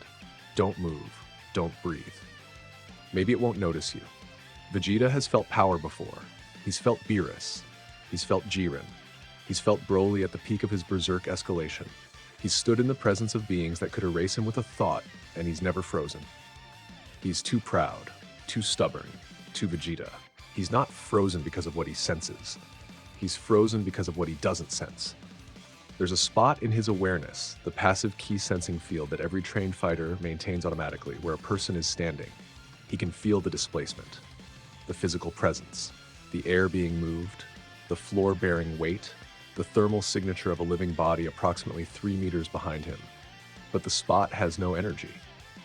Not low energy, not suppressed energy, no energy. A void in perception, a blind spot. Like someone cut a person-shaped hole in the fabric of reality and forgot to fill it in, the shape of a man defined entirely by the absence of everything a man should radiate. Vegeta turns around. Goku is standing in the doorway of the gravity chamber, arms at his sides, black hair, orange gi, normal eyes, smiling. That smile, the Son Goku smile. The one that hasn't changed since they were enemies on a dying planet, since Goku offered to spare his life out of pure, incomprehensible, infuriating mercy. The same smile. Exactly the same. Everything else is different. Vegeta knows. He doesn't know what he knows, but he knows. The way you know a river is deep by looking at the surface. Not because you can see the bottom, but because the water is too still, too calm, too dark to be shallow. Standing near Goku is like standing at the edge of an ocean in the dark. You can't see the bottom. You know there isn't one. Yo. That voice. Casual. Easy. The most powerful being in the history of the multiverse, and his opening line is, Yo. Vegeta stares. Vegeta's jaw works. Vegeta processes, not with his mind, which is screaming, but with his instincts, which are older and wiser and have been calibrated by a lifetime of measuring himself against this one specific person. How long? For you, about 3 months. The smile shifts, not smaller, deeper. The way a lake looks different when the sun moves behind a cloud. For me, long enough. Vegeta doesn't ask more. He could. He could demand an explanation, could interrogate, could do the Vegeta thing, where pride masks curiosity and anger masks concern. But something about the depth behind Goku's eyes, the patience in them, a patience that didn't exist 3 months ago, that couldn't have existed in a man who has never in his life been patient, tells Vegeta that the answers wouldn't fit in words. So instead he asks, "Are you hungry?" Goku blinks. And then, and I want you to see this, I want you to picture it exactly. Son Goku, the unwritten, the primordial Saiyan, the being who has stepped outside the architect's framework and exists as a property of reality itself, who carries in his cells the complete divine tongue and the knowledge of an 8 million-year-old ghost, and the combat data of a rogue angel, and the love of a shadow sun, and a century of solitude and transformation. Son Goku's face lights up like a kid on Christmas morning. Oh man, yes, you have no idea. I haven't tasted real food in 100 years. Vegeta almost smiles, almost. Bulma's making dinner, there's rice. Goku makes a sound that is not dignified and is not appropriate for a being of cosmic significance, and is perfectly, utterly, unmistakably Goku. Rice, Vegeta. Real rice. Rice that tastes like rice. He is vibrating, literally vibrating with excitement about rice. And that right there is what unsettles Vegeta most. Not the absence of energy, not the impossible depth, not the 100 years that apparently passed inside whatever hell Goku just walked out of. The fact that he came back from all of that, and the first thing that makes him genuinely, visibly happy is the prospect of rice that tastes like something. He's still Goku. After everything. After a century of solitude, after a ghost's death, after an angel's farewell, after a shadow sun's goodbye, after transformations that transcend the framework of reality itself, he's still Goku. Vegeta turns off the gravity chamber, walks toward the main building, doesn't look back, doesn't need to. He can feel Goku behind him, or rather, he can feel the Goku-shaped absence of everything, and somehow that's enough. Kakarot. Yeah? Whatever happened in there, you're going to tell me. Eventually. Yeah, eventually. They walk to dinner. Goku eats. My god, does he eat. Bulma, who has hosted Saiyan appetites for decades and has a kitchen staff specifically budgeted for Vegeta's caloric requirements, watches in a kind of awed horror as Goku puts away enough food for a small village. But that's not the remarkable part. She's seen Goku eat before. The remarkable part is the way he eats. Not the frenzied, shoveling, barely chewing speed eating of Goku's normal meals. He eats slowly, deliberately, each bite held in his mouth for a moment before chewing, eyes closing, savoring. He tastes the rice and tears roll down his face, and he doesn't stop eating, and he doesn't explain. Bulma looks at Vegeta. Vegeta shakes his head slightly. Not now.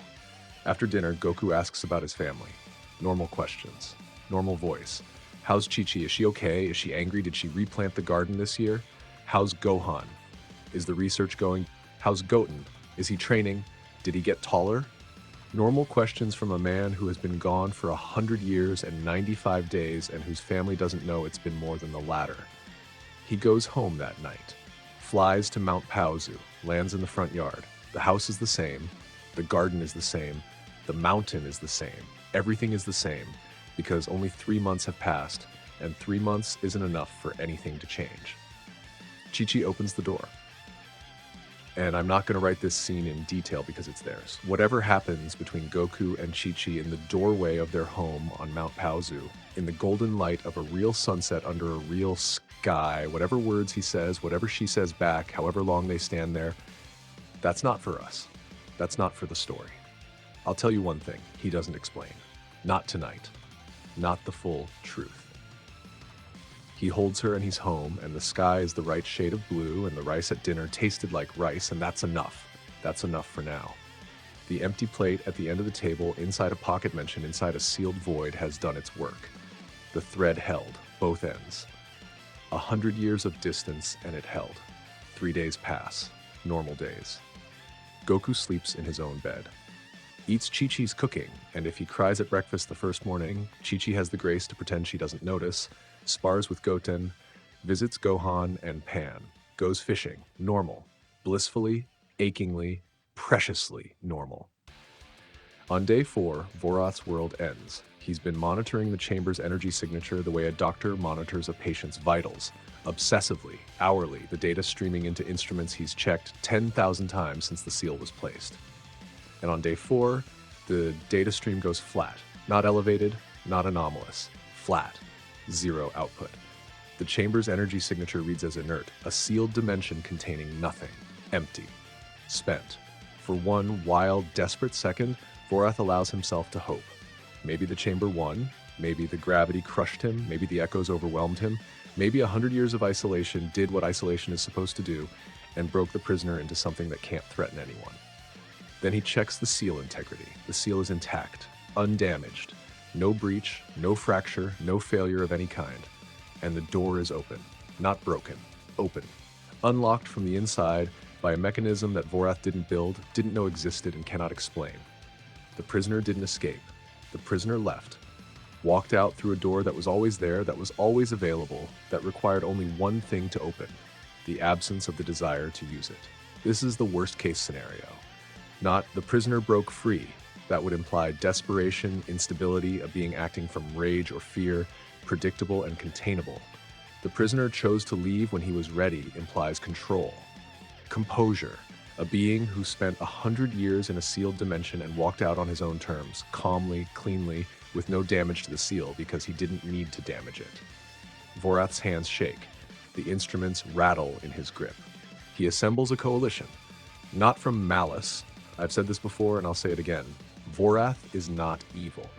He is a Kai who has spent his entire existence maintaining temporal seals and studying the prophecy that those seals were designed to prevent. He trapped Goku out of genuine existential cosmic scale terror that a mortal approaching structural level power would draw the attention of forces that don't negotiate, don't warn, and don't spare. The Omni Kings. The Grand Priest. The architect itself. And he was right to be afraid. He was right about all of it. The power, the danger, the attention, everything he predicted has come true. The only thing he got wrong was the response. He assumed the prisoner would break. The prisoner grew. The coalition. 4 gods of destruction: Champa, Universe 6, Liquir, Universe 8, Belmod, Universe 11, and Sidra, Universe 9. Vorath approaches each one privately, shows them the prophecy in its original divine tongue text, shows them the chamber's energy readings, the impossible escalation, the primordial signature, the readings that literally melted his instruments. Shows them the data. None of them want to believe it. All of them do. Champa agrees first. Not because he's the bravest, because he's Beerus's brother, and if Beerus's mortal has become something that threatens the divine order, Champa considers it a family obligation to deal with it before Beerus has to. Champa will deny this reasoning under torture. The reasoning is obvious to everyone who knows him. Liquir agrees because the numbers scare him, and Liquir has always been the god of destruction, most guided by pragmatism. Belmod agrees because Jiren lost to this mortal, and if Goku has surpassed even that level, Universe 11's security framework demands a response. Sidra agrees because Sidra agrees with whatever the majority agrees with. Sidra has never had an original strategic thought in his existence, and I will not be taking questions on this. Marith and one other Sarah-class angel. Marith has already been deployed to reinforce the seal. She felt the seal open, felt the prisoner leave, and has been tracking the energy void that is Goku's unwritten state since he exited. The void is difficult to track. It registers as an absence, not a presence. But Marith is the Grand Priest's finest instrument, and she has methods. The other Sarah class is Auravane, the oldest living angel after the Grand Priest. Auravane is not a fighter. Auravane is a witness. The oldest pair of eyes in the angelic hierarchy, present at events that predate the current generation of universes. Auravane watches, records, does not act. Her presence in the coalition is not as a combatant, but as a chronicler, because whatever happens next, someone needs to remember it accurately. Vorath himself, wielding a weapon he has spent his entire career maintaining and has never once used, a temporal seal, a device that can freeze a target outside the flow of time entirely, not slow time around them, not trap them in a time loop, remove them from time itself. The target ceases to experience temporal flow. They are not frozen in time, they are frozen from time. The universe moves on. They don't. Forever. It is, theoretically, the one weapon in existence that doesn't rely on power to function, because it doesn't attack the target's body or energy. It attacks their relationship to time, and no amount of strength can resist having a fundamental property of your existence revoked. Theoretically, Vorath also invites Beerus. Beerus declines. Vorath appears at Beerus's palace, formal, urgent. The coalition is assembled, the threat is real. Universe 7's god of destruction has a responsibility to no. Vorath stops. Lord Beerus, with respect, the prophecy. I know about the prophecy. Whis told me everything. Beerus is eating pudding. He does not look up from the pudding. The lattice, the Sarah class, the quarantined universes, all of it. Vorath goes pale. A guide angel revealing classified information to a destroyer is, the protocols don't even have a category for this transgression. Whis told you everything. Beerus licks the spoon. And I've decided that I don't care. You don't? I've destroyed planets, stars, civilizations. Beerus sets down the pudding cup. He still doesn't look up. His voice is calm in the way that Beerus's voice is calm before he destroys something. The calm of a being who has moved past anger into a colder, clearer state. I've erased species before breakfast and forgotten their names by lunch. I have been feared by every living thing in my jurisdiction since before their ancestors developed the capacity for fear. Now he looks up, and his eyes, the narrow, feline, ancient eyes of the oldest active god of destruction, are not angry, not afraid.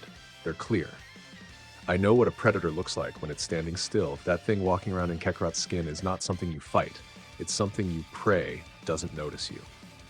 Vorath. Then help us contain. You're not listening. Beerus picks the pudding back up, resumes eating. You can't contain it. You can't fight it. You're going to try because you're scared, and scared people do stupid things, and you're going to lose. Because 4 gods of destruction and 2 angels against that is not a battle. It's a tantrum. He takes another bite, savors it. I'm staying right here, because whatever Kakarot has become, he still came home and had dinner with his wife before he did anything else. And a being that does that, a being that walks out of 100 years of hell and goes home for rice, is not a being I need to fight. It's a being I need to sit still and not annoy. He waves a hand. Dismissal. Go play your war, Vorath. When it's over, Whis will bring me the results. Whis, standing beside Beerus, smiles. The pleasant one, the one that reveals nothing. Vorath leaves, shaking. Beerus finishes the pudding. He'll be fine, Beerus says. Not to Whis, to himself. Yes, Whis says. He will. Good. Make sure there's pudding when he comes by. Kakarot always eats everything. Of course, Lord Beerus. An empty galaxy. Vorath chose the location specifically. No planets, no stars, no life, no civilian casualties, no collateral damage, no strategic assets to protect or leverage. A sterile battlefield, the cosmic equivalent of an empty parking lot. Nothing here but vacuum and darkness and the cold light of distant galactic clusters. 6 divine beings arrayed in combat formation. 4 gods of destruction, Champa, Liquir, Belmod, Sidra, each radiating enough destructive energy to erase a universe. 2 Sarah-class angels, Mareth at the point, cold and focused, her angelic essence humming at operational capacity. The unnamed second providing support and containment. Vorath at the rear, temporal seal weapon charged and ready, hands steady through sheer force of will. Oravane hovers at the extreme edge of the battlefield, watching, recording. Her ancient eyes miss nothing. They wait. They feel him coming. Or rather, they feel the approach of nothing. A growing absence in their collective perception, like a shadow lengthening across the galaxy, a hole in the fabric of sensory reality that gets closer and closer without ever registering as a thing. The gods' key senses report nothing. The angels' deeper analysis reports nothing. Vorath's temporal instruments report nothing. But the nothing is getting closer. And then he's there. Standing in the void of space, 50 meters from the Coalition's formation, as if he'd always been there and they'd just now noticed. No dramatic entrance, no flash of light, no display of power. A man in an orange gi, floating in the vacuum of an empty galaxy, black hair and dark eyes and a small, easy smile. Hey, says Goku, so you're the welcoming committee? Champa's hands are shaking, not from fear, from the dissonance. His senses tell him the being in front of him is a baseline mortal. His instincts tell him the being in front of him is something his species wasn't designed to comprehend. The gap between sensory data and survival instinct is enormous, and Champa's body doesn't know which signal to trust. Liquir, more composed. Son Goku of Universe 7. You have been identified as a structural threat to the celestial lattice under prophecy designation. Yeah, I know the prophecy. Goku stretches. Casual, like he's warming up for a morning jog. A mortal born of battle blood will stand where only silence stood, and the lattice will know fear. Right? Athon told me about it. The name Athon hits the Coalition like a physical blow. Vorath goes white. The Sarah-class angels exchange a glance, encrypted, faster than light, a conversation that happens in microseconds. They know that name. It's in the classified archives. The first prisoner. The first prophecy candidate. The one who was sealed 8 million years ago and never emerged. The mortal knows about Athon. The mortal speaks the name of a being that has been classified above top secret for longer than most current species have existed. What happened in that chamber? Goku reads the fear on their faces. His expression softens, not condescending, genuinely empathetic. He knows what they're feeling. He felt it himself once, standing in front of Beerus for the first time, realizing that the universe contained things so far above him that the distance couldn't be measured. "Look," he says, "I get why you're here. I do. Vorath locked me in that chamber because he was scared of what I might become, and he was right to be scared. Everything he was afraid of came true, but I'm not here to fight you guys." Sidra, from the back of the formation, hopeful. "Then you'll submit too." "I'm not here to surrender either." Goku rolls his shoulders, cracks his neck. The movements are so normal, so mundanely physical, that the contrast with the situation, 6 divine beings in an empty galaxy, the fate of the multiverse in the balance, is almost absurd. "I'm just here to show you something. Then I'm going home." "We can't allow..." "I know. The fighting starts." "Okay, let me describe this fight because I owe you guys a proper brawl, and this is it." Champa and Sidra hit first. Destruction energy, raw, unfiltered, enough to erase a solar system, blazing toward Goku from 2 angles simultaneously. Belmod fires a Hakai sphere from above. Liquier launches a precision Hakai beam from the flank. 4 gods of destruction, 4 simultaneous attacks. The combined destructive output could erase a universe. Goku doesn't dodge, he doesn't block, he doesn't counter, he doesn't power up or transform or activate any technique. The attacks curve away from him, like water around a stone, like wind around a mountain. The destruction energy, all 4 streams from 4 different angles, bends. Not deflected, not repelled. The energy simply decides it doesn't want to destroy him. The Hakai, which is the fundamental force of cosmic erasure, the divine command that says this thing ceases to exist. The Hakai encounters Goku's unwritten state, and the command fails to compile. You can't erase something that isn't written in the system. You can't delete a file that doesn't exist in the directory. The energy has no valid target, so it diverts. The 4 streams of destruction energy curve away from Goku, merge behind him, and dissipate harmlessly into the vacuum. Goku didn't move. "Sorry," he says. "Didn't even feel that." Champa screams. The full-throated, pride-wounded, "I am a god of destruction" scream that has preceded the erasure of civilizations. He and Liquier combine their Hakai. Everything. Both of them. Their full destructive output merged into a single sphere of erasure energy so vast that it has its own gravitational field. The sphere is white-hot, vibrating at frequencies that shred dimensional boundaries, and it's the size of a small planet. The largest single Hakai ever generated, enough to erase everything. Matter, energy, concept, the very memory, whatever it touches, scrubbed from the timeline and the causal record and existence itself. It hits Goku, or it hits the space where Goku is standing. The energy washes over him, through him, around him. For 3 full seconds, Goku is inside a sphere of destruction energy, powerful enough to erase a universe. The sphere dissipates. Goku is standing in the same spot, untouched. His shirt is slightly singed. The outer layer of fabric, not protected by his unwritten state because the shirt is just a shirt, took some heat damage. He looks down at the scorch mark, genuinely annoyed. Not at the attack, not at the threat to his life, at the shirt damage. "I like this shirt." Champa collapses, not from damage, from exhaustion. That combined Hakai drained everything he had. He floats in the void, gasping, and stares at the mortal who survived the total output of 2 gods of destruction without flinching, and something breaks in him. Not his body, his certainty, the bedrock conviction that gods of destruction are the pinnacle, that Hakai is absolute, that the divine order is ordered. It cracks. Belmod and Sidra don't attack. They saw. They understood. They're done. Mareth. This is the fight within the fight, the one that actually matters. Mareth steps forward. The gods of destruction fall back, not ordered to, but instinctively, the way smaller predators clear space when the apex arrives. Mareth is Sarah class, Grand Priest's instrument, the strongest enforcer in the angelic hierarchy. She doesn't speak, doesn't posture, doesn't threaten, she attacks.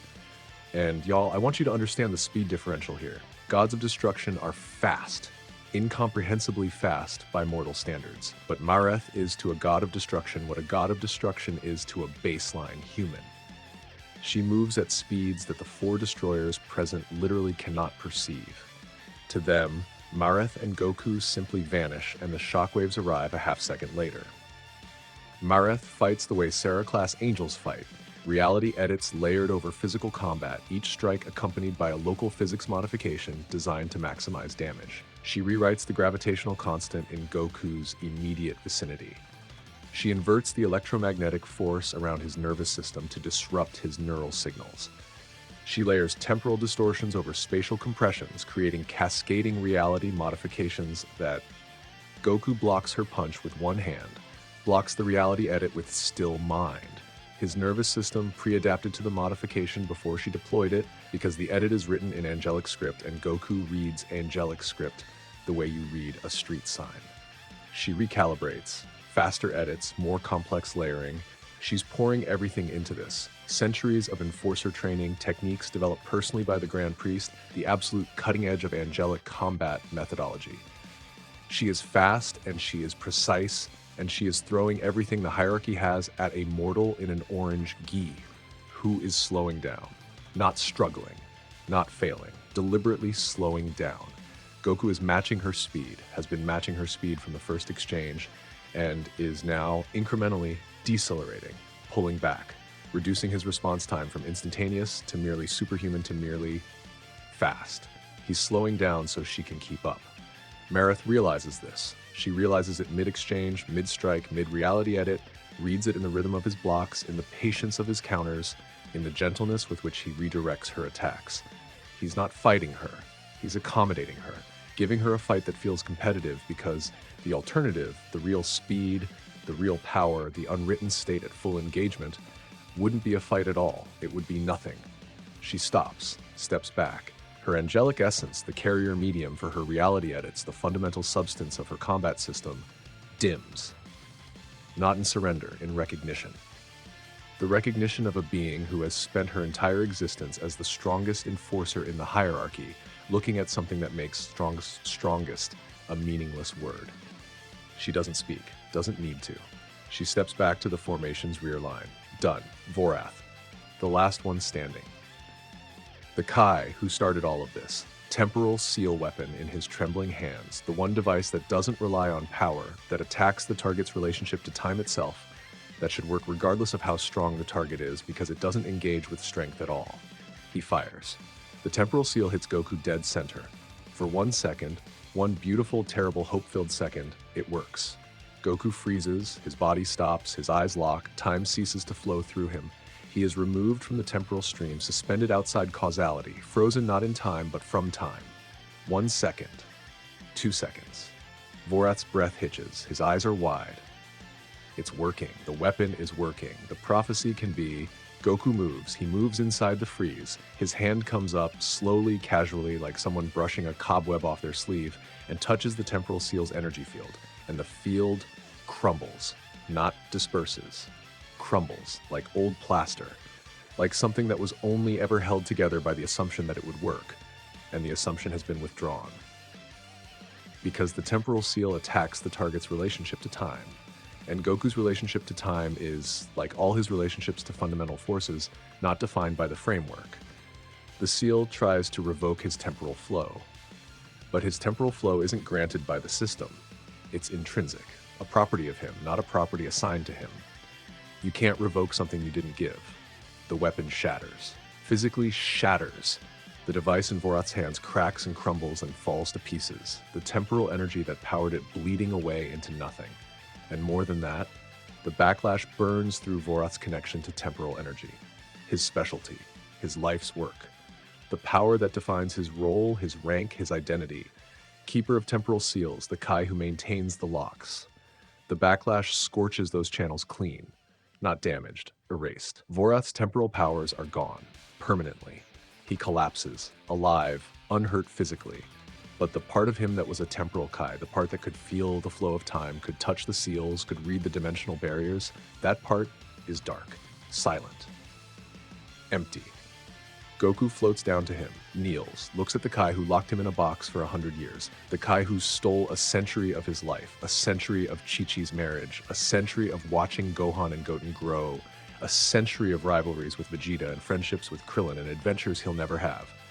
Vorath looks up at him, waiting for the blow, the erasure, the judgment, whatever justice 100 years of imprisonment earns. Goku flicks him on the forehead. One finger. Light impact. The kind of thing you do to a kid who told a bad joke. Thwop. Vorath blinks. You locked me in there because you were scared of a prophecies, Goku says. And this is the part that breaks Vorath more completely than any attack could. Gentle. Not gentle like condescension. Gentle like understanding. Like a man who has spent 100 years processing his anger and come out the other side with something cleaner. I'm not mad, but don't do it again. He stands. Turns to the rest of the coalition. The exhausted gods, the silent angels, the collapsed Kai. Go home. All of you. Take care of your universes. They go. Silently. Champa first, then Sidra, then Liquier and Belmod, each one vanishing without a word, returning to their domains to process what they've witnessed and wonder what it means. The unnamed Sarah-class angel follows. Marith lingers for one moment, looks at Goku with an expression that almost contains respect, and then she too is gone. Oravane remains, the oldest witness, the chronicler. She nods at Goku. Once. The nod of a being who has watched the multiverse for longer than most of it has existed, who has seen gods rise and fall and rise again, and who recognizes in this moment, in this mortal, something she has never seen before. Then she's gone. Goku floats alone in the empty galaxy. The void of space stretches in every direction. Stars in the distance, galaxies beyond them, the cosmic web of structure that holds the universe together, visible at this scale, as faint threads of light connecting island clusters of matter. He looks at the stars. He hasn't seen real stars in 100 years. Hey, Athon, he says to nobody, to the void. You were right. The outside world is still here. The stars don't answer. They don't need to. He arrives without announcement. No portal, no transit, no visible approach. Between one moment and the next, Grand Priest is there, standing in the empty galaxy that was Vorath's chosen battlefield, the cosmic vacuum around him perfectly still, his presence filling the space the way a conductor fills a concert hall. Not through volume, through centrality. Everything orbits him. He is the point around which attention naturally revolves. No escort, no Sarah-class backup, no display of force. Just him and Goku. Grand Priest dismisses the Coalition's remnants with a single gesture. A small wave of his hand that transmits through angelic channels, a universal stand-down order. The beaten gods, the shaken angels, all of them, sent away to their respective domains. Not unkindly, but absolutely. The way a parent sends children out of the room when the adults need to talk. They're alone, two beings, nothing else. Grand Priest drops the smile, and I need you to understand how significant that is. The smile is Grand Priest's constant, his defining feature. The pleasant, composed, utterly unreadable expression that he has worn for billions of years across trillions of interactions. It is his armor, his diplomacy, his mask. It is the face he shows to Zeno, to the angels, to the multiverse. It has never, in recorded history, been absent. It's absent now. What's underneath is older, tireder, more real. The face of a being who has been performing composure for longer than most civilizations have existed, and who has just decided for the first time that the person in front of him deserves to see what's behind the performance. Son Goku, he says. His voice is different without the smile. Rougher, deeper, less musical and more textured, like stone instead of crystal. Hey, Goku's voice is the same as always. No smile today? No. Good. The smile's kind of creepy. Grand Priest's mouth twitches. Not a smile. A reflex toward a smile. Suppressed. The muscle memory of billions of years. I owe you an explanation, he says. Before anything else happens, you deserve to understand what you're standing in the middle of. The lattice, Goku says. Yes. Athon told me most of it. Seraphil filled in the rest. But there's something they didn't know, isn't there? Something only you know. Grand Priest is quiet for a moment. Measuring. Deciding. Then, the celestial lattice is failing. And here it comes, the final lore drop, the one that contextualizes everything. It has been failing for eons, Grand Priest continues, since before the current generation of destroyers, since before most of the current species in any universe evolved. The lattice was never designed to be permanent. The architect built it as a temporary scaffold, a framework to hold the multiverse's structure in place while the organized energy stabilized. But it never stabilized. He gestures, and the space around them shifts. Not a physical change, a perceptual one. Goku's awareness, his unwritten framework external perception, expands and he sees it, the lattice. not with his eyes, with something deeper, the invisible framework that holds all 18 universes in alignment. The shelf holding the snow globes, the dam holding the river, the code running the program.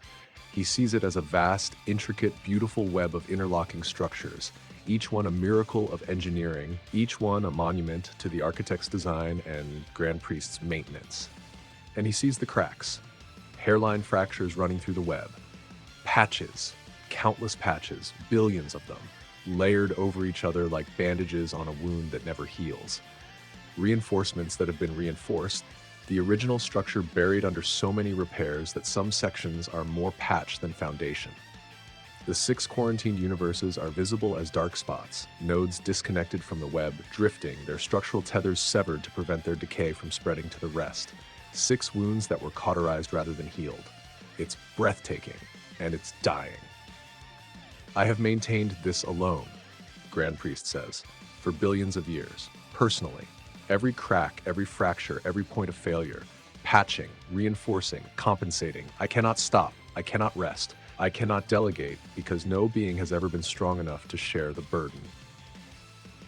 His voice doesn't waver, but the weight in it, the sheer geological tectonic weight of billions of years of solitary maintenance, is staggering. This is not a being asking for sympathy. This is a being stating facts. Facts that he has never stated to anyone, because there has never been anyone to state them to. Zeno doesn't know, he continues. The Omni Kings are powerful beyond measure, but they are not structural. They create and destroy. They don't maintain. If they knew the lattice existed and that it was failing, they would try to fix it the only way they know how, by erasing things. And the lattice is everything. Erasing it would collapse the multiverse into the primordial chaos it was built to contain. So you've been holding it together alone, Goku says. Not a question. Billions of years. By yourself. No one to help. No one who even knows. Yes. Goku is quiet for a moment, then that sounds really lonely. Grand Priest looks at him. The same look Athon gave once years ago when Goku said the same thing about the same kind of isolation. The look of a being who has existed for so long in the absence of empathy that the sudden presence of it feels like a physical force. Yes, says Grand Priest. It is. Another silence. Then Grand Priest continues. The prophecy doesn't scare me because a mortal might destroy the lattice. A mortal strong enough to threaten the lattice is dangerous, yes, but dangerous things can be managed. He looks at Goku. Full eye contact, no mask, no pretense. The prophecy scares me because a mortal might not need the lattice. If you are stable at structural level power, if you can hold primordial energy without a containment framework, without unraveling, without going mad, then the lattice's fundamental premise is wrong. The entire containment system is unnecessary. A mortal can exist at this level without the dam. And if the dam is unnecessary, then I have spent billions of years maintaining something that doesn't need to exist. And the architect built something that didn't need to be built. And everything I've done, everything I've sacrificed, everything I've endured was for nothing. His voice cracks. Not dramatically. A hairline fracture, a micro break, a fissure in the composure of the most composed being in existence. The sound of a load-bearing wall developing a stress fracture after billions of years of carrying weight. It was never designed to carry alone. Goku hears it. Of course he hears it. After 100 years, after Athon, after everything, he hears the sound of a being on the edge of breaking. It wasn't for nothing, Goku says, quietly, firmly. The lattice held. For billions of years, it held. Because of you. Maybe it wasn't supposed to be permanent. Maybe the architect got it wrong. But the universes are here. The people in them are here. That's not nothing. Grand Priest doesn't respond. But the fracture in his composure doesn't widen. Holds. So, says Goku. And he shifts his weight, rolls his shoulders, that gesture, the combat-ready loosening, the pre-fight relaxation that every opponent Goku has ever faced recognizes. You want to go? Grand Priest stares at him. What? You've been the strongest thing in the multiverse for billions of years, holding everything up, no breaks, no rest, nobody to fight, nobody to test you. Goku's eyes brighten. That look. I figure you're owed a good one. And Grand Priest, the supreme angel, the lattice's sole guardian, the most disciplined and controlled and restrained being in all of existence, feels something he hasn't felt since before the current multiverse was organized. He feels the urge to fight. Not the obligation, not the duty, the urge. The raw, primal, undeniable desire to test himself against something worthy. It hits him like a wave, a feeling so old and so buried that he'd forgotten it existed, unearthed by a mortal's invitation in an empty galaxy. He doesn't smile, but his eyes change. The tiredness doesn't leave, but something joins it, something bright. "You understand," he says slowly, "that I am not going to hold back. I'm counting on it. Grand Priest at full power. I'm going to give this a paragraph of its own, because it deserves one. Grand Priest at full power, not the measured, controlled fraction of a percent output he displays in canon, not the composed demonstration of superiority he uses to train guide angels or discipline destroyers. Full power. Every technique he has developed or absorbed or created over billions of years. Secret arts that predate the current multiverse. Abilities that only the architect was supposed to know. The complete, unrestrained, no smile, no mask, no performance totality of the strongest angel in existence, unleashed for the first time in recorded history. The empty galaxy shudders. The fight. I'm going to describe this fight as best I can, but I want to be transparent. There is a limit to what language can do with combat at this scale. This isn't two people punching each other really hard. This is two beings operating at the structural level of reality, exchanging attacks that don't just damage physical matter but rewrite the rules that physical matter follows. Each exchange alters the local physics. Each counter adjusts the alteration. The fight is happening simultaneously in physical space, dimensional space, temporal space, and the conceptual space that underlies all three. Grand Priest opens with techniques that predate the multiverse. Arts from the previous cosmic cycle, preserved in his memory across the reorganization of existence itself. Attacks that don't have names because they were developed before language existed. Each one is a masterwork, the culmination of eons of practice refined to absolute perfection. Goku takes them, not blocks, not dodges, takes, accepts each technique, absorbs its impact, processes its structure, and survives. Not because he's tougher, because the attacks can't conceptualize a target that exists outside their framework. They hit him, and they work. The physics modifications land, the dimensional distortions engage, the temporal disruptions fire, and Goku's unwritten state simply isn't affected. The modifications apply to the space he occupies. The space is modified. Goku is not, because Goku is not a property of that space. He's a property of himself. Grand Priest escalates. Faster, harder, more complex. He layers attacks that no single being should be able to process, cascading reality modifications that rewrite physics, revert the rewrite the reversion, and invert the whole sequence in under a nanosecond. It's not combat, it's composition. A symphony of destruction played on an instrument made of space-time, and Grand Priest has been practicing for billions of years. Goku keeps up, he fights back, not with the same techniques, not with reality edits or angelic script or key scripting. He fights with his fists, punches, kicks, the fundamental irreducible language of martial arts, the language that predates every system and every framework and every technique. And it works, because at the structural level, at the level where Grand Priest operates, where the lattice exists, where reality itself is written, physical force isn't just one option among many. It's the primary interaction. Everything else, key blasts, energy waves, reality edits, is an abstraction of physical force. A more sophisticated way of saying this thing hits that thing.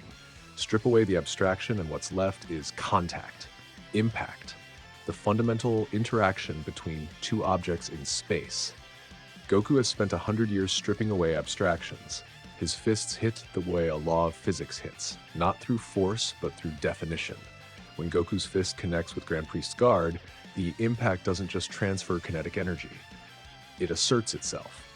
The universe acknowledges the contact the way it acknowledges gravity, as an axiom, not a calculation. The fight goes long, not because they're equal. Goku has surpassed Grand Priest.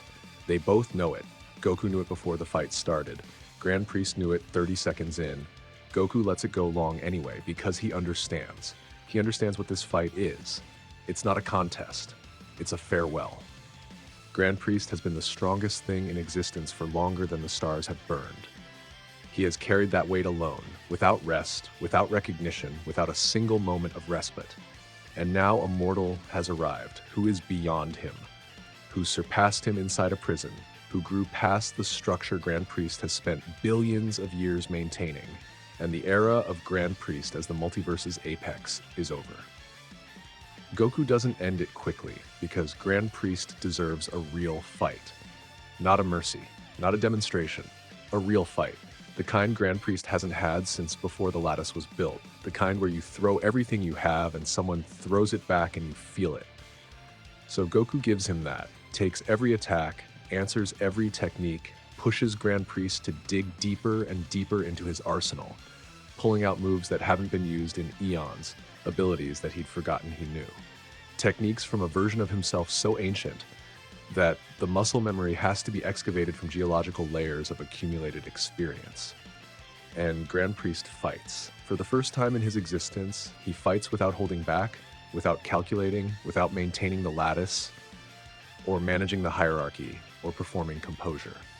He fights like a being who has been given permission to be something other than the load-bearing wall for the first time in billions of years. And it's magnificent. Grand Priest at full power, at full release, with nothing held in reserve and nothing to maintain. He's art. Every movement a masterpiece, every technique a legacy.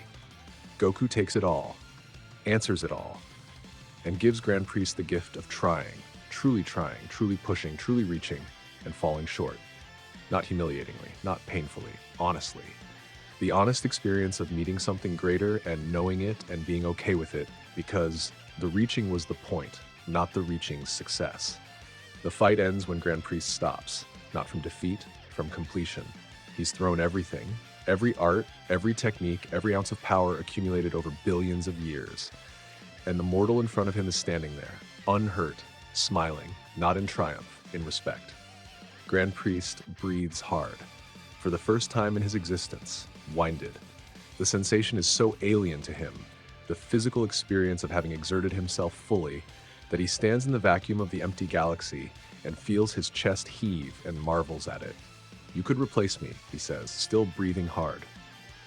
Each word measured. "Hold the lattice. You're strong enough, stronger than I ever was. You could maintain the framework, not just patch it, not just reinforce it, but rebuild it. The decay I've been fighting for billions of years, you could reverse it. Stabilize it. Make it permanent." Goku listens. The multiverse would be safe, truly safe. Not the fragile, constantly crumbling safety that I've been providing. Real, structural, permanent safety. You could do what I couldn't, what the architect designed the lattice to do in the first place. "Yeah," Goku says, "but that sounds boring." Grand Priest stares at him, and then Grand Priest laughs. Not a chuckle, not a polite, measured, diplomatic expression of amusement. A laugh. Full, real, helpless, free. The sound of a being who hasn't laughed in billions of years, who forgot what laughter felt like, who buried the capacity for joy under layers and layers of duty and composure and the grinding, endless weight of holding everything together. The laugh echoes through the empty galaxy, bounces off nothing, fills the void with the most human sound the most inhuman being in existence has ever produced. Goku grins. The big one. "Come on," he says, "let's go figure out what comes next." The sky of every universe flickers. Once. Just once. A single momentary disruption in the visual field of every sky on every planet in every universe in the multiverse. Daylight skies stutter, nighttime skies pulse. Every being in existence, mortal, divine, angelic, every conscious entity across all 18 universes simultaneously, looks up at the same moment. Not because they decide to, because they have to. The flicker triggers something deeper than curiosity, deeper than reflex. A compulsion written into the fundamental nature of consciousness itself, as if the capacity to look up was designed into sentient beings for this exact moment and has been waiting, dormant, since the first mind opened its first thought. The architect speaks, not in words, not in sound, not in any medium that can be processed by ears or eyes or key senses or angelic perception, in understanding. Every being in existence simultaneously comprehends a single thought, delivered directly into the substrate of their consciousness with no intermediary. Come. Goku vanishes. Not instant transmission. There's no technique involved, no key lock, no movement. He is simply called. Pulled out of normal space-time the way a word is pulled from a page, lifted, extracted, relocated to somewhere that isn't a place. The threshold, outside the 18 universes, outside the null realm, Outside the lattice, outside everything. A non-space, an unplace. Not darkness. Darkness is the absence of light, which implies a space where light could exist. This is the absence of space itself. No volume, no dimension, no direction, no distance, no coordinates. A location defined entirely by what it isn't. Anything. Goku stands within, at the threshold. There is no ground beneath his feet, and no air around his body, and no light entering his eyes, and yet he stands and breathes and sees because the architect permits it. His presence here is a courtesy extended by the underlying logic of existence to a variable it doesn't recognize. The architect, it's not a being. Goku knew this intellectually. Athon told him. Seraphiel confirmed it. His own study of the lattice suggested it. But experiencing it is different from knowing it. The architect is not a person, not a god, not a consciousness in any recognizable sense. It is the equation the multiverse runs on, the logic, the math, the code, the if-then-else that determines what is possible and what isn't, what exists and what can't. Goku can't see it, can't hear it, can't sense it with any mechanism, mortal, divine, angelic, or unwritten. It doesn't register as a presence because it doesn't have presence. Presence is a property it defines, not a property it possesses. But he can feel its question. The question isn't spoken, it isn't transmitted, it doesn't arrive through any channel. Goku simply knows it, the way you know you're alive. Not because someone told you, but because the knowledge is a prerequisite of the experience. What are you? Not how strong are you? Not what do you want? Not why are you here? What are you? The architect has never encountered something that doesn't fit its framework. Everything in the multiverse, every particle, every force, every being, every thought is written in its code, defined by its logic, described by its math. The architect is the equation, and everything in existence is a variable in that equation. Goku is not a variable. Goku is unwritten. He exists inside the multiverse, occupies space, interacts with matter, experiences time. But he is not defined by the multiverse's code. The equation runs, and there's a term in it that the equation didn't generate, a constant that appeared from outside the math, an axiom that the system doesn't recognize because the system didn't write it. The math doesn't work. For the first time in the architect's existence, and the architect's existence is coterminous with existence itself, the math doesn't work. There is a value in the equation that the equation can't account for. A mortal holds primordial energy without a containment framework. A being that operates at structural levels without structural authorization. A thing that is and should not be and persists in being regardless. The architect has a problem it has never had before, and it needs Goku to solve it. 3 options, not presented in words, presented as mathematical certainties. Goku doesn't hear them or read them. He understands them the way he understood the question as knowledge that precedes explanation. Option 1, become the new lattice. Replace the failing framework. Goku's power, his unwritten, framework external, primordial tier power, becomes the structural foundation of reality itself, not maintaining the lattice, being the lattice. His energy woven into every universe, every dimension, every particle. The scaffold that holds everything together, replaced by a living architecture that doesn't decay because it isn't mechanical. It's organic. It adapts, it grows, everything holds, everything is safe, every universe, every being, every life, protected by a framework made of Goku's power. Cost, Goku ceases to exist as a person, no body, no mind, no self, no consciousness. He becomes a force, the gravitational constant of the multiverse, the load-bearing wall that Grand Priest was, except permanent and self-sustaining. He won't die, he won't suffer, he simply won't be permanent. Option 2. Be erased completely, not killed, unexisted, removed from all timelines, all memories, all causality. Every moment Goku ever participated in is rewritten. He was never born, never grew up, never trained, never fought, never loved, never existed. Raditz arrives on Earth and finds no one. Frieza conquers Namek unopposed. Cell, Buu, Beerus, Jiren, every crisis Goku averted reverts to its non-intervention outcome. Some of those outcomes are catastrophic. The architect will compensate as needed. Chi-Chi never meets him. Gohan is never born. Goten is never born. Vegeta never has a rival. Krillin never has a best friend. In the revised timeline, no one mourns because there's nothing to mourn.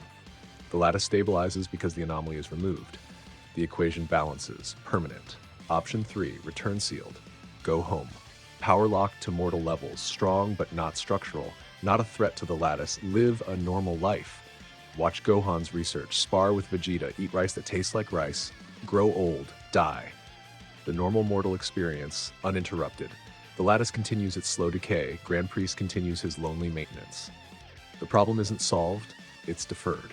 Perhaps another million years before the decay becomes critical, perhaps less. Eventually someone else has to solve it, or nothing solves it and the multiverse collapses. Temporary. 3 options. 3 mathematical certainties. The only 3 outcomes where the equation balances. There is no 4th option. The architect doesn't negotiate, doesn't bargain, doesn't create exceptions. These are not demands, they are calculations.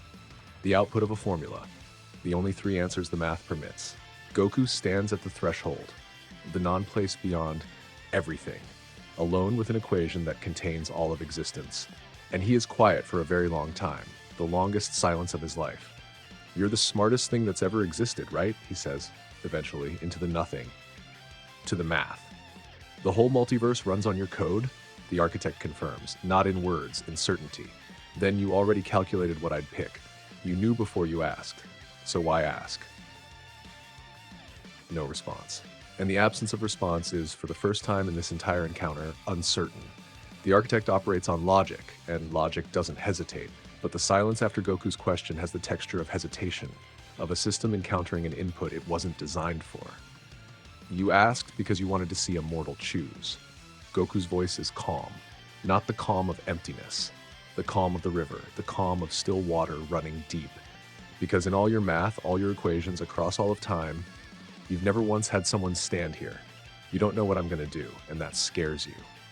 Silence, the architect, the underlying logic of existence, the equation that has run without error since before time began, is silent. And in that silence, Son Goku, mortal, Saiyan, father, husband, friend, student, fighter, the unwritten, makes his choice. I pick the first one. Goku's body begins to dissolve. Not painfully, not violently, gently. Golden threads of energy unspool from his skin, from his hands first, then his arms, his chest, his legs, spreading outward like roots growing in reverse, reaching out into the nothing of the threshold and finding the lattice beyond it. The threads are warm. Warm the way sunlight is warm, the way a kitchen is warm, the way the space between 2 people who love each other is warm. He's becoming the lattice, thread by thread, cell by cell. His power, his unwritten, framework external, primordial level power, is unspooling from his body and weaving itself into the structure of reality, not replacing the old lattice's rigid mechanical framework, growing through it. The way vines grow through a crumbling wall, not destroying the wall, but supplementing it, filling the cracks with something living. Grand Priest, back in the empty galaxy, feels it. The lattice, his burden, his charge, his lonely, endless, thankless work, shifts. The cracks he's been patching for billions of years stop widening. The patches stop fraying. The structural tension that has been his constant companion, the weight he's carried every second of every day for longer than most species have existed, the weight decreases. Something is holding the lattice up, something other than him. For the first time in billions of years, Grand Priest straightens, not physically, structurally. The part of him that has been bent under the weight of holding everything together, the part that exists not in his body but in his function, that part straightens because the weight is being shared. His eyes widen. He knows what's happening. He knows who. At the threshold, Goku is dissolving. The golden threads have taken most of his body now. His legs are gone, dissolved into lines of warm light that stretch into infinity. His torso is translucent, the threads pulling away from his core, his ki, his self. He can feel himself expanding, not growing, not powering up, but stretching. His consciousness reaching outward, touching the edges of Universe 1, Universe 2, all 18, feeling the trillions of lives within them the way you feel raindrops on your skin. Each one distinct, each one real. He's fading. His memories are flattening. The sharp, specific, personal memories of a man named Goku are being compressed into structural data, into the functional logic of a living lattice. The memory of Chi-Chi's face is becoming the structural integrity of a dimensional boundary. The memory of Vegeta's rivalry is becoming the tensile strength of an interdimensional tether. The memory of Gohan's first steps is becoming the load-bearing capacity of a universal anchor point. He's losing himself, and the multiverse is gaining him. But, but, as he dissolves, as the last of his body unwinds into golden light and his consciousness begins the final stretch toward total structural integration, Son Goku does something. Something small. Something quiet. Something the architect's math didn't account for, because the architect's math doesn't have a variable for stubbornness, doesn't have a term for love, doesn't have a function for the particular, specific, irreducible quality of being Son Goku. He leaves seeds. Not seeds of power. Not fragments of ki or remnants of techniques or echoes of ability. Seeds of himself. The parts that aren't power.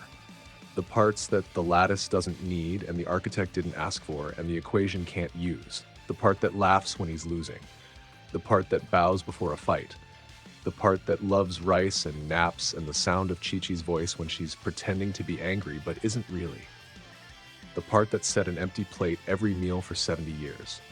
The part that named a shadow. The part that told a ghost its lessons mattered. The part that built an angel a home.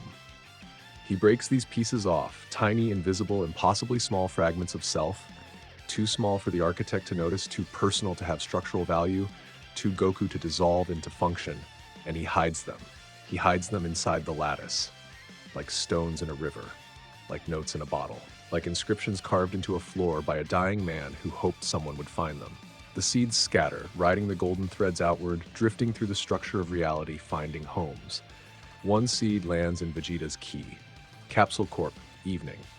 Vegeta is mid-training, always pushing, always reaching, when he stops. Not because he senses something, because he feels something, a warmth in his chest, not physical heat. The warmth of, he doesn't know. He doesn't have the word for it. The closest he comes in the privacy of his own mind is recognition. The specific, unmistakable warmth of being known by someone who has known you at your worst and your best and accepted both without condition. His mouth twitches. Almost a smile. He doesn't know why. He'll never know why. And he'll spend the rest of his life chasing the source of that warmth. And it will make him better. And he will never find it because it's already found him. One seed lands in Gohan's study. Sun residence. Late. Gohan is at his desk, surrounded by research papers, reading by lamplight the way his mother wishes he wouldn't because it's bad for his eyes. A page of his research, a paper on theoretical physics, on the structural properties of space-time, flips on its own. No wind, no draft. The page turns, and the passage it lands on is about courage. Not physical courage. Intellectual courage. The courage to ask questions that might not have answers. The courage to look at the framework and ask why. Gohan reads the passage. He doesn't know why it resonates, it just does. He turns the lamp off, goes to bed. In his dreams, someone is laughing, a big, warm, unself-conscious laugh, and he can't see who. But the laugh makes him feel safe. One seed lands in Goten's hand. He's eating lunch. Rice, vegetables, the kind of big, hearty, carb-loaded meal his mother makes because she has spent decades feeding Saiyans and knows exactly how many calories they burn. Mid-bite, Goten pauses.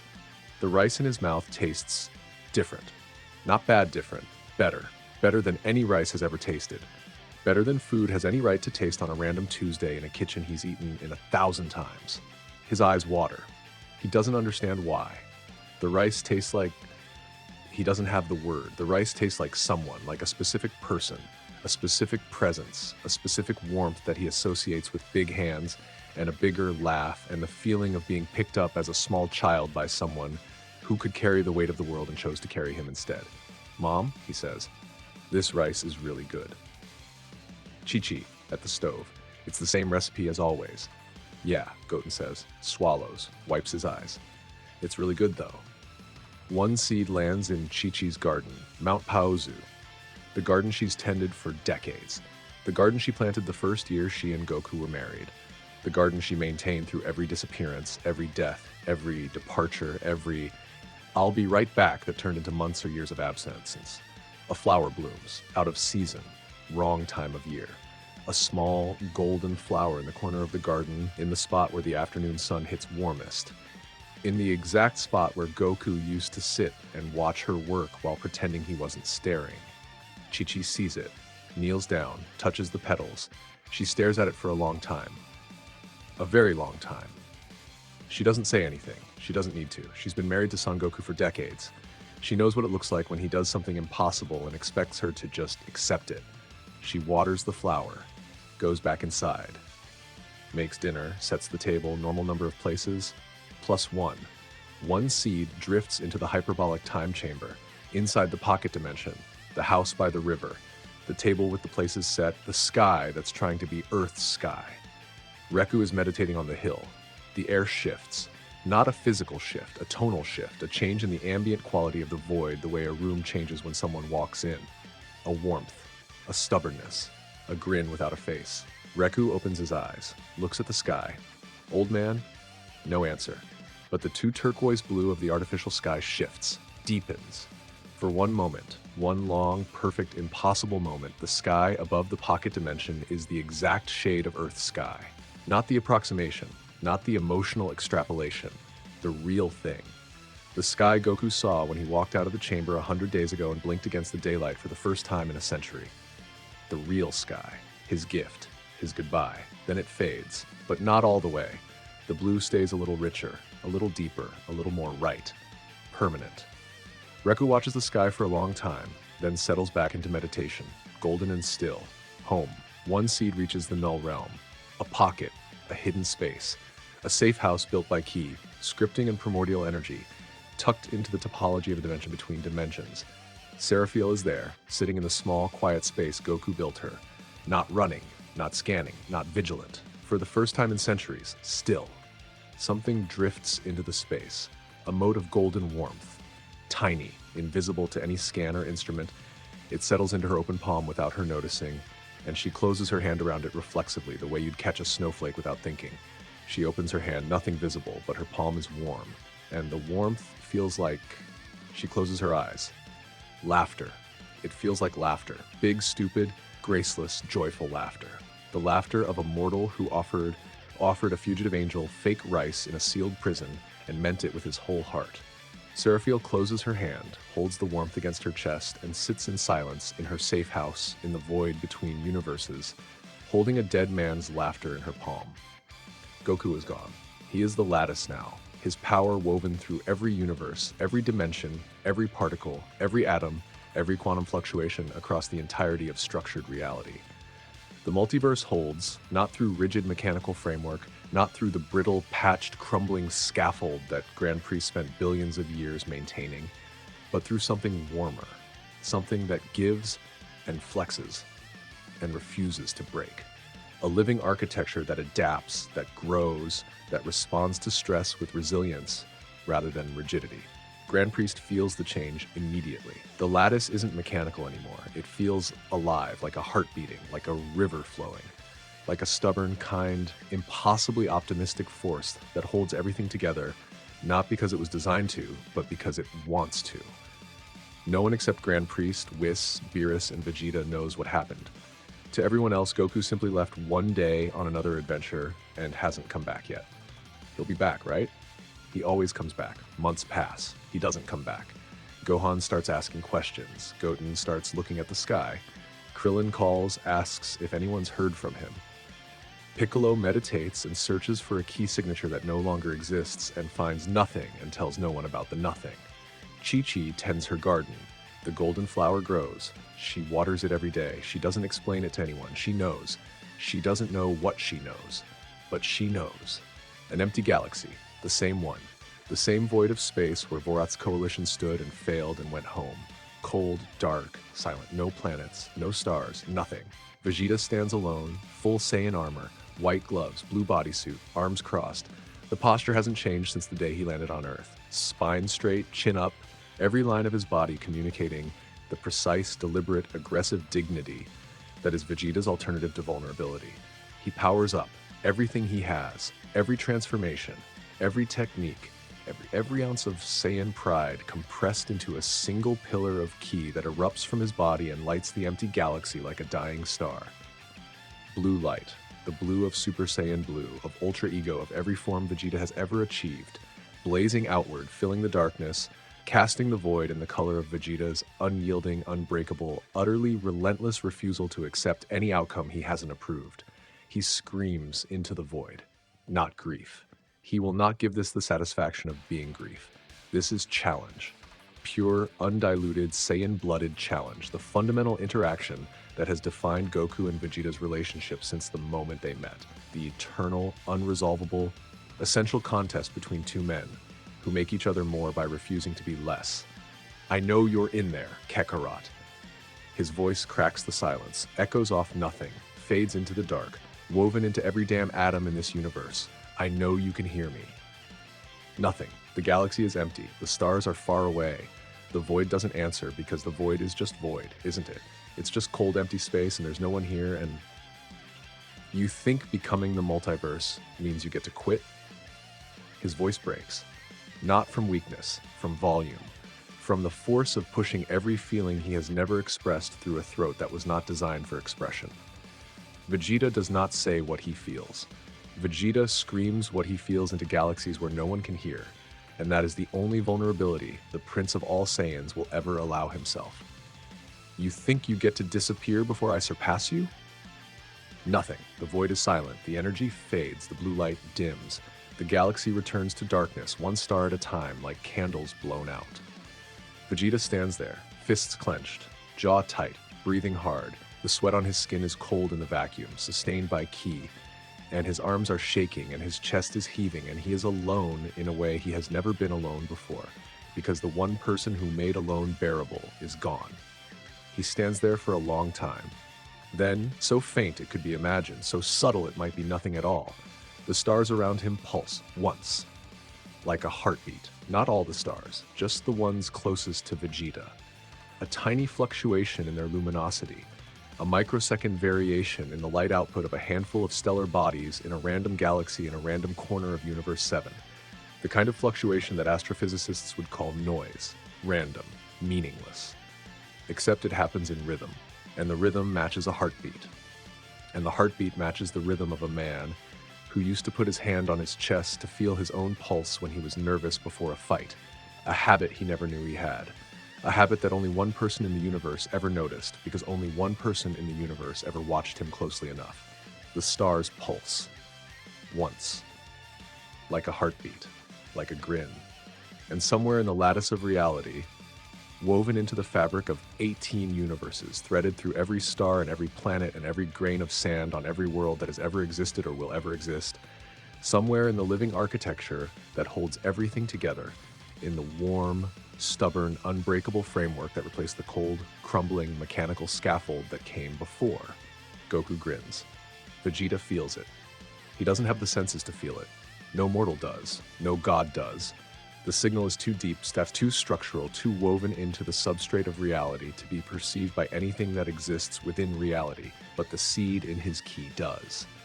The fragment of Goku that landed in his chest days ago, the warmth he couldn't explain, the almost smile he couldn't account for, the seed resonates, buzzes, hums, and Vegeta stands in the empty galaxy, fists still clenched, jaw still tight, and knows.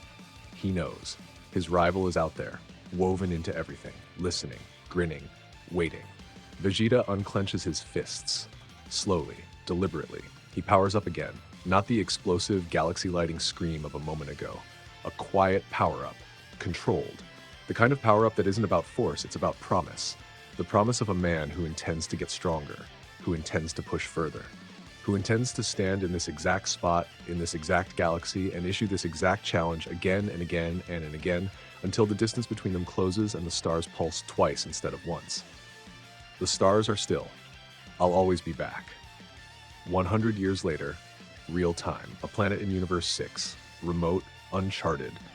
The kind of planet that doesn't appear in any database because no one has ever had a reason to catalog it. A green, quiet world orbiting a yellow star in a spiral arm of a galaxy that hasn't produced anything noteworthy in its entire history. A child is born. The birth is normal, routine. A mortal species with no divine blood, no Saiyan heritage, no connection to any known lineage of warriors or gods or cosmic anomalies. The parents are ordinary. The village is ordinary. The planet is ordinary. The attending healer notices something. The baby's heartbeat is synced with the planet's rotation. Perfectly synced. Not approximately, exactly. Each beat of the tiny heart corresponds precisely to the planetary rotation, as if the world itself is keeping rhythm for this child. as if the planet, or something in the planet, something woven through the planet's mass and gravitational field and structural foundations, is humming a lullaby that only this child can hear. The healer frowns, checks her instruments. Checks again. The readings are impossible. She files them as a calibration error and doesn't mention them to anyone. The baby opens its eyes. Black. Deep black. Void black. The black of a sealed dimension, of a chamber that was once a prison and became a home, of the space between stars where a man once stood and became everything. 10,000 light years away, inside the hyperbolic time chamber, in the pocket dimension that still smells like bad key-constructed cooking, at the table that still has 5 places set and 2 empty. Reku opens his eyes. At the exact same moment, the void around him shifts. The air warms. The river sounds different. Clearer, sharper, more real than it has in a century. The sky, the 2 turquoise sky that Goku's last gift deepened to almost right, flickers. And for 1 second, the sky is perfect. The exact blue of Earth on a clear afternoon. The exact shade that Goku spent decades trying to recreate and never quite managed. Reku looks up at the perfect sky, and the golden being who was born as a shadow and chose his own name and stayed in the void because it was his home, the last person in existence who knew Goku as Goku, who fought him and laughed with him and said goodbye by a river and meant it. Reku smiles. Took you long enough, old man. Y'all, I don't really know what to say here. I've been writing this story for weeks, and I've been living in it for months, and I'm sitting here at my desk staring at the screen, and I just wrote the ending, and I don't know what to say. So I'll say this. The story of what if Goku was locked inside the time chamber for 100 years was never about power. It was about people, about what happens when you take the most social, the most connected, the most relational fighter in anime and strip all of that away and leave him with nothing but himself. And it turns out that himself is a man who makes friends with ghosts and names his shadows and sets empty plates for people who aren't there and builds homes for people who have nowhere to go, and when given the choice between becoming a god and going home for rice, chooses both. Chooses the impossible 4th option that the math said didn't exist. He doesn't cheat the choice, he takes option 1. He becomes the lattice, he sacrifices everything, his body, his mind, his self, but he leaves seeds, fragments of himself too small to matter and too stubborn to die. And those seeds, those tiny, invisible, utterly insignificant motes of warmth, they land, they grow, they take root. In Vegeta's pride, in Gohan's courage, in Goten's rice, in Chi-Chi's garden, in a shadow sky, and an angel's palm. Goku doesn't beat the system. He doesn't overpower the architect. He doesn't break the rules. He just refuses to let go. And the multiverse, which was held together for billions of years by mechanical scaffolding and a tired angel's lonely maintenance, the multiverse is now held together by love. Not metaphorically, literally, structurally. The love of a man who set an empty plate at a table inside a void for 70 years because he wanted Chi-Chi to have a seat when she got there. That's the lattice now. That's what holds everything up. If that's not the most Son Goku thing I've ever written, I don't know what is. Thank you for watching this, all of it. Every arc, every lore dump, every fight scene, every quiet moment by the river. Thank you for caring about Athon and Seraphiel and Reku and Vorath and all the OCs I poured my heart into. Thank you for sitting through my tangents and my commentary and my occasional inability to keep my emotions out of the narrator's voice. This one was special to me. I hope it was special to you too. Drop your thoughts. Tell me what hit. Tell me what missed. Tell me if the ending landed, or if you wanted something different, or if you're just sitting there staring at the screen the way I am right now. And if nothing else, if all of this was just a story, just a what if, just a thought experiment about an anime character in a white room, remember the plate. Remember the rice. Remember that the door opens when you no longer wish to leave. Peace.